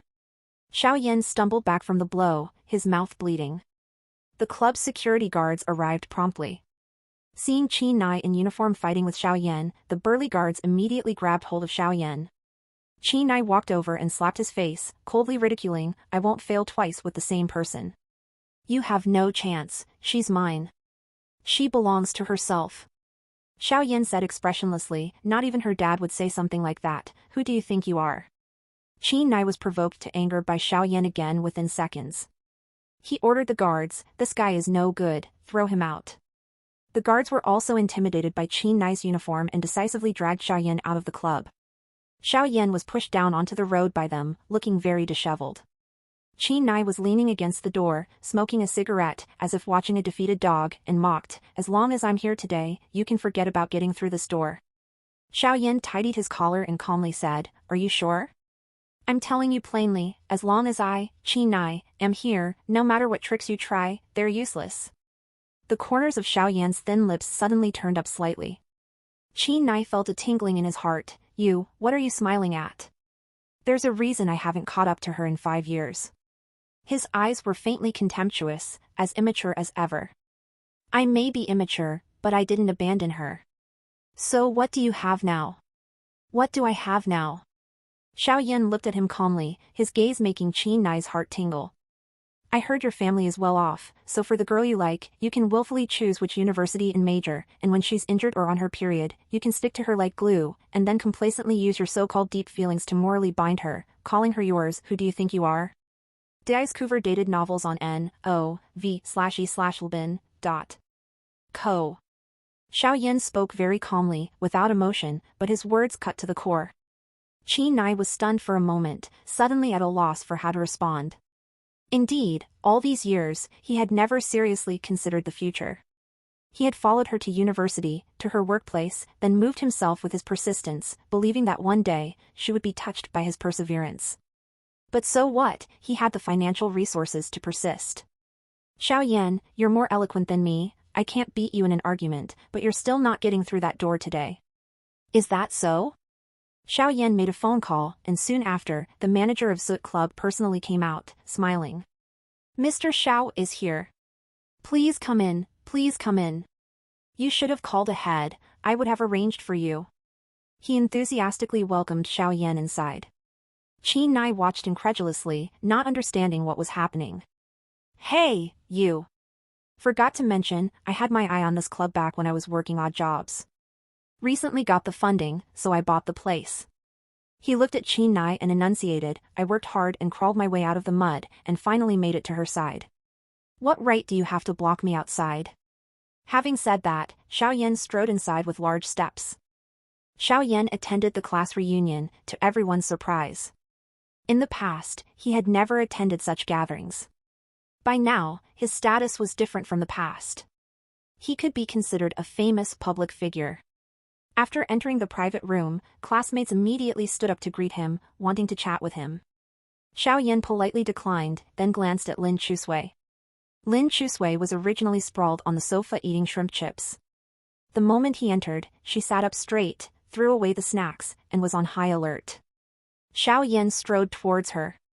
Lin Chusui immediately got up and sat between Lu Qi and Lu Tianbai, using the twin siblings as her left and right guards. Xiao Yan hesitated for a moment, then sat down next to Su Jianing in the corner. Su Jianing was annoyed that Xiao Yan had abandoned his sister for many years. Naturally, he didn't give a good expression, saying coldly, Why did you come? Why can't I come? Mr. Xiao is a busy man. Su Jianing sneered, Your career is important. There's no need to attend something as trivial as a class reunion personally. Just send an assistant to settle the bill for us. Xiao Yan knew he was standing up for Lin Chusui, so he didn't argue and just said, with my brother-in-law here, who needs me to settle bills? The two words brother-in-law softened Su Jianing's icy expression slightly.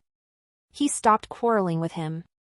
Lin Chusui asked Lu Tianbai in a low voice, did Xiao Yan sign up for the reunion too?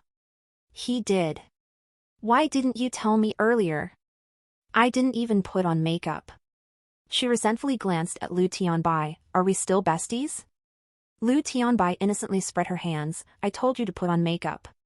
You were the one who felt that us old classmates weren't worthy of your makeup and hair washing. Lin Chusui. Lu Tianbai went on, he booked this place at Sitting Clubhouse for tonight, so he's paying for all our expenses too. Why should he pay? You're just taking advantage of him. Everyone earns their money through hard work. Lin Chusui was slightly dissatisfied. Oh, so you're standing up for him already? I'm just upholding justice and principles. Keep pretending. Xiao Yan glanced at Lu Qi. Lu Qi understood and immediately stood up, everyone, it's pretty boring just sitting here. Why don't we play a game? What game? Raise your hand if you're still single. The crowd looked at each other. 3 to 5 people raised their hands. Lin Chusui also raised her hand without hesitation. Glancing at her, Xiao Yan also raised his hand. Lu Qi walked to the coffee table and took out a deck of cards. After shuffling them, he said, since this is our class reunion, of course we should matchmake. Anyone who draws the same card will be a one-night couple tonight. How about it? Lin Chusui immediately put her hand down. What a lame game. Boring. Good idea. Come on, this is fun. The classmates around seemed very excited. Lu Qi glanced at the few pretty girls in the corner. They also seemed willing to participate. No way. Would they really agree to be one-night couples with the loser guys in class? But soon, Lin Chusui noticed their meaningful glances at Xiaoyan. She realized that he was still single. Instantly, Lin Chusui was unhappy. After shuffling the cards, Lu Qi asked her, Chubs, are you playing or not with the way you keep raising and lowering your hand? A silly game like this, of course I. She hesitated and glanced at Xiaoyan. In the dim lights of the private room, the top few buttons of his shirt were already completely undone, revealing his smooth, beautiful collarbone. Head lowered, chatting with people around him, the corners of his lips curled in an unruffled smile. The girls around were practically drooling. Lin Chusui steeled herself and said, of course I'm playing. Who isn't still single? Then let's start. Lu Qi shuffled the cards and dealt them out one by one. There were 17 to 18 classmates participating. At least one pair should draw the same card. Everyone looked at their cards nervously. Lin Chusui glanced at Lu Tianbai. Hers was a 9 of diamonds. Now, report your cards. King of spades, 5 of hearts, 2 of clubs. It was Xiaoyan's turn. He lightly placed his card on the table with his slender fingers. Everyone curiously looked over. Jack of spades. The girls let out disappointed sounds, throwing down their cards. Only Lin Chusui stared at the Jack of hearts in her hand, a little stunned. What a coincidence! She immediately glared at Lu Qi, suspecting he had rigged it on purpose. Lu Qi put on an innocent, pure expression. Yo, don't tell me you drew the same card as the school genius? Lin Chusui's mouth twitched.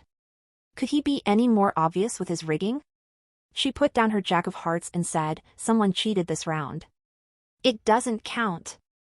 Who cheated? You did. Lin Chusui said to Lu Qi, don't think I don't know who you're trying to curry favor from.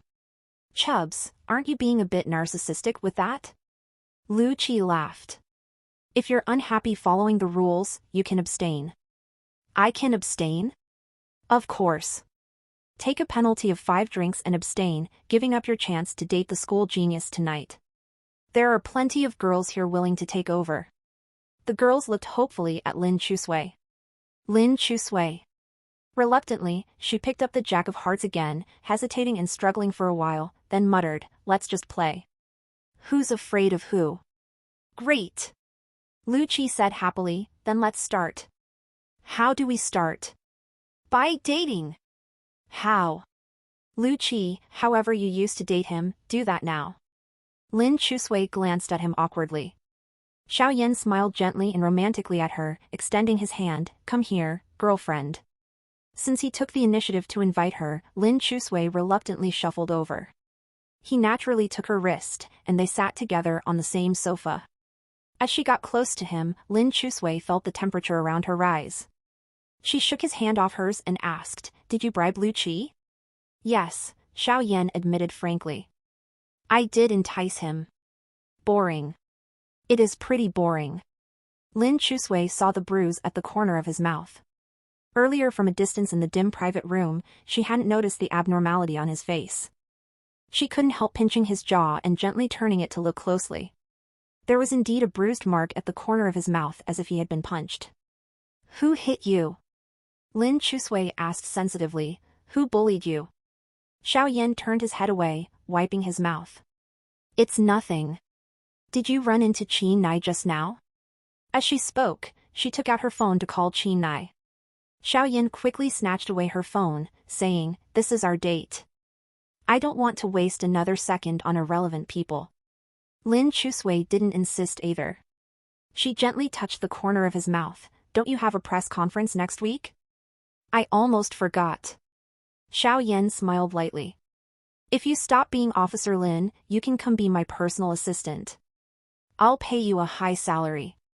Lin Chusui also relaxed, joking, "How high a salary will you pay me, Mr. Xiao?" "All of my salary and stock bonuses." "Enough?" "Not interested." Wealthy, arrogant capitalist. After working so hard for so many years, it seems, all that's left is being wealthy and arrogant. Xiao Yan said helplessly, "Pretty pathetic." "Mr. Xiao, can you stop being so falsely modest?" Lin Chusui said disdainfully, "You're the most promising founder and CEO of the top tech company in China. So young yet ranked on the youth rich list. Your failure is what the likes of Lu Qi and Shin Qi can only dream of." 5DDEU UPTS on NO/V/E/LN.com. "What about you then?" "Me what? How do you feel about me?" Xiao Yan looked at her and asked sincerely. Lin Chusui lowered her head to think, then answered honestly, "In the past, I always wanted to work hard to catch up to you, stand by your side. But over the years, I watched your back gradually move farther and farther away, until you disappeared completely. Just disappeared. Vanished utterly, never to be seen again." That night, under the dim light, taking this opportunity in the haze of light alcohol, Lin Chusui simply said everything that was pressing on her heart. "I tried so hard to catch up with you, but you still left, not wanting me." "I didn't." Xiao Yan felt choked up, his voice sank low, a little hoarse. "You know I never didn't want you. He just wanted to improve himself a little." "What if I don't wait for you and get with someone else?" "Then I'll wait for you," Xiao Yan said firmly. "Wait until you break up." "What if I don't break up?" "Then I'll wait for your divorce." "What if I never get a divorce?" Xiao Yan thought for a moment, "Then I'll wait for him to die." With his serious expression, he seemed quite determined. Lin Chusui didn't want to continue this topic. She examined the cracked skin at the corner of his mouth again and said, "Go to the pharmacy and apply some medicine. If people find out you got into a fight at the press conference, it will affect the company's image." "As you wish, girlfriend. Don't call me that randomly." Lin Chusui pulled him away. Xiao Yan obediently followed her, seeming somewhat henpecked. Behind them, Lu Qi called out, "Where are you two going?" Lin Chusui looked back. "Aren't we supposed to be a one-night couple? Is it okay to be alone?" "It's okay, it's okay." Since Lu Qi already got benefits from Xiao Yan, he naturally had to fulfill the task perfectly. So he said, "But you have to livestream on your phone." "Who's gonna livestream for you?" Just as Lin Chusui was about to refuse, Xiao Yan readily agreed, "Sure." After leaving the shooting club, the night sky seemed to be sprinkling with rain stars. The streets were wet with neon lights reflecting on the sides. Lin Chusui pulled Xiao Yan into a pharmacy and bought some bruise relief ointment. She gently applied it to the corner of his mouth. "Don't move." "Okay." Xiao Yan was originally fiddling with the livestream video on his phone. At her words, he obediently stopped moving and gazed attentively at the girl in front of him. Her features were actually quite gentle. Only her eyes contained a dashing spirit, which was probably related to her personality. What Xiao Yan first fell in love with her was this unyielding spirit in her bones. It made him feel especially secure. "My dear." She carefully applied medicine to him, her breath gently caressing his face. "Let's get married. I already bought us a place in a good school district." Lin Chusui slapped him as she applied the medicine, stopping just 2 centimeters from his face, before gently patting once. "Genius, what's wrong with you?" "I'm serious." Seeing the sincerity and determination in his eyes, Lin Chusui suddenly remembered when they first started dating at 18. Xiao Yan seemed to have already been thinking about school district houses back then. She knew he had strange thought processes, so she didn't bother with him. She casually taped a band-aid on him, then walked out the pharmacy door. "Where to next for our date, genius?" The nickname Genius made Xiao Yan feel especially intimate. His expression relaxed a lot as he held Lin Chusui's hand. She let him hold her hand as they crossed the busy streets and traffic lights, arriving at the small park where they had their first date. The red wall in the park seemed to have some cracked and peeling paint. The surrounding streetlights were off, gloomy, with only some distant lights shining over, outlining his silhouette. "Xiao Yan, what are we doing here?" "I promised I'd take photos of you here when the acacia flowers bloomed." Lin Chusui remembered the night before leaving for college, the last time she saw her dad. It felt like a dream. Lin Chusui felt a cool frost on her face. Looking up, she saw snowflakes floating down from the deep blue night sky. It's winter now, Lin Chusui said. There are no acacia flowers in winter. Look, it's even snowing. Xiao Yan looked up. Indeed, crystalline snowflakes were falling, melting on his skin. It's late, let's go back, Lin Chusui said, then turned away from him. We can come see again in the summer, if we have the chance. My dear, it's been 5 years. I don't want to wait anymore. When we wanted to take pictures, there were no flowers. When there were flowers, we were apart.